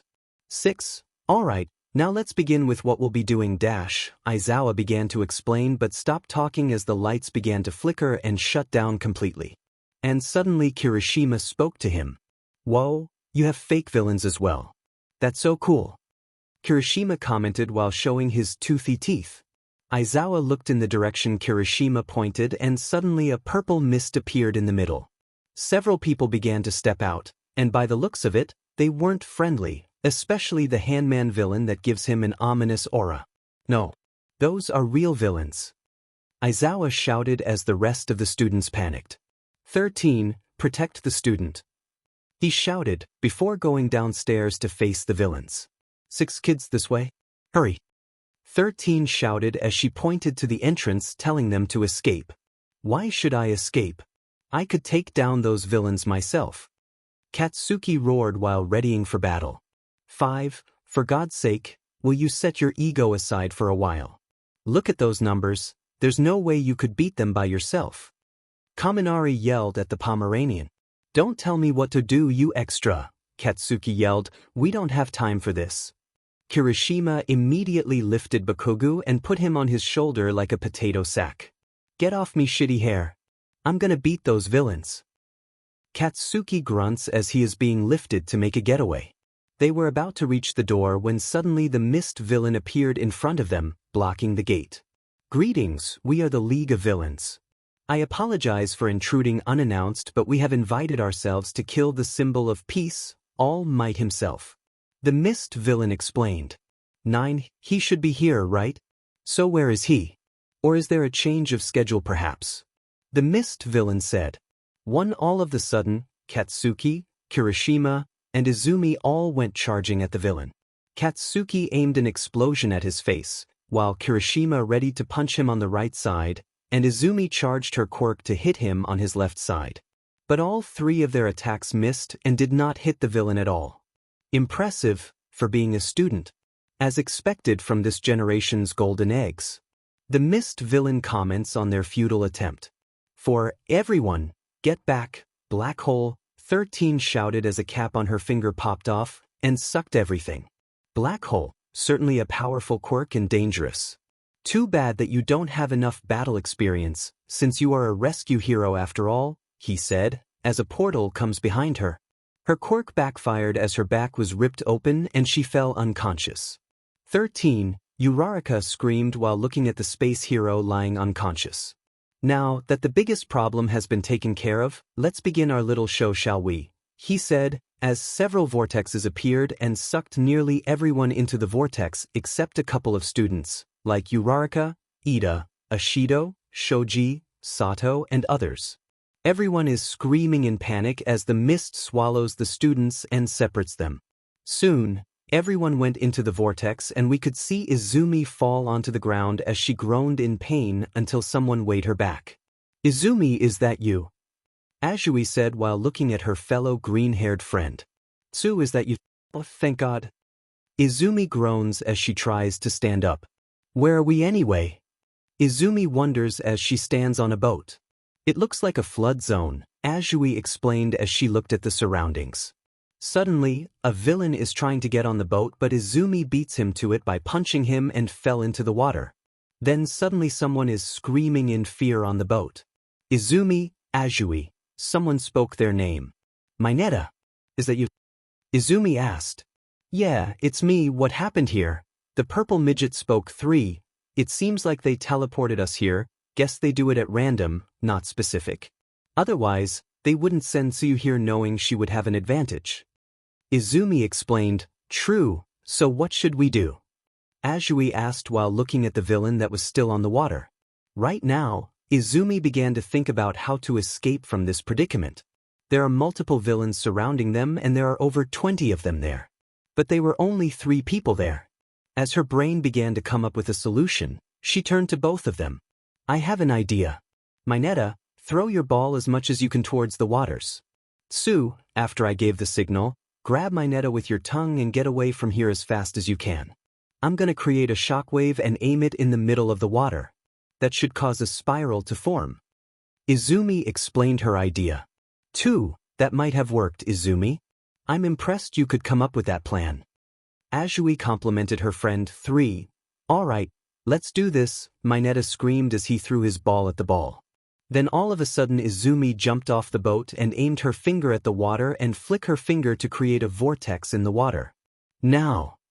Izumi yelled and Asuie grabbed 𝗵𝗃𝗧𝗏 and made their getaway as far away as they could. As soon as they landed safely, the purple midget spoke first. Holy CRP, it worked. You're amazing, Izumi. 𝗵𝗃𝗧𝗏 complimented her. Thanks, guys. Come on, we should check the entrance and see if we could meet up with others, Izumi said while leading the group towards the entrance door. Finally, they reached the center where they were hiding. They just saw their homeroom teacher get pinned down by a large bird creature and a hand villain standing beside him. The creature is almost as big as All Might in terms of size. It manages to beat Aizawa sensei to a pulp. We have to help him, Izumi said as she was getting ready to fight the villain. Hold on, we can't just run in there and fight the villain, we're gonna lose badly, you know, 𝗵𝗃𝗧𝗏 argued while almost crying. Izumi, 𝗵𝗃𝗧𝗏 is right, we need to approach this carefully, we can't just rush in there with no plan, Asuie explained to her fellow green-haired friend. As much as she hates to admit it, she was right. They were outnumbered and outmatched against those villains. But they can't just sit here while their sensei is in danger. They have no idea what to do, their friends are scattered around, their teacher is laying on the ground, and the villains have taken over the USJ. It's chaos at the USJ, Izumi thought. When things couldn't go from bad to worse, the mist guy appeared at the handman's side and came to him. Shigaraki, I managed to scatter the rest of the students, but unfortunately, one person managed to escape. It seems that he was quite fast for me, the mist villain said. Kurojirai, if you weren't my escape plan, I'll kill you right now. Shigaraki started throwing tantrums while scratching his neck. So what now, Shigaraki? It seems that All Might isn't coming here as scheduled. Kurojirai asked him while wondering what we should do. And after all the trouble I had to bring this Nomo for him, Shigaraki was wondering as well. Well, with the pro heroes coming here soon, and All Might is not coming, I guess there's no other choice. Let's retreat, Shigaraki said while complaining a bit in their hiding spot. They were surprised a little when the villain said that they should retreat. Wait, they're retreating. We're safe. 𝗵𝗃𝗧𝗏 cried while looking at Izumi and Asuie. But Izumi wasn't convinced with this at all. Being the daughter of All Might, she learned a couple of tricks that most villains wouldn't just surrender after doing a raid like this. There has to be more to it. Well, it seems the symbol of peace wasn't coming today, but let's damage his pride and image a little, shall we? Shigaraki said as he made a mad dash towards Izumi and placed a hand on her head. Izumi feels dread as she closes her eyes while closing her eyes and grits her teeth while waiting for her inevitable doom. But she didn't feel anything as she slowly opened her eyes and saw that his hand was still touching her face. You really are cool, Eraserhead. Shigaraki looked at the underground hero himself as he used his quirk on Shigaraki as he just erased his quirk. Despite what they have done, Aizawa knows better than anyone not to let a villain kill their student, no matter how wretched they may be. He's just doing his job as a teacher and a hero. Nothing more, nothing less. 6. Get away from me, smash. Izumi said as he used 10% of OFA to punch Shigaraki in the face, hoping to knock him out cold. But suddenly Nomu is moving toward Shigaraki and blocks her punch. Are you a fan of All Might, kid? You sound and act just like him. Shigaraki smirks as he says that to her while Izumi was shaking. Nice try, kid, but not good enough, Shigaraki said while smiling and trying to grab Izumi for a second time, only for Aizawa to use his scarf to hold his hand. Get away from here now, Aizawa said while trying to hold him. No, we won't be abandoning you, Izumi screamed at his teacher as she pleads to him to get away and make a run for it. Well then, say goodbye, kid, he said as he grabbed Aizawa's scarf and yanked it off him.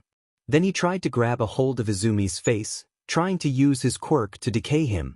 when suddenly, a loud bang came from the door and everyone is stopping on what they were doing. Izumi, Tsuyu, and Minato were looking at the entrance on who was entering the door, while Shigaraki is smiling excitedly as he knows who is the mysterious person that just entered the room. He came, Shigaraki said under his breath while trying to hold his excitement. Then all of a sudden someone just came from the smoke. It was the symbol of peace.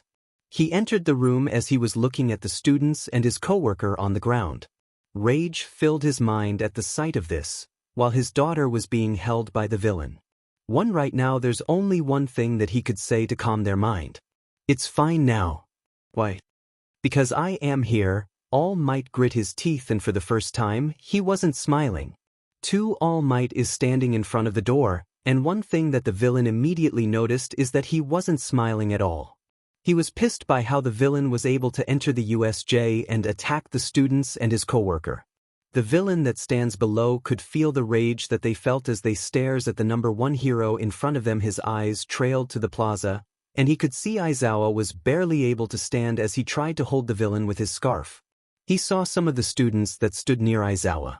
Minato and Tsuyu were shaking with the villains surrounding them, and his daughter, Izumi, was being held by the hand villain. All Might bent his knee and rushed forward. Suddenly, the villain was knocked out and All Might managed to pick up Tsuyu, Minato, Izumi, and Aizawa to safety. He put them down carefully, especially Aizawa, who was seriously injured. "Are you kids all right?" he asked while worrying about his students' safety. "We're fine, sir," Azui says while coughing a little. "Good, now stand back, I will face them." All Might said, "Wait, be careful, Dad. That thing is strong." Izumi warns her father. "Have no fear, young Izumi, for I am here." All Might said his signature catchphrase. He rushed over to the bird creature. Carolina Smash. He shouted the name of his signature moves, swinging his arms in a downward X with an immense force as it met with the bird creature's body. That won't work, All Might. Nomu here has a shock absorption, Shigaraki said while chuckling a bit. All Might keeps punching the creature one more time, then again, and again, but no matter what, his punch does not affect the creature. No matter where he hits the creature, it has no effect. Nomu, let's show the symbol of peace your power, shall we? Shigaraki muttered, and suddenly the symbol of peace got punched and landed a couple of meters from where he stood before. All Might was shocked. This is the first time anyone has ever punched him this hard. Not to mention his full power punches aren't having any effect at all. I can let this creature get past me no matter what, he thought. Then he uses his signature move again, the one that always wins him in his battle against many villains. Detroit Smash, he shouted his signature move as his fist met with the body of the creature, only to have no effect at all. Are you gone deaf? Nomu has a shock absorption, or maybe you were always this stupid, All Might, Shigaraki said while mocking the symbol of peace himself. He wasn't as confident as he was before. Now he was stomped. His punches have no effect. The punch that has defeated many villains now is proven to be useless. At this point, All Might is running out of ideas on what to do. All Might then tried to circle around the creature before grabbing Nomu by the waist and slamming him to the ground in a suplex motion. Unfortunately, Nomu's upper body passed through the vortex that appeared. Then Nomu grabbed All Might where his weak points are, causing him to cry in pain. All Might thought once he tried to let go of the Nomu. What the? Does this creature know about my weak point? All Might said internally, impressive as expected from the symbol of peace himself, Kurogyari said while applauding the hero himself. However, Nomu was designed to deal with your power 100%. And even if you did manage to win, there are still many villains in the area including both of us, and we're not to be taken lightly. Now, all we have to do is order the Nomu to pull your body through before I close it once your body is halfway. Kurogyari explained his current predicament. All Might's eyes are widened as he just falls into the villain's trap. He needs to get himself free before he gets his body cut up in half. Just when his head was about to touch the portal, he could hear the sound of an explosion and ice. Katsuki yelled out loud. A loud voice echoed as the Nomu was frozen up to his upper torso, and a sound of the explosion blasted through the mist villain, as he was being pinned down to the ground by Katsuki and Kirishima.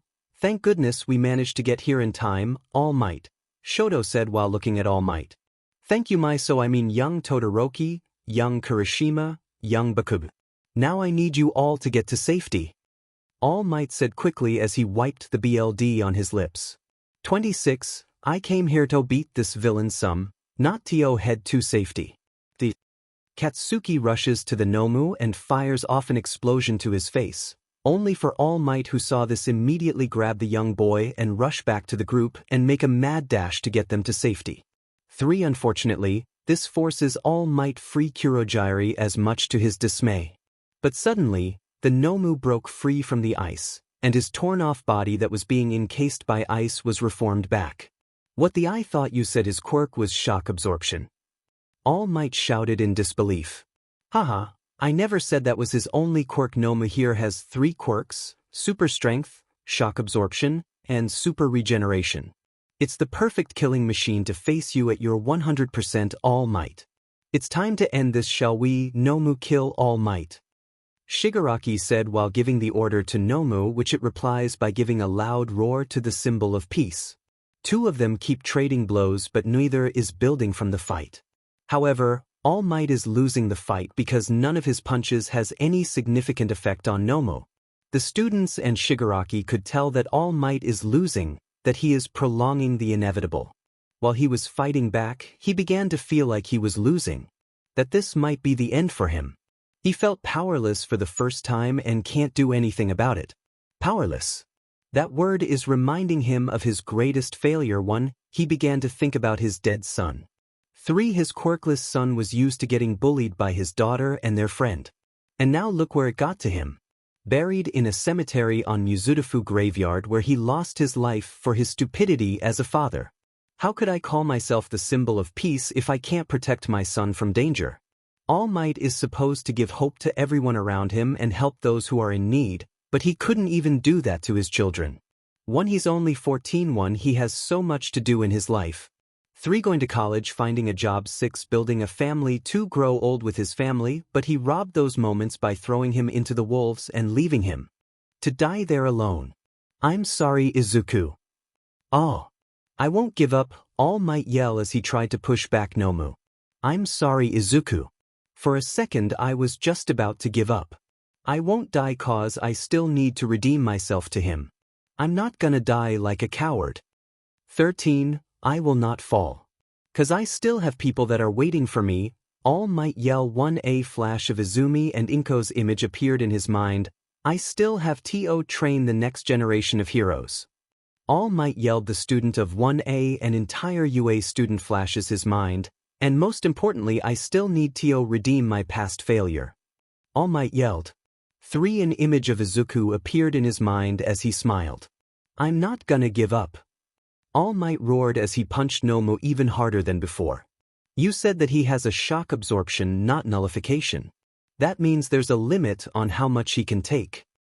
All Might said while the Nomu slightly faltered. All Might punch is becoming faster and stronger than before. Built to fight me at 100% of my powers. Then I just have to go beyond that, he shouted as he kept punching Nomu.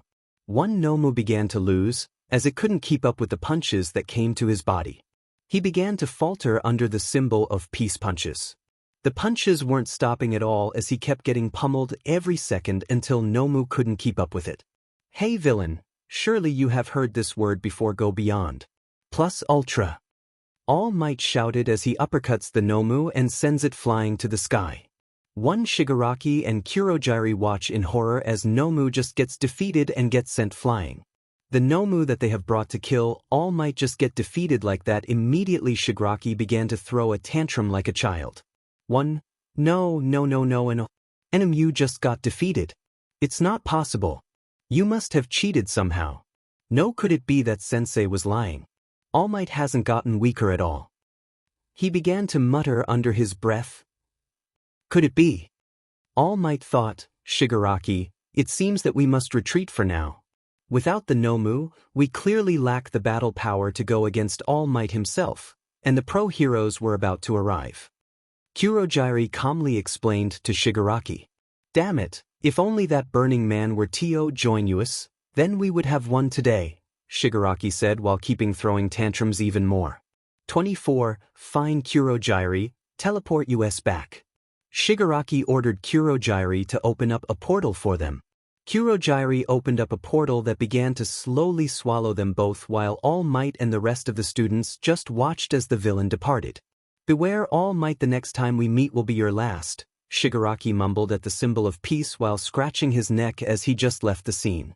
After the villain left, All Might began to sigh while looking around at the students and his colleague, and he realized that All for One is alive while thinking this is the beginning of an upcoming war. After the whole incident in USJ, the student was driven out of the USJ and was questioned in front of the USJ by Detective 𝗧𝗵𝗃𝗧𝗏 and the rest of the police officers.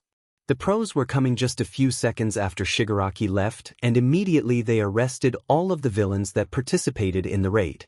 Some of them are trying to escape, but they were apprehended by Midnight thanks to her quirk that put almost all the villains to sleep. Aizawa and 13 were brought to the hospital for sustaining an injury as soon as possible so they could begin their recovery immediately. Meanwhile, inside a deflated All Might stood in the middle of the plaza as he looked at the destruction at the plaza. He began to think that All for One might have returned and he has already found a successor. Is it possible for him to be alive? No, I crushed his face during our last encounter. I'm pretty sure he was dead. But that villain knows about my weak spot. And the only ones who knew were only selected individuals that I've trusted. So how did he have any information about it? He thought about his last encounter with Shigaraki, and when he said about 𝗵𝗃, I'm pretty sure that he was mentioning All for One. If that's the case, then I need to prepare myself for the upcoming battle that may come in our future. I hope that Izumi is strong enough to face the danger that awaits in the future. He thought while gripping his fist as he began to head to the exit with a new resolve. He promises himself that he will end this no matter what. To fight against the greater evil in the next future and keep this society safe no matter what. If only that were true. After Tsukachi had finished interviewing Class 1A, he entered the meeting room inside UA. We could see that every staff member was sitting in the room. From Principal Nizu, All Might, Present Mike, Midnight, 𝗵𝗵𝗃𝗧𝗏, Snipe, ectoplasm, Power Loader, Vlad King, and Detective 𝗧𝗵𝗃𝗧𝗏. They were sitting in a conference room to discuss what happened at USJ. So I guess you all already know this, but I'm still gonna say it. This afternoon, our school training facility has been compromised and the villain managed to break into our facility and threaten the safety of our students, Nizu explained. Has the student been injured or any casualty been reported? Present Mike asked the principal. Thankfully not, however. Shota Aizawa and 13 had been brought to the hospital for recovery. Nizu said, good, at least the student wasn't harmed, 𝗵𝗵𝗃𝗧𝗏 said while sighing in relief. 10. Now let me give you all a brief summary. Yesterday the USJ facility was attacked by an estimated 100 villains. The organization is called the League of Villains. The members were nothing more but street thugs and a bunch of low-life criminals. But these three pose a threat. Tsukachi explained as he showed a picture of three individuals on the screen. The first one is the mist villain, also known as 𝗬𝗪𝗧𝗏. His body is purely made from a mist. But he must have a physical body as some of the students managed to pin him down during the raid. Based on the video we receive, we deducted that his quirk is called warp. It allows him to create warp gates anywhere he wants from what we can see. He points to the picture of the mist villain. Warping quirk is already rare enough to think that it would fall to the villain's hand. That gives them a mobility advantage. Snipe said while looking at the villain's photograph. The second person is the humanoid bird villain. They called it Nomu. Its body is purely made from a laboratory as it wasn't human. Based on All Might's description, it manages to tank his punches with no problem. And it has 3 different quirks: shock absorption, super regeneration, and super strength. Tsukachi explained. 3. How could that thing have a 3 quirk? Is it even possible? Ectoplasm asked while shocked by this revelation. It seems that this Nomu was bioengineered, so it's designed to withstand 3 quirks. Hence, Nomu wasn't human at all. Nizu said his speculation. What do you mean, Principal Nizu? Toshinori asked. Based on what I saw in the footage, it was already brain dead, since it was only able to follow commands from a certain individual. However, based on pure strength and raw power alone, we could see that Nomu is almost unbeatable as he almost beat All Might. Nizu said to the room. And lastly is this person, they called him Shigaraki. From what we can see, he was technically the leader of the group. However, his personality seems to be contradicting since he is rash and childish, almost like a man-child. However, his quirk is to be fearful. He can decay anything that he touches with his 5 fingers. Please proceed with caution as we have seen what he's capable of. Tsukachi warned their colleagues, which they took seriously. To be honest, I don't think this guy is the leader, 𝗵𝗃𝗲 said. Indeed, I've suspected that perhaps there's someone that's leading them from the shadows, Toshinori said in his opinion. Yeah, he doesn't have the leadership skills to lead such a group. Present Mike voices his opinion as well. They discussed the USJ case for over an hour trying to figure out what's their motive and how did they know that Class 1A will have a training schedule for today. They suspected that there might be a spy, but they decided to put that one on the hold as they didn't want to raise suspicions. Finally, Tsukachi decided to address a different case. However, during my recent interview today, there seems to be something that caught my interest. It's from one of the students that were in the middle of the fight between All Might and Nomu. Tsukachi decides to voice his opinion as most of the staff now gives him undivided attention. What do you mean, Tsukachi? Toshinori asked his friend, but he looked at the blonde-haired man and contemplated whether to say this in front of the room or not since they had a falling out 10 months ago.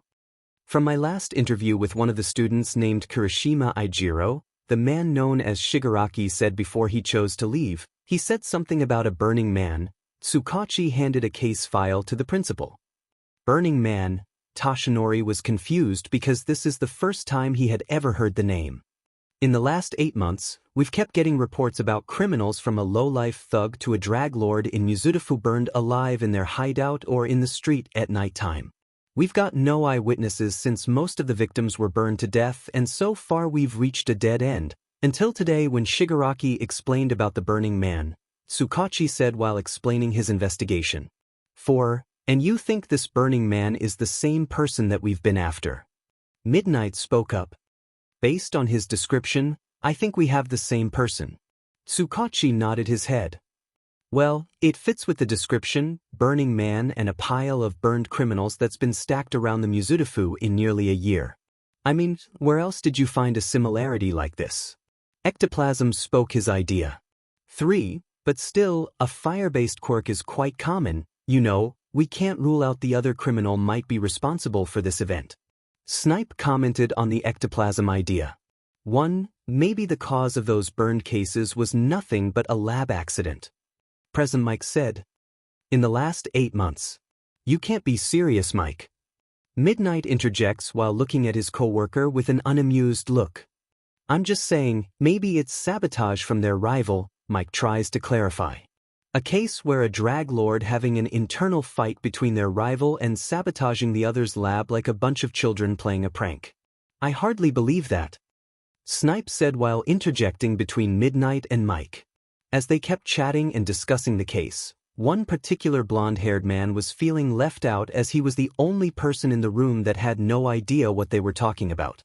Hold on, why wasn't I told about this investigation at all? Toshinori interjected. And everyone stopped talking while looking at the frail Yagi. 3. This is the first time I heard about this burning man and criminal getting burned alive. But from the way you all reacted, all of you knew about this case already. Toshinori said while looking for his co-worker for an explanation. 3. A deafening silence was suddenly filling the meeting room as no one was able to come up with an explanation or didn't want to give it to the man. That's because we've been requested to participate in this case. Tsukachi came to us 8 months ago about a case of a drag lord that got burned down and all of the organization shut down. Since then we've been doing our investigation on who or what caused this incident. Nizu explained while joining his paws together. But why wasn't I notified of this case? I'm a UA staff as well. Toshinori said while looking at his co-workers because of this betrayal. Let me remind you one more time, Toshinori, that you were not a full-time teacher since you only joined UA just to teach your daughter personally for 3 whole years, Not to mention your lack of responsibility to do your job properly, because if you had arrived at USJ based on schedule, then Izuku and 13 wouldn't be in the hospital at all. Nizu countered back at the frail symbol of peace. Toshinori wants to debate this decision, but he knows that the principal was right. It was his lack of responsibility that caused this incident to happen. If he just does his job properly, then his coworker wouldn't have to put their lives on the line to protect the student. I admitted that it was my fault for not arriving at the USJ as scheduled, and the villain manages to harm our student and my coworker, Toshinori admitted timidly while looking at everyone in the room with a wave of visible anger and disappointment on their faces. But still, I could have helped with this case of Burning Man. I could provide an insight. Toshinori tried to find his footing in this situation. And what could you possibly do, flexing your muscles in front of the camera while showing your teeth like some muscle-head bodybuilder? Midnight looked at the skinny man while challenging him for an answer and getting a snickering laugh from Mike. What's that supposed to mean? Toshinori asked while looking at the R-rated hero herself. I meant that you have zero knowledge of how an investigation is supposed to work, not to mention that all of us have to pay for your lack of responsibility as a teacher. Midnight said sharply, meaning I'm an irresponsible hero, demanded Toshinori, his voice rising. 18, meaning you've been known to act more rashly, Yagi, which is why Principal Nizu keeps reminding you to do your job. 𝗵𝗲 berates the man. We'll leave my instructions from Nizu out of this if you please, said Toshinori loudly.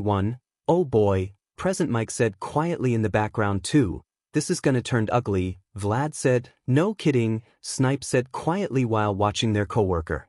I've done my fair share as a teacher here, and I've been providing them with my knowledge and my wisdom to this school ever since I stepped foot in this school. How dare you questioning my job as a teacher? Toshinori said to her. Oh please, you had no idea how to do your job as a teacher since you don't have a teacher's license. You failed to do your job as a hero and a teacher at the USJ, and let's not forget your recent fiasco where you failed to stop your prized student from blowing up a training facility, Midnight said while raising her finger to count what she was just mentioning. Young Bakugu is not my prize student. I treat all of the students in the classroom as equal. Toshinori interjects while slamming his fist into the table. 2. I'm not sure you are. Sometimes the way you treat that class is as if they were sent by the freaking gods himself. Not to mention you treat them as if they were your children. Midnight said fiercely. Do not mention my children in this conversation, 𝗵𝗲. I warned you. Toshinori declared loudly. Yes, said 𝗵𝗲, her lip curling. The thing is, it's funny that you treated them more like your son instead of your own, isn't it? Knowing who Midnight was talking about, All Might stood up from his stool, and so was 𝗵𝗲, and they were about to throw down the gloves, while the rest of the staff was ready to separate them. Only for Principal Nizu to beat them to it. 10. Midnight, that's enough. Toshinori, you were just officially joining the school a month ago, so you were late for the information that was given by Tsukachi. And 𝗵𝗲 was right, since you failed to do your job at USJ, you need to do a better job as a teacher, not a hero. You had to choose whether you are a hero or a teacher at this point. Nizu lectured Toshinori, who is still standing up. But right now, we should all focus our attention on this case and the League of Villains. They posed a threat soon, so we must set our differences aside and put our heads together with this case. Nizu interjected while trying to calm the situation. Midnight and All Might were sitting at their respective tables in silence as they all discussed the Burning Man case and the League of Villains. After the USJ disaster training, the student was interviewed about what was happening at the USJ by the police. We give our statement saying that there's some new group called League of Villain and they were coming to kill All Might. When we were done giving our statements, we were told that UA was on investigation for a while and we were given a 2-week break. They were told to go home and take a break from what just happened in USJ. We could see Izumi laying on her bed filled with All Might posters and merchandise. There's a piece of training equipment such as a dumbbell on the floor. On her studying desk, there's a picture of her and Izuku when he was 4 years old smiling at the camera while hugging Izumi. Izumi is currently laying on the bed while thinking about what just happened in the last 24 hours. The USJ was under attack by the villain. His teacher got beaten down by that monster, and worst of all, her father almost lost the battle against that monster.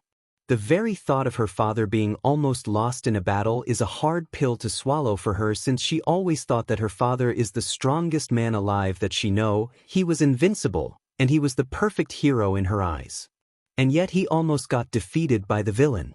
If the villain had gone after him when that monster just got sent flying, then he would have lost because he just used his time for one for all. She grabbed her phone from the side of her bed and scrolled through social media, trying to find something to occupy her mind. She tried to read the news, and it was only filled with the USJ news all over again. She decided to just close her phone when suddenly a group chat of her class popped through her notification and filled with texts from her classmate. Maybe this will help her get distracted. Class 1A chat: Mina. Is everyone already at home? 𝗧𝗵𝗲. I just arrived, what's wrong? Kaminari. Yeah, what's going on? Mina. Anyone up for a game at Fortnite? 26 Kirishima. No Mina, I'm too tired already. 𝗧𝗵𝗲. Me too Kaminari. Me, 3 Ida. Everyone, as respectable students of UA, we should use this opportunity to study and try to catch up with our subject. 7 Uraraka. Seriously Ida, can we just take a break already? Katsumi. Yeah 4 Eyes, we just got attacked at USJ. We don't need to hit the books already. Toru. Did anyone know how long our break is gonna last? Ojiro. It's 2 weeks Toru. Thank you Ojiro. You're the best. Katsuki. Shut up all of you, I've been trying to sleep. 3 Kaminari. Sorry if we're disturbing your beauty sleep, your highness. 2 Katsuki. Shut up dunce face Ida. 𝗵𝗃𝗃 language Katsumi. Oh my god, can you all be quiet for a second? 1 Shoka. By the way, has anyone heard any recent news about what happened at the USJ? Jiro. Not that we haven't known of Uraraka. Izumi, did Mr. Yagi tell you anything yet? Maybe some clue, or why are they targeting Mr. Yagi? 1 Izumi. No I haven't, Dad hasn't gone home yet so I've no idea as well. Mina. I was just thinking, but is it possible that they attacked him because they knew about your father's weakness? 2 Kirishima. But that's impossible, right? Tsuyu. That's true Mina. Didn't you forget that the only people who know about it were just us and the UA staff and some of Mr. Yagi's personal friends? There's no way that they would sell him out to the villain. Tokoyami. Indeed, it would be an irresponsible thing to do. 5 𝗧𝗵𝗲. Maybe they were trying to ruin UA reputation or something. I mean, it's pretty much been the talk of the news. Mina. I'm just saying because it seems like they were targeting Mr. Yagi, you know. Katsumi. I swear that the next time I saw that hand man, I'm gonna beat him for good. Toru. Guys please, can we just discuss this tomorrow? Sato. Yeah guys, seriously we're already having a long day. Aoyama. What we need is a good beauty rest. Jiro. Seriously, just be quiet and get some rest. It's been an exhausting day. Uraraka. Yeah guys, let's just get some rest after reading the last chat. Maybe it wasn't such a bad idea at all. A good night's sleep is just what we need after an exhausting day battling the villains. Just when she was about to close the phone, a chat appeared on the phone. Momo. Guys Izumi. Yeah what's wrong Momo? Momo. I need your help. 1 Jiro. Is there something happening? Shoka. What's wrong? Momo. Can you guys accompany me for tomorrow? Shoto. Where to? Plus Katsuki. Speak up you ponytail Uraraka. Shut up Katsuki. Momo. I think I'm ready to see him. Momo was known to be the daughter of the Yaoyorozu family. She was smart, appealing, full of confidence, popular, and considered to be one of the wealthiest families in Japan. Basically what any woman of her age would want to be. 6 She's currently the most popular girl in school and managed to sway the heart of Shoto Todoroki, who is also known as the most popular and handsome student in her school. 10 She always claimed herself to be intelligent and able to solve any problem that comes her way, which is why she was declared the best student in her school right next to Izumi and Katsuki of course. 3 However, after what occurred on that particular day, Momo seems to be feeling lost for the first time. She was currently walking with the rest of her friends to apologize to her friend Izuku for what they have done in the past. While internally Momo was struggling to find the word to speak to him.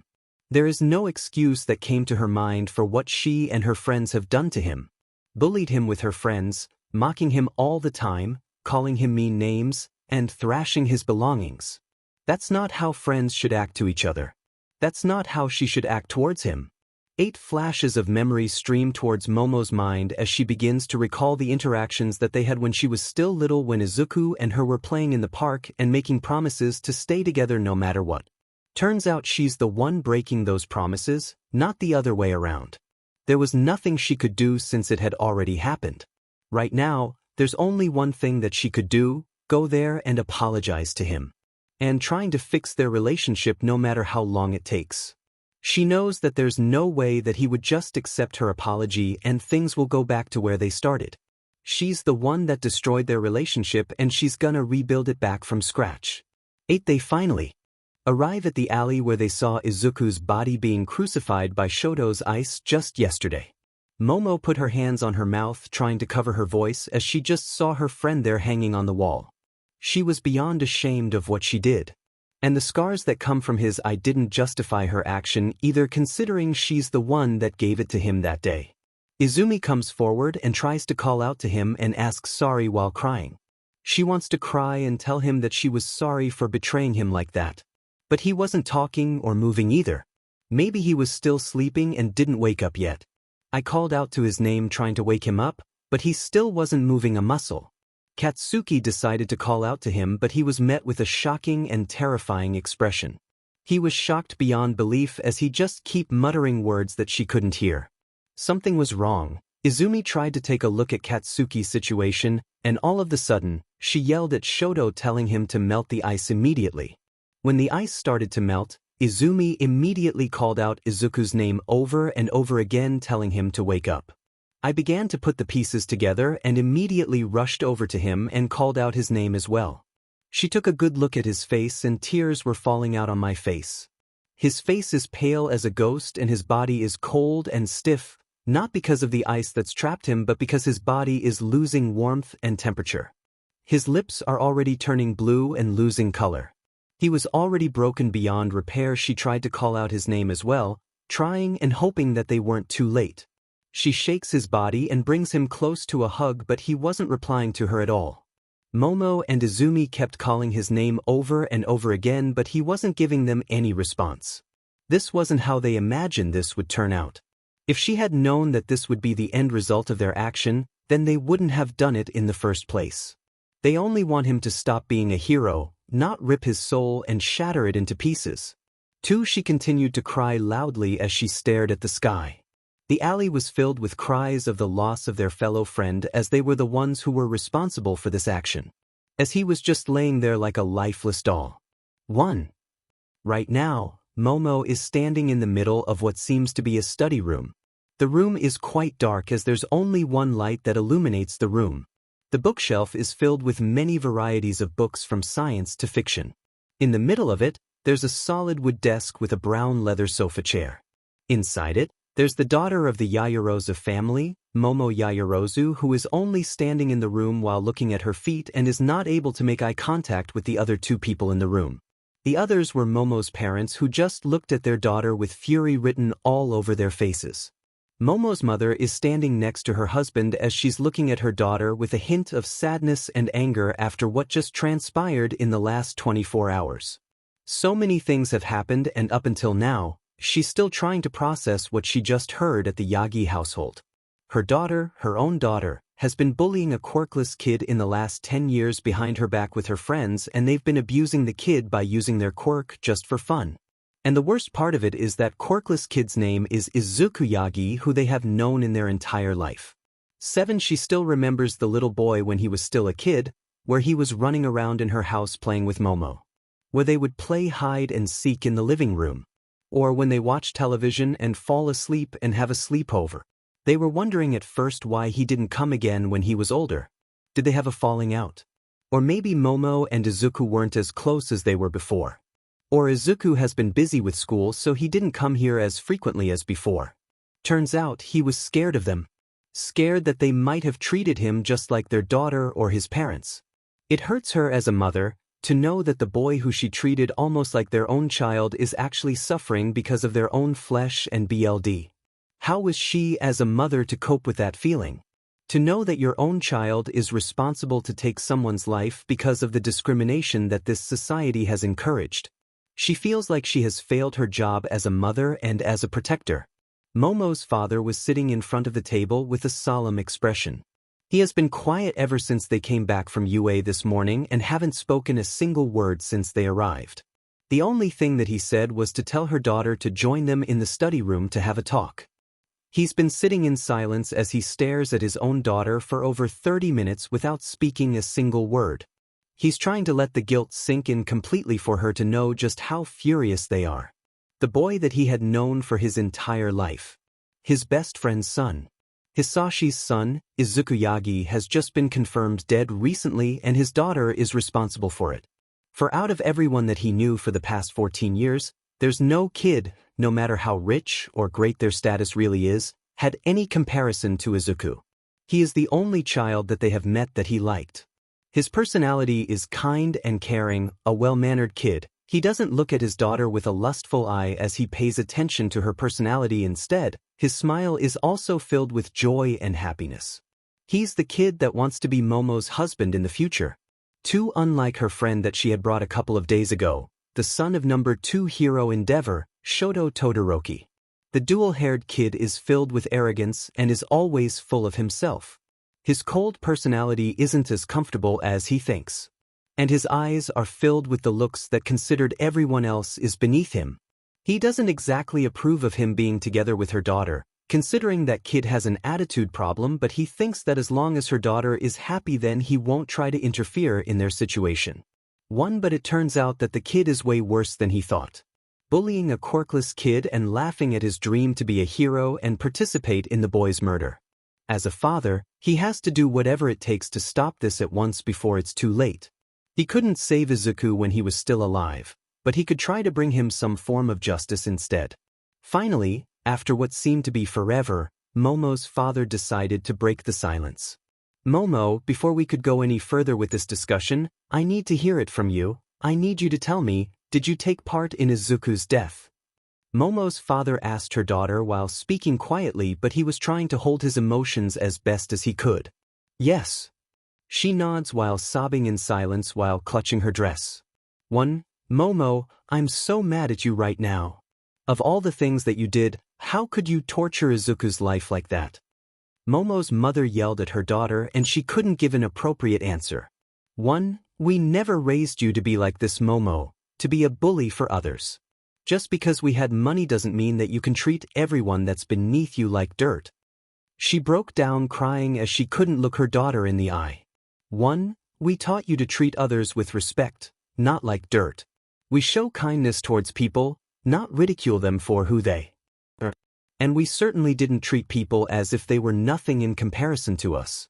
She lectured her daughter as she continued to bawl her eyes in tears. Tell me, Momo, did you remember what happened 11 years ago to Izuku's life? The current head of the Yaoyorozu family asked her daughter. At first, she was confused about what her father meant, but then she began to remember it. It was a major event that changes Izuku's life when he was little. Some would say that it was the first nail in the coffin. Flashback start. It was a stormy night in the Yaoyorozu mansion as we could see that Momo is watching television along with Izuku in the living room. They were watching his favorite All Might movie on their huge television. Both kids were laughing and having fun as they just sitting there watching the show. When suddenly, someone knocked, the door opened and both Momo's parents entered the room with a mourning expression while trying to be strong in front of the kids. Their eyes were wet and they walked in and told both of them to sit down as Momo's mother held Izuku in her arms with her husband joined in at her side. Izuku, there's something that you need to know. Momo's father told to Izuku as he was looking confused at what going on. What is it, and he asked while looking at him in confusion. Your father, he's gone, Izuku, he's already gone. I'm so sorry, Izuku, he said as he just sobbing after losing his best friend. Izuku was shocked for a moment as he tried to understand what was going on. His father already dies. It can't be true. This must be a dream. There's no way that his dad just leave him like this. Izuku, who couldn't handle the news, was crying in his arm as he just sobbed while muttering the word dad over and over. It's only for a minute and he already missed his father because he was already gone. Momo came over there to hug him and comfort him on his bed while he was crying in his bed. Flashback, and she still remembers where she called him Uncle Hisashi, He came to the house when she was still little and he always brought gifts whenever he came there. He is always there to help her family during its hard time, and so is the other way around. That's right. Izuku's father, 𝗧𝗵𝗵𝗃𝗧𝗵𝗧, passed away 11 years ago. He was the best man at my wedding and so was the other way around. We always support each other during our hard times. Whenever one of us is going out of town, we would always put you in 𝗧𝗵𝗃𝗧𝗏's care and the same thing would happen to Izuku. He said sternly. 6. Do you remember the last word 𝗧𝗵𝗃𝗧𝗏 said to you before he passed away? He asked while looking like he was about to explode for the first time. Momo began to remember it and tears were spilling from her eye once again. She couldn't believe that she had forgotten her uncle's last words to her before he passed away. Take care of Izuku while I'm gone. 12. That's right, Momo, he asked you to take care of Izuku. And instead of keeping his promises, you throw away those promises instead. You know, after 𝗧𝗵𝗃𝗧𝗏 was gone, I was counting on you to help Izuku during his hard time after he was announced quirkless and losing a father. He exploded at her again as she just looking at her feet. And instead of protecting him, you turned his life upside down and showed him pain and torture under the promises that you made with your friends to keep him safe from hero work in the future. He continued to yell at her. That dual-haired kid, Shoto, I remember him. I've seen that boy you brought home a couple of days ago, and to think you chose someone like him over Izuku completely baffled me. He scolded her again and she could only stand in silence. I want you to end your relationship with this boy at the end of the day no matter what. If you won't comply, then the consequences of your action would be much more dreadful than what you already felt right now. He said, and she just nodded in silence as she began to leave the room. And when the door is closed, Momo's father could only cover his face with his hands and let out his bottled-up emotion. He just broke down, as the last reminder of his long-lost friend is gone from this world. 𝗧𝗵𝗃𝗧𝗏, I'm so sorry, I'm truly sorry, he said while a single tear slipped from his eyes. 6. It's been a week since what happened in the forest, and we could see in the Yaoyorosa mansion, Momo just laying in her bed while sobbing in her sleep. 13. The room is dark with no lights turning on. She just lay in her bed with a blanket covering her body while sniffling a little. Her eyes are red and her nose is runny because of tears. She's been crying in her sleep ever since he was gone, as she couldn't erase the image of his friend's dying face from her memories. She tries to distract herself by reading a book or turning her phone for anything to distract her, or walking through her mansion. But nothing seems to be working. She couldn't get her mind out of it no matter what. The memory of her childhood friend laying on the ground dead would not go away. Momo stared vacantly at the window for a couple of minutes, his scream and yelling for help haunting her head. 2. On the day of his funeral, they forbid Momo to come with them to his funeral, saying that she doesn't need to bother coming to his grave since he wasn't even her friend. Momo was hurtful with those words, but they were right. She didn't know anything about her former best friend. She's just laying in her bed there while holding tightly onto what seems to be an old Matryoshka doll. A couple of days after Izuku's funeral, the Yagi came to check on Izuku's old room and they decided to clean it up after a long time. They found a couple of things like his journal of heroes analysis and some of his belongings. The room itself didn't have any furniture, just some old dirty clothes and molded wall. It only had a single light bulb to light his room as they could barely see anything in there. As they continued to clean and sorted out his belonging, they found an old dirty Matryoshka doll in the trash can on his bed. Izumi, who knows immediately whose doll it's from, gave it to Momo the very next day. She immediately gave it to her the next day, and when she saw it, she completely broke down and sobbed harder than ever. It broke her heart to know that her childhood best friend has already given up on her love, that she was the one that caused him to be like that. Her eyes began to fill with tears as she realized what she had done, and for the first time, she felt repentance and sorrow. Since then, she's been in a deep depression and won't leave her room at all. She only leaves for food or goes to the bathroom. Besides that, she just lays in her bed while holding the doll tightly while crying in bed. 6. Her butler and maid are worried about her situation, but they didn't have any idea what to do with this situation. They know that Izuku used to play in the mansion along with Momo when they were little, and hearing the news of his death was a shock for them.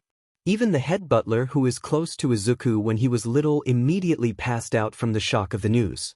For her friends keep trying to tell her to move on from this and continued with her life, but she's just angry at all of them, especially Izumi telling her to straight out move on with her life. It was impossible for her to move on from Izuku's death. Before then, she won't even bat an eye at him as she saw him as nothing. Izuku is nothing but a quirkless kid who deserves to be treated like that. 5 But now she's starting to miss him. She began to see him as her friend, best friend if she could call him that, or perhaps a potential boyfriend material. 11 She truly misses him. She wants to apologize to him, make up for everything that she did to him, confess her love to him, have a lovely date together, hear his proposal and for him to hear the word yes from her mouth, walk toward the aisle with him waiting at the end, build a family together with him, and spend the rest of her life trying to make him the happiest man on the planet.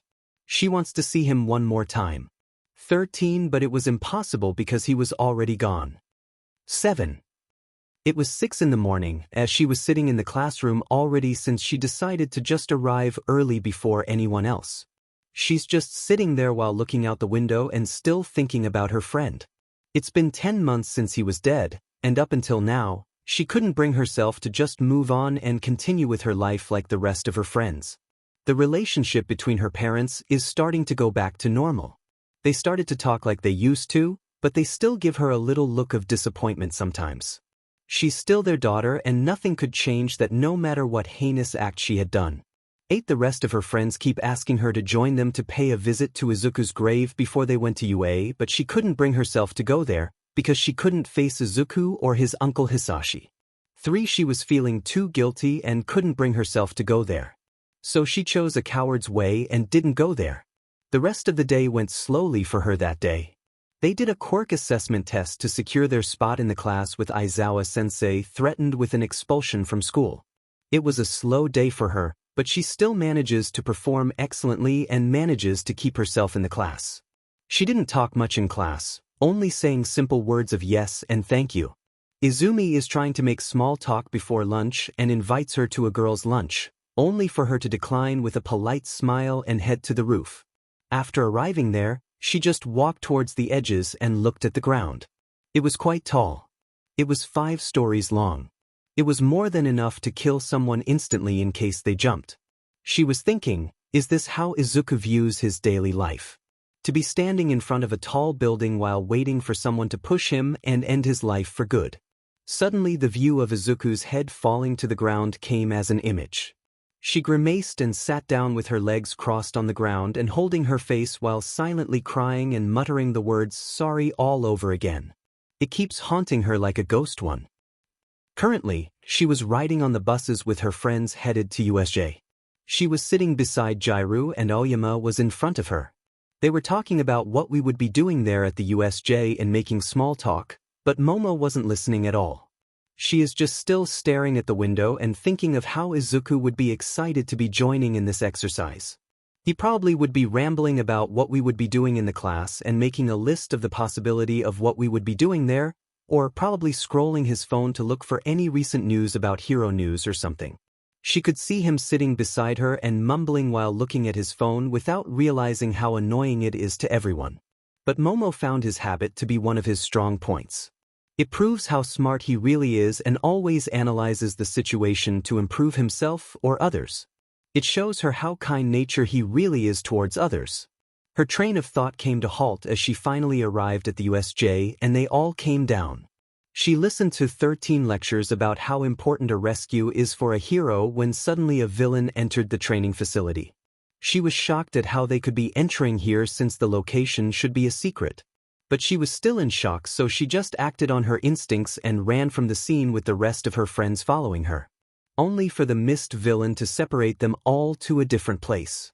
She was teleported to a mountain zone along with Jirou and Kaminari there where they are met with an ambush by the villains that are waiting there. She created a weapon for her and Jirou to defend themselves from the villains. The villains surrounding them were looking at her with a lustful look, hoping that they could have some fun with her. They fought back for a couple of minutes, trying to hold them down until help arrived. But nothing has come for them in 20 minutes. As they kept continuing, the villains just outnumbered them all and they were surrounded. She was scared for the first time in her life. What's gonna happen to her and her friends? There were only 3 of them, while there were about 30 or 40 villains in the area. Her mind was in a panic as she started to doubt herself, and the villains could see it clear as day. They were starting to laugh creepily while trying to undress her with their eyes. One by one, they started to come closer and were ready to have fun with the students in front of them. She felt helpless in this situation as she started to shake in fear. With her mind in shambles, she couldn't keep her composure enough to make a decision. 𝗧𝗪𝗼 and Kaminari were looking at her and they kept telling her to get it together and compose herself, but their cries were falling on deaf ears. She was starting to get dizzy and nauseated. And all of a sudden, a bullet flies toward one of the villains and shoots him in the knee. The hero uses his quirk to shoot him, wounding him and saving Denki, Kyoka, and Momo. Soon after, joins them and helps to subdue and restrain the remaining villains. Denki and Kyoka were glad that they were finally safe, but Momo was still shaking and looked at the villain that was getting arrested. What happened? I couldn't make a single move. I was scared of the villains. It's like I lost the will to fight before the fight even began. Is this how he felt every day for 10 years? To be helpless? To be this powerless? Momo thought as she shook. They were given a 2 weeks break after the whole fiasco in USJ to help them clear their mind after the whole battle. The class was being held back until further notice, and they were told to go home immediately. In a dark room in the Yayarosa mansion, Momo could be seen laying in her bed trying to wrap her head from what just happened there. She just laying there and crying in the dark. After what happened there, she immediately called her driver and told him to head straight home. The driver went to the mansion straight away, and after they arrive, Momo just came down from the limo and ran straight to her room and closed the door. Her parents heard about what happened at the USJ and they went to see how their daughter was holding up. But she just locked her room and went silent. She wants to be alone and not let her servant or her family see her like this. She didn't know what happened to her. She was completely frozen there while looking like a deer in the headlights. She always considered herself to be an intelligent person, a tactical strategist, always thinking one step ahead of everyone else, and able to see the best-case scenario on how to handle things. But today proves to be otherwise. She didn't show any of those things that she just listed in her mind. Right now, she just lost all of her confidence because of an incident that happened there. If 𝗧𝗵𝗃 was arriving 1 second later, then perhaps she wouldn't be here right now. Maybe she would be laying in bed crying because some villain just tries to violate her because she didn't have what it takes to be a hero or act like one. Her friends have been trying to comfort her ever since they came back from the USJ, but nothing seems to be working. It's like their words aren't the ones that she was looking for. She needs a comforting voice that could put her mind at ease. Someone who always stands strong no matter the circumstances. Someone who can give her the best advice during her hard times. Someone that could make all of her worries come to an end. But no matter how much she tries to think about it, only one person came to her mind for the right job. It was Izuku. It's always been Izuku. 15, the one that lights her path in the darkness. The one friend that you always could count on. The source of her strength. For the first time, she truly wishes that Izuku was here to comfort her in her needs. She misses him. She misses his bright eyes, how his words could wash away her worries, his warmth to embrace her, and her smile that could comfort her in her dark times. There is absolutely nothing in this world that Momo wouldn't want to trade just to see him one more time. But he wasn't here any longer.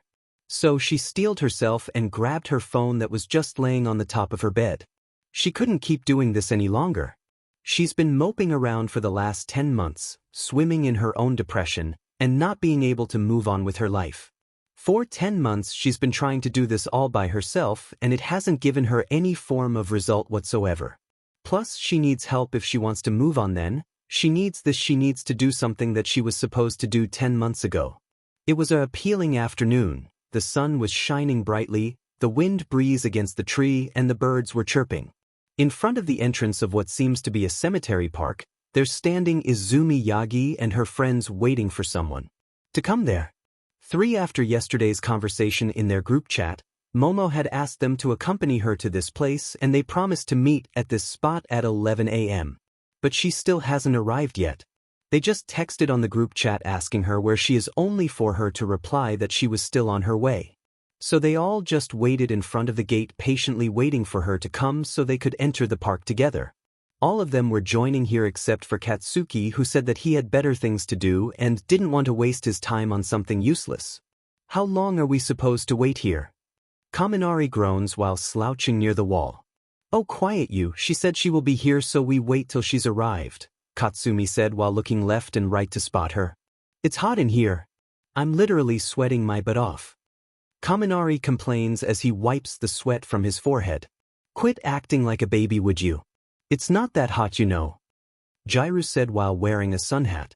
That's easy for you to say, you're wearing that hat of yours, Kaminari said while pointing at her hat. One, well, it's not my fault you're not prepared like us, 𝗓𝗪 said while some of the girls are wearing a sun hats to cover the sun.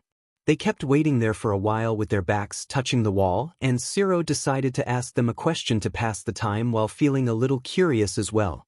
Guys, I've been meaning to ask this for a long time, but what's actually happening to Yaoyorozu? I mean, she's been depressed for a long time, not that we haven't been, but it seems that she's taking this the hardest among all of us. 𝗧𝗪 asked the group hoping to get some answer.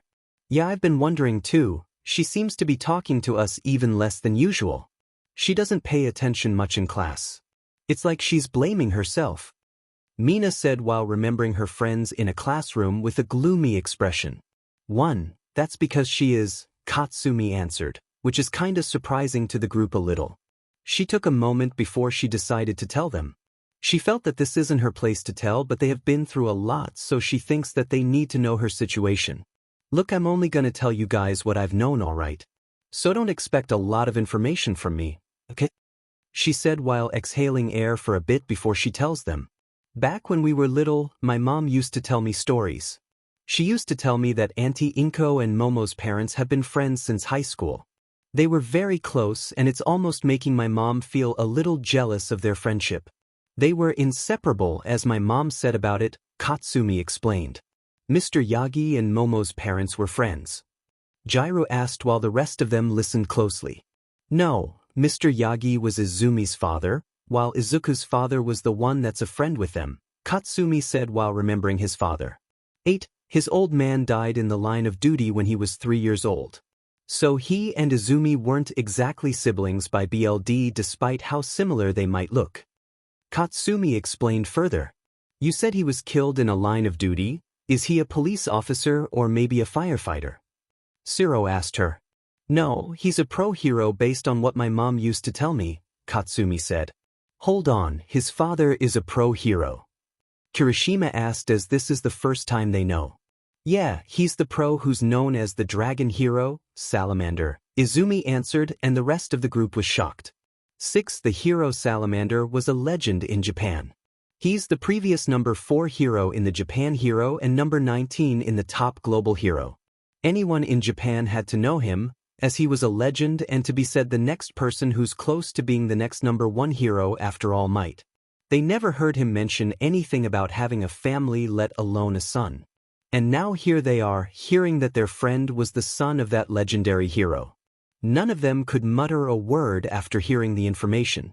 Wait, he never mentioned that before, Toru said in disbelief. Izuku never mentioned that to anyone. I only knew because my mother was friends with Auntie Inko, Katsumi said. So the wife of Salamander is married to the current symbol of peace, and their children are the daughter of All Might and son of Salamander. It's a family filled with many legendary names. Shoto claimed, and everyone agreed with his claim. 1. Wait, so Momo and Izuku were childhood friends? Uraraka asked. Yeah, they were friends since they were still in diapers. Their friendship goes back and has more history compared to anyone else. Katsumi said while remembering the old days. That's why Momo is feeling depressed, because she thinks that she's at fault for failing her uncle figure. She finished telling her story. No, if anything were at fault it should have been me, not Momo, 𝗓𝗪 said after Katsumi finished. If I hadn't heard his grunting that day, or if I had just kept my mouth shut and ignored it, then none of this would have happened, 𝗓𝗪 said while looking sad as her tears almost slipped away. 1. It's not you, 𝗓𝗪. If anything it should have been my fault in the first place. I'm the one that agreed to bully him in the first place. If I had just said no that day, then things would have turned differently. Me, his own sister decided to bully my own brother all in order to keep him safe. Now that I've heard it myself, it's nothing but a bad joke in my. Izumi said as she continued to look sad. 6. All of us play a part, Izumi, we're all guilty in this mess. None of us is saying that it wasn't our fault, but if we kept letting the guilt drag us, then we won't be able to move forward. Shoka said as she approached her. 1. He's already gone and the only thing we could do is live our lives for him. We had to fulfill his dream at the very least. Trying to be a hero for his sake. Shoka said as she put her hand on Izumi's shoulder, trying to hold her own tears from falling. 20. Izumi nodded at her as she hugged her for comfort while the rest of them just looked in silence as they wiped their own tears as well. As they were finished talking, they could see Momo walking toward them from sideways. She carries a bouquet filled with roses in her right hand while shaking her legs with each step that she took. Hey Momo, how are you holding up? Izumi, who saw her, immediately went and greeted her. Could be better, I don't know if I could do this. Momo said while starting to hyperventilate a bit. It's okay, you could do this. We're with you along the way. Izumi assured her while holding her hand to give her support. Well, time to face our demon, Katsumi said as she began to walk along the way. 10. Momo nodded at Izumi and starts to walk in there. Momo and Izumi lead their way while the rest of her friends follow them from behind. They were walking to a hill when they spotted a pair of tombstones lying there side by side. The stones were cleaned as if it was being wiped regularly. There's also a small flower in front of the graves and the flowers are still fresh. Rest in peace Izuku Midoriya, 2, a good brother and a friend. 25-year XXXX. XXXX. Here lies Hisashi Midoriya, Salamander. 1, a good husband, a loving father, and a great hero. 5-year XXXX. XXXX. Momo looked at the headstones as this is the first time that she saw it. She doesn't know what to say as this is the first time that she saw her best friend and her uncle figure. She just stood there while holding the bouquet and looking at the headstones. Why is the name changed? Momo asked since this is the first time she came here. Before they decided to bury him, your parents and mine were having an argument about his last name.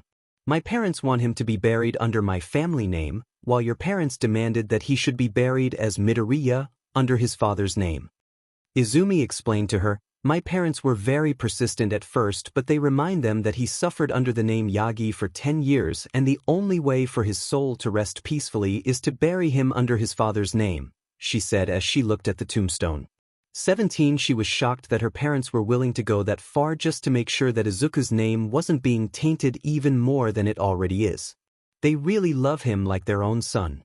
6. She put the bouquet in front of the grave and prayed for a moment. First, he prayed at Izuku's grave, then she went to his father who was right next to him. For a moment, she had no idea what to say. So many dozen scenarios went into her head last night. But for some reason, now that she was standing there, it was difficult for her trying to figure out what to say. Hello Izuku, she said as she finally met him for the first time. It's the first time since she came to see him after that night. At first, he wanted to say the childhood nickname that she gave him, but then she realized that she has no right to say the nickname that she gave him when they were little. Nicknames are for friends only and they aren't. 2. Sorry that I just came. I have no excuse after all, she said as she slowly started to shake as her memory with Izuku began to flood her mind. 2. Hey Zuzu, let's make a promise right now that no matter what happens, we will stay together no matter what, and as a promise, take this, she said cheerfully while handing one of the Matryoshka dolls to him. Sorry that I broke our promises when we were little. For betraying you all this time. She spoke silently. 12. I can't believe that you and I were friends. From now on, stay away from me, she said while looking at him with a disgusted look. Sorry that I said those words at the park. It was wrong and I didn't mean it, Momo said while getting flashbacks from that day. 2. Sensei, Deku is pushing Izumi to the ground. He was being mean, she said while pretending to cry in front of the teacher. And Izuku was in detention for 1 week that day and everyone laughed at him. Sorry that I lied to the teacher and you got detention for my lie, she said as she remembered that day. Izuku is sitting in the classroom when suddenly from behind, a thick encyclopedia is thrown to his head and everyone laughs at him. He turned around to see Momo snickering and Mina and 𝗏𝗧𝗵𝗲 were laughing at their desks. Remember when 𝗏𝗧𝗵𝗲 threw that huge encyclopedia at you when we were in middle school? She might be the one that threw the book, but I'm the one that gave it to her. I should have said no back there, she said, and tears started to slip from her eyes. Izuku is walking in the cafeteria while holding a food tray. Someone is tripping him, making him fall in front of Momo's desk. Everyone laughed at him and Momo immediately closed her legs and called him a pervert. All of a sudden, most of the male students sitting nearby went to him and beat him up till he was black and blue for trying to peek at the school queen. Izuku got a 3 months detention for starting a fight and 𝗧𝗏𝗧𝗟𝗔, while the rest of their gang were laughing at him and high-fiving each other. Sorry for calling you a pervert back in middle school. I know that you're not that kind of a person. And I just exaggerate the problem and make you in trouble for it. You've always been respectful, not someone that lecherous, she said as she felt guilty for that day. 13. Why can't you just give up on your delusional dream, Deku? Just say the word and this all be over with, Momo said as she's hitting him with a metal bat on his body and head till his skin starts to turn blue from the bruise. 2. I'm sorry for beating you up all this time. I was trying to make you stop being a hero, 'cause I don't want you to die. I just want to keep you safe, but it looks like we got misled from our intention and just continue doing it for our amusement. Momo sobbed as she said those words. 7. Hey, I noticed that Deku seems to be avoiding us lately, Momo said to the rest of the girls. Yeah, it's been no fun, you know, like what's the deal with him? We're trying to help and he's been ungrateful to us, Izumi said while grunting a little. 1. We need to show him that he belongs to us, Shoka said coldly as usual. 2. I may have an idea for that, 𝗏𝗧𝗵𝗲 said while smirking a little. What is it? Mina said while being a little curious. Well, it may have been a little inappropriate if you know what I mean, 𝗏𝗧𝗵𝗲 said, and everyone realized what she had meant.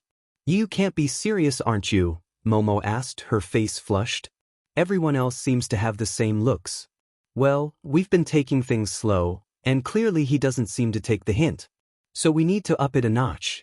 What do you say? 𝗏𝗧𝗵𝗲 asked the rest of them while already agreeing to the idea.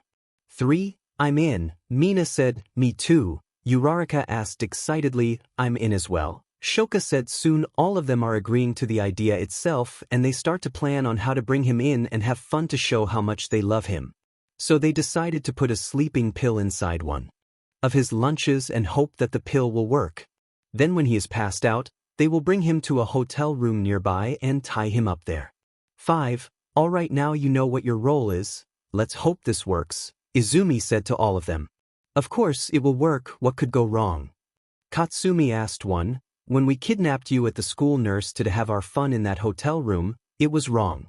I should have known that it was stepping over the boundaries. I should have rejected it in the first place, but I was tempted to do it. I want you to see me in a romantic way. Guess that turns backfire on all of us, Momo said as she continued to sob. 15. The rest of the girls looked down and they started to remember what they did that night in the hotel room. They only did it to satisfy their lust and show him how much they love him. But they didn't think about what he would feel that day, 'cause they were too selfish to think about what he wanted instead. 10. They only thought that he would be glad to have all of them in bed to give their body to him, but it turns out that he was traumatized and feeling disgusted with himself. I wanted to say sorry, Izuku. I should have never broken our promises. I should stay by your side. I promised that we would be together for the rest of our lives, that we would be heroes together. But I broke that promise instead. I'm so sorry, Izuku. Please forgive me. Momo bursts into tears as she finally releases all the emotion that's been pent up all this time. 11. She broke down crying in front of her best friend's grave as she crawled to his grave to hug his tombstone. I'm sorry, Zuzu, I'm so sorry. I'm sorry for abandoning you all this time. She continues to break down as she's trying to hug his friend's tombstone. Momo continued to cry in front of the grave as she looked at her uncle that's being buried right next to him. Then she looked at the grave as she spoke shakingly. Uncle, I'm sorry, I'm so sorry. I've failed you. I promised to take care of Izuku, but I've failed that promise. I'm sorry. I'm sorry, she said shakingly as she continued to cry. She continued to cry as she's trying to release all of the emotion that's been building inside of her all this time. She began wailing loudly, her eyes screaming the remorse and guilt she was feeling now as she looked at the graves. Momo let out another loud sob and threw herself down to hug both of the tombstones tightly as possible, not wanting to let go. The rest of them just watched as their friend broke down in tears. This is their first time seeing her like this. To break down on her knee and beg for forgiveness from her friend. Izumi, who's in her back, just looks silently as she's trying to hold her tears and grips her clothes tightly. She continued to sob till the sun was almost down, as she didn't want to leave from there till all of her emotion had been released, as that evening was filled with nothing but the sound of loud sobbing. 5. In the back alley of an abandoned factory in 𝗵𝗲𝗄 City, 2 patrol cars were parked near the sidewalk as they were getting a distress call about a house fire in the neighborhood. 6 police officers and a brown coat detective were investigating the crime scene. A factory where all 14 people died in the fire. "My God, this is a mess," one of the police officers said while covering his mouth as they looked at the charred remains of the victims. "What happened here?" 𝗧𝗵𝗃 asked the coroner, who's been examined the remains. "So far we are only able to identify 3 of them, the rest have already turned to ashes and their remains couldn't be identified anymore," the coroner explained to the detective. The victims' names are Miyamoto Ryo, Asahi Soma, and Kimura Kyoichi. They're 33, 28, and 30 years old. All of the victims are ex-members of the 8 precepts of death, the coroner said while examining the body. 4. Possible cause of death? Detective 𝗧𝗵𝗃 asked while taking notes from his notepad. "Well, so far we haven't detected any sort of chemical being used to light the fire.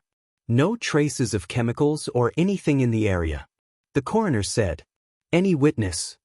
Detective asked to hope for some answer. "No eyewitness, just a man who looked at the fires 2 blocks away and started to call a firefighter and a local hero nearby," the officers said. "All right, run a DNA scan on the remainder of the victim. See if all of the rest of the victims are also a part of an ex-member of the 8 precepts of death," the detective said as he said to the coroner. "I want a perimeter around the area, look into the CCTV camera in this area, see if we can find our mysterious arsonist. And interview the witness who reports the fire," the detective said as he ordered the rest of the officers. "Yes, sir," they said. "Detective, I think you need to see this," one of the officers said as he pointed to the back of the building. They went there and they looked at the building. To the back of the building is filled with the debris of the remains of the building. It's filled with many broken cinder blocks and bricks. Finally, after arriving at the back of the building, they looked at the phenomenon that was happening in front of their eyes. "What the?" The detective was shocked as he looked at the sight in front of his eyes. "It's the second one, sir. I think this guy is trying to send a message," the officer said as he looked at the building and pointed it out. The building is still on fire as the fire has spread to the building and formed a huge fire with the letter D on it. 34. The building is still on fire as the fire has spread to the building and formed a huge fire with the letter D on it. 14. It's been almost 5 months since we last saw his last message. We need to stop this mess as soon as possible," 𝗧𝗵𝗃 said while looking at the burning letter. "Tell one of the officers to take a picture of this letter and send it to my desk along with any information regarding this case," 𝗧𝗵𝗃 ordered as he began to leave the scene. Plus, the letter itself kept burning through the building as we saw a mysterious individual standing at the top of the building looking at the burning factory from far away. 2 down, 2 more to go.